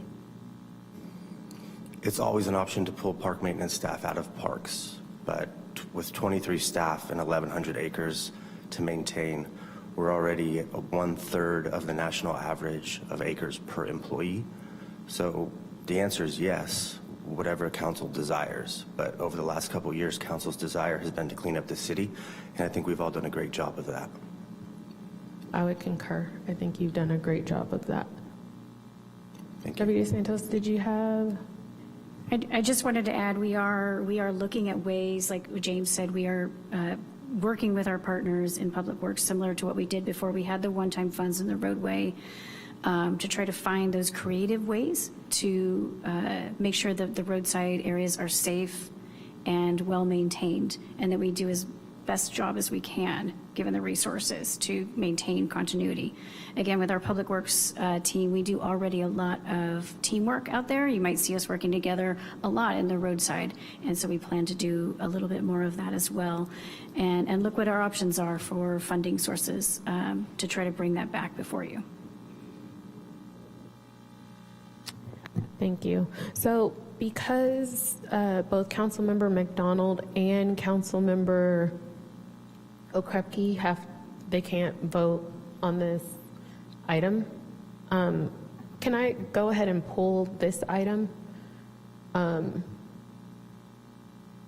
For me, with the recommendation that we do not move forward with this item, but that we see what we can do about contracts, because we have 2 contracts, but who's to say that we can't one of these contracts without doing an amendment, because that seems more costly to me, but to move around and kind of see exactly what we're asking them to do in the current contracts. And I also just want to note that, the 2 bids we have right now are a approve or deny type of bid. It's a low bidding situation. So in order to look at what we can and can't do with the existing 2 bids we have before us, we would have to deny those bids and rebid them, which will put us, as Alan said, in jeopardy of continuity of any sort of service for mowing and tax districts. So we want to be careful with that process. Councilmember Rogers. Yeah, that was going to be my question for the city attorney. Given that we've gone through an RFP process and brought in these bids, if we were to deny a selected contract that met the qualifications of what we put out there we were looking for, does that open the city up to any legal issues? Typically, our bids that go out, I haven't looked at this one, but I would be surprised if it doesn't give the city, make clear the city has the right to reject any and all bids for any reason. So you could technically do that. There would be no leg to stand on to challenge the city. The practical problem is that you can't possibly put out another round for a different scope of work, get proposals in, and get a contract in front of council to be approved in the amount of time you need before your existing contract lapses, which means that you will, by definition, have no services for some period of time. And I think that was the point that the CFO was making. So if what you really want to do is provide these services, but you would like an expanded scope, my recommendation would be to go ahead and approve these contracts so you have a continuity of services, and then you can address whether you want to go through an additional RFP process for the additional scope, which, depending on what happens, could end up with an amendment to this contract or a new contract with a different entity.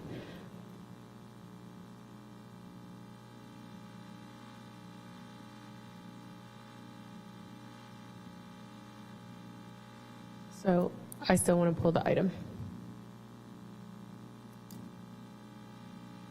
We have to pull it anyway. Because What do we have to pull? for them to, well, can't they vote on the other items on consent? Huh? Oh, when you say pull, you don't mean continued, you mean you're going to pull the item off consent. Yes, the two council members that recused are recused from this item. They are not recused from the balance of the consent calendar. So if you want to separate this item from the consent calendar, if you're dealing with this item first, then you can go forward. If you are dealing with the balance of the consent calendar, we would need to invite the two council members back in the room so that they could participate. And what is the time frame to bring the other item back if this item is approved? Our goal is to have that conversation with our internal team as soon as possible, with the goal of having something in place prior to spring. So we have a temporary plan to work amongst ourselves over the winter while it's raining, and we want to have a goal of making sure we have something in place, a plan that you've looked at and approved prior to spring. So before the end of the year or in January for the plan, but we will work internally with our teams right away, and we have been. So the roadways do not grow weeds or anything during the winter months? Clarification. Sure. Yes, there are some weeds that are very, very reduced. So the need for additional staff time during the winter when it is raining, especially if we had a rainy season like last time, opens up opportunities for staff to shift their time over there when we have rainy seasons to address any sort of needs to keep the roadways safe and open and keep the pedestrian pathways safe and open as well. So we do have capacity in the winter months, especially. We had the same thing happening in our parks, so we have additional capacity, yes. So you're saying that the weeds do grow, but that we have staffing to take care of that during the winter months? Yeah, and I'll clarify. There are very small amount of growth of weeds. We're looking at the springtime bloom is when we're starting to see those weeds that you were talking about. Before we have the big giant weeds, you're not going to see that in winter typically unless we have a very light rainy season, and then we will shift accordingly. But typically the last few years have been very rainy, and we are looking at that again this year. And there is when it is raining like that and cold, a significant reduction in weed growth until the springtime. This is my last question, I promise. Is there also a significant reduction in grass growth and the need to have the mowing? Grass is typically mowed for the benefit of the recreational services we provide, so it is growing slower, yes, but it grows faster in the spring. So there's a balance of services happening with the contracted services. So it'll be a little bit less in spring. In winter, if they can't mow, we wait, but they do mow because we want to make sure that we have prepared those fields for our sports teams that are playing out there on those fields. Okay. Madam City Clerk, Councilmember Alvarez. If we can't go forward with 14.1 today, I must ask, what options do we have? And I guess this would be for our purchasing director. And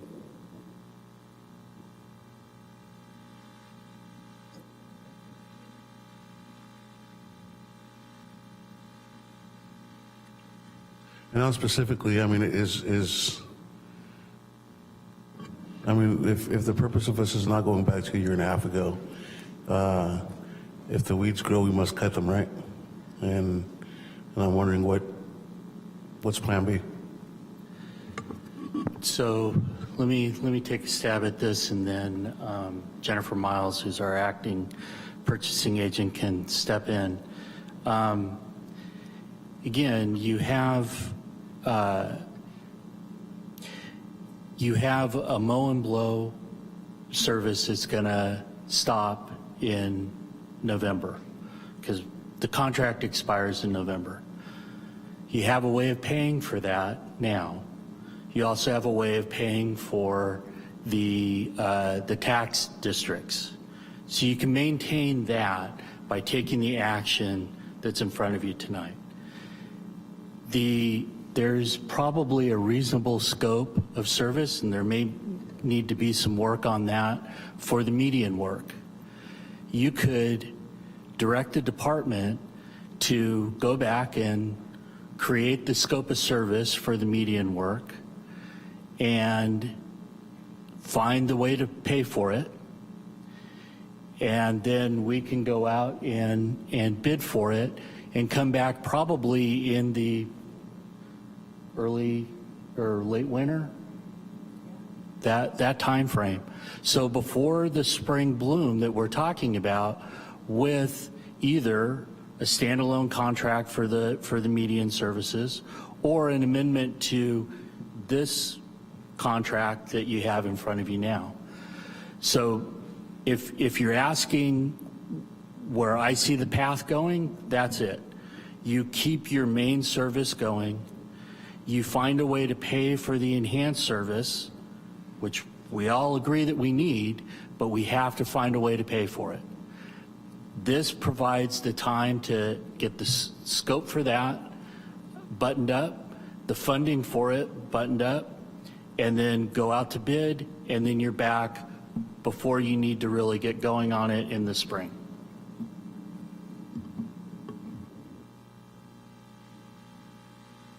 For our purchasing director, is there anything that you would add to that? Good afternoon, Mayor Rogers and members of the council. This process took us quite a few months, I would say over 6 months, to prepare the invitation for bid. It also included a lot of time on behalf of the participants for the vendors responding. We had site visits, we had all kinds of information. So there's a lot of work that goes into a bid process. And when this bid closed and the numbers were released, basically they looked at it and said, well, I mean, we're not really set up for section number 2. So having that discussion ahead of time, the recommendation was, if you're unsure of having the funding or the ability, let's separate it out into sections so we can award on a multiple award basis. And it's also resulting in a cost savings additionally as well, instead of doing an all or none award. So it was decided, and we had discussed, that they would go back and revise the scope of work for section 2, and we would rebid it immediately. So procurement's basically waiting for Recreation and Parks to get that information to us. As soon as we get that, we can flip out a bid a lot easier in preparation of what we just currently went through. So my recommendation would be to continue with this award for these contracts, and we will approach and get the other one moving as quickly as possible once there is a decision by Recreation and Parks on the funding source and how the scope of that would look. We can turn it over pretty quickly. I imagine that offering a proposal proposal of 1 year makes no sense to the company that we're contracting with. I imagine they're looking more than a year for them to be, for it to be feasible, or at least logical for them to enter into such a contract? To a multi-year contract? Correct.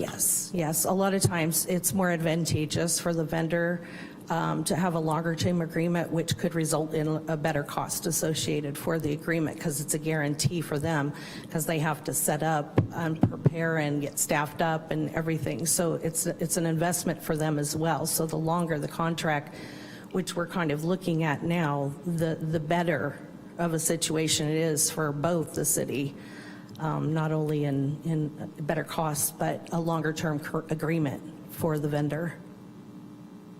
Appreciate you. Councilmember Rogers. Yeah, I just got to share, I'm just a little bit frustrated. There were so many different opportunities for us to have this conversation, whether it's when we were first talking about the plan, in the budget, when the RFP was made, when the responses came back. To your point, people have spent months writing this. We've had the city attorney's office that has been having to go through the contracts and approve this. A lot of staff time and probably 8 different touch points where we could have talked about this. And now we're going to look like terrible partners for people who are responding back to RFPs wondering, why would I bother to put in a bunch of work on a proposal, come do site visits, price out our equipment to try to meet the need, if the council is going to pull out the rug on consent at the last minute and then not have continuity of services. To me, that's not being a good partner to do business with. I'd like to see us approve this contract tonight. And if we want additional things outside of what the scope was, there is a process for us to do that. But for me, going back to the drawing board and starting over on this, because quite frankly, we have missed the discussion up here, not because staff were given different direction that didn't come forward or that people didn't respond appropriately to the RFP. That just to me is unacceptable. So I'm hoping we can approve this tonight and then deal with what's missing going forward.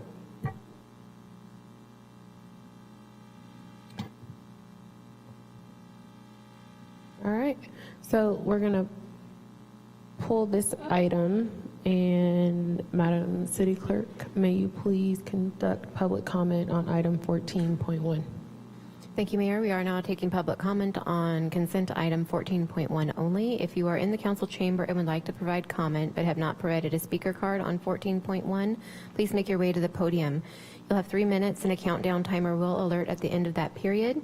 As you approach the podium, please state your name for public record if you choose to do so. The first public comment will be from Dwayne. Hello, my name is Dwayne DeWitt. I'm from Roseland, and I have appreciated how the Parks Department has stepped up and made things nicer now than they have been in the past, even though they have such short staff. To only have 23 staff for 1,100 acres, 1/3 of the national average, just shows how extraordinary it is that our staff people are stepping up to do their best to make sure that our roadways and our medians look good for the visitors that do come to our area. With that in mind, perhaps you could begin to also use the Sonoma County probation workers even more and get them out there during this time frame in which you're a bit uncertain as to what will happen next. I am a bit confused when you say pull the item. Does it mean you're not acting on it tonight, or that we're having this conversation onward, forward tonight? And it's different than tabling it, different than continuing it. There's different terms that get used by you folks there at the dais. So I want to know the specific outcome of what's going to happen tonight. And I personally would recommend that you go for it, get this done, keep what you've got in place, and then try to find the extra money to go for the next situation.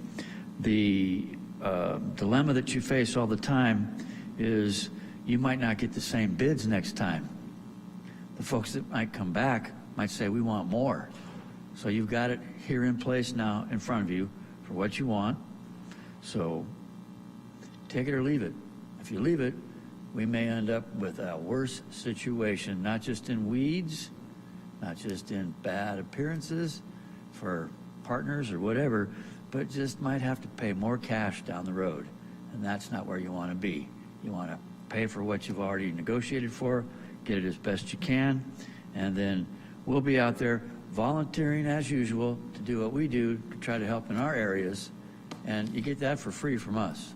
So, you know, I get frustrated sometimes trying to be a helpful person, because I know that Mr. Castro is trying to do his best, Ms. Santos, and I know Mr. Watson, who's just got here, is going like, yeah, let's get it, man. Let's work forward. So let's not vacillate. Let's just do it. Thank you. Thank you. Mayor, I'm seeing no one else approach the podiums for public comment on item 14.1. All right. Seeing no additional public comment, Councilmember Alvarez, can you please make a motion for 14.1? I move item 14.1 and await a second. We have a motion made by Councilmember Alvarez and a second by Councilmember Rogers.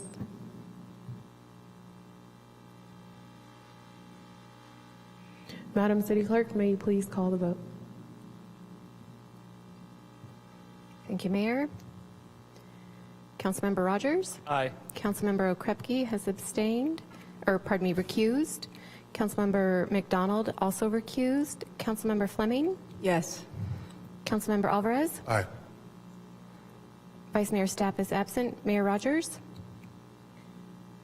Madam City Attorney, just because this does not go through tonight, it doesn't mean that we have to go through the RFP process again. It means that they would bring all three contracts at one time, correct? If you want to see these two contracts come back to you with a new contract that we have not put out for bid, it is not going to come back to you before your existing contracts for the scope of work that the two items in front of you would cover and provide seamless coverage. We would be coming back probably January at the earliest, and probably longer than that. I don't see it coming back any sooner than that, which means that the services you have now that expire the beginning of November would expire. There would be no coverage for those services. These bidders may or may not stick around, which may mean you have to then put this out to bid again and see what you get.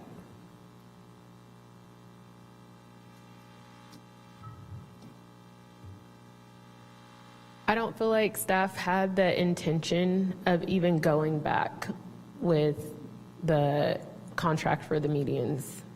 I think it looks good, what you guys are saying, but I don't think that you had the intention of going back because of monetary reasons.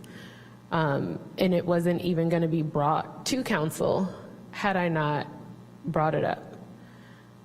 Because I value the process, and I know that it has taken a long time in order to get here, and a lot of hours that have been put into this, I will approve it, but I just think that we should have done something differently, and I really do want to find a way to get that third contract back before council and allow us to make the decision about whether or not we're going to approve the third contract, because I do not think that our park staff, and I'll say it again, can maintain it the way that it should be maintained. And this is something that we all see every single day. So with that, I am eagerly anticipating the contract for someone to do the medians. That's very important to me. Aye. Thank you. This motion passes with 4 affirmative votes and Vice Mayor Stapp absent and Council Members McDonald and Okrepke recusing. May I ask Council Members McDonald and Okrepke to return?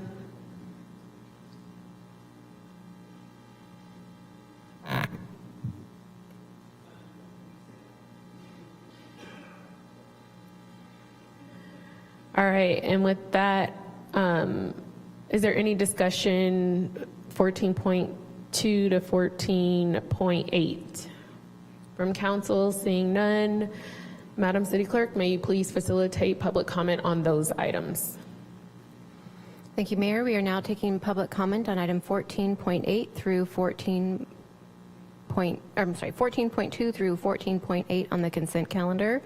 If you're in the chamber and would like to comment but have not yet provided your speaker card or your name, please make your way to the podium. You'll have 3 minutes and a countdown timer will alert at the end of that period. The first public comment will be from Dwayne. Hello, my name is Dwayne DeWitt, and I'm from Roseland. Today over at the Sonoma County Board of Supervisors meeting, it was pointed out that the population of Sonoma County has been decreasing, but our homeless population has been increasing.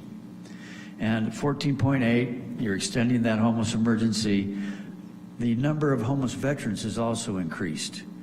This is an important time for you folks to take the time to look into the state's funding under Proposition 1, which offers opportunities to get funding to provide housing for veterans. It might seem like it's just a small amount, but there are large amounts of money involved with Proposition 1, and I do believe we could begin to work together to actually end the homeless emergency. This situation has been going on for so many years, people may have become complacent. But the veterans that I talk with are becoming more frustrated, especially the ones who came back from Iraq and Afghanistan and are faced with these difficulties in this, I guess you might say, almost overwhelmingly harsh real estate market here to rent just a room. Not long ago, you could have an entire one-bedroom apartment for $1,000. Now you can't even find a room for that price. And many of these people are just struggling out here trying to do the best they can. I know that you folks are so busy with so many other things, but please take the time to look into Proposition 1 funding sources and the opportunity for what's called permanent supportive housing for veterans. Recently in the news, it was announced that Nation's Finest had to close a site in Sebastopol, and those people were basically left on the streets. And there's an opportunity, because Nation's Finest is based here in Santa Rosa, where you folks could be helping them to get some of these larger buildings that were convalescent homes or group homes purchased and put into play to end homelessness for veterans at least. I apologize if it seems like I'm only focusing on veterans, but I know that they are hurting right now so much. Thank you for your time. Thank you, Mayor. I'm seeing no one else approach the podium for public comment on this item. Looking to council to see if there's any comments. Seeing none, Madam City Clerk, may you please call the vote on these items? We need to put a motion on the floor. You need a motion. Go for it. Thank you, Madam Mayor. I move items 4.2 through 14. I move items 14.2 through 14.8 and await a second. Second. Motion made by Councilmember Alvarez, second by Councilmember McDonald. Madam City Clerk, may you please call the vote? Thank you. Councilmember Rogers? Aye. Councilmember Okrepke? Aye. Councilmember McDonald? Aye. Councilmember Fleming? Yes. Councilmember Alvarez? Aye. Vice Mayor Stapp is absent. Mayor Rogers? Aye. Let the record show this passes with 6 affirmative votes. Thank you. We'll now take item 15, public comment on non-agenda matters. Is there anyone in the public that is wishing to give a comment?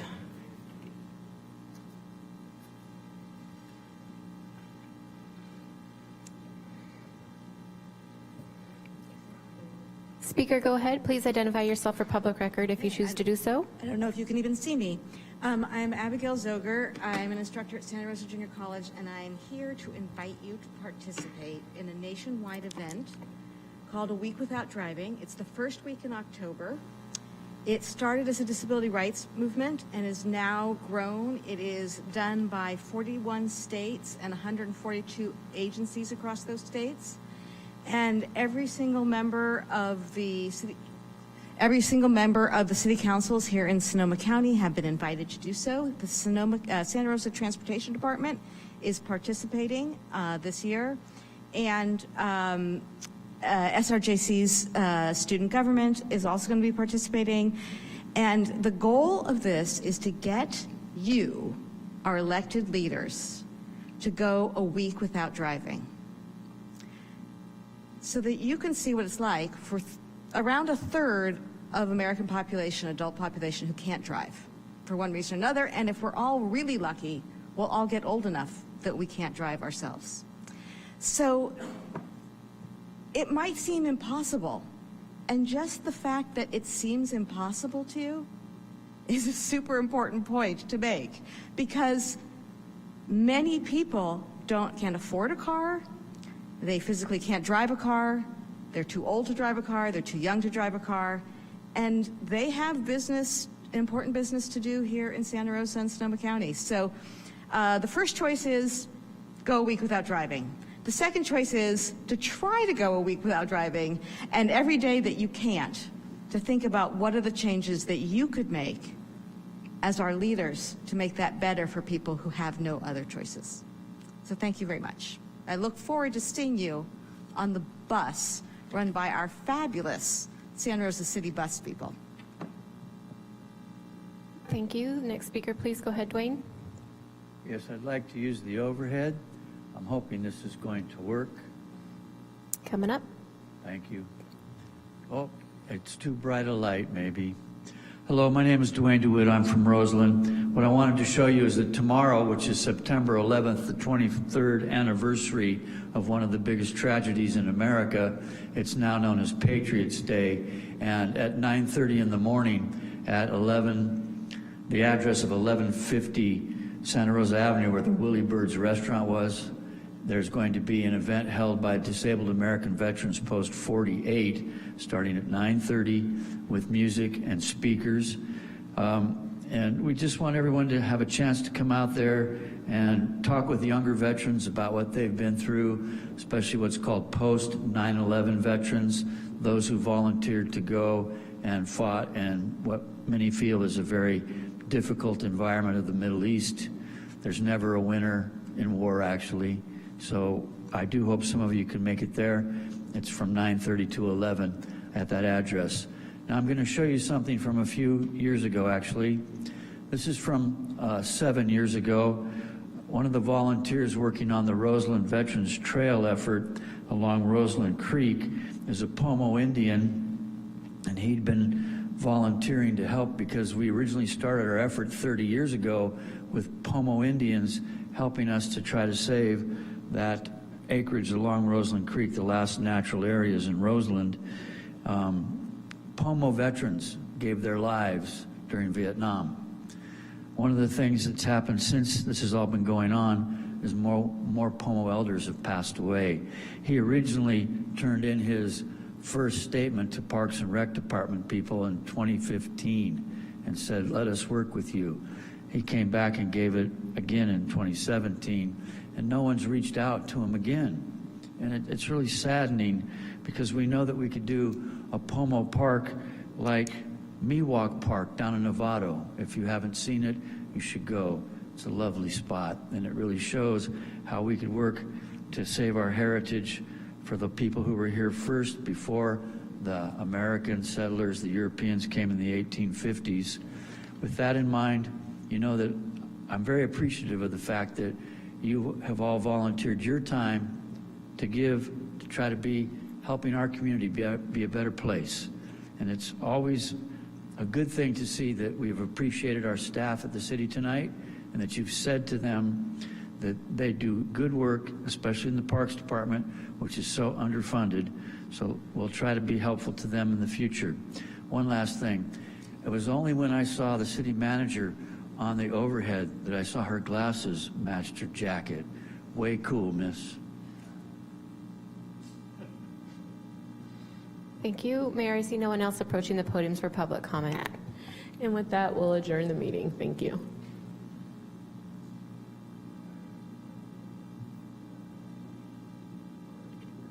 (18.1) I'm sorry, was there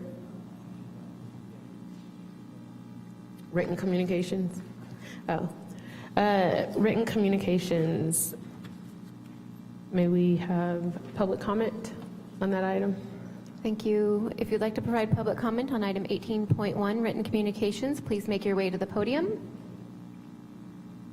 Mayor, I'm seeing no one approach the podium on this item. All right. There are no additional members of the public, so we will go ahead and adjourn the meeting. Thank you.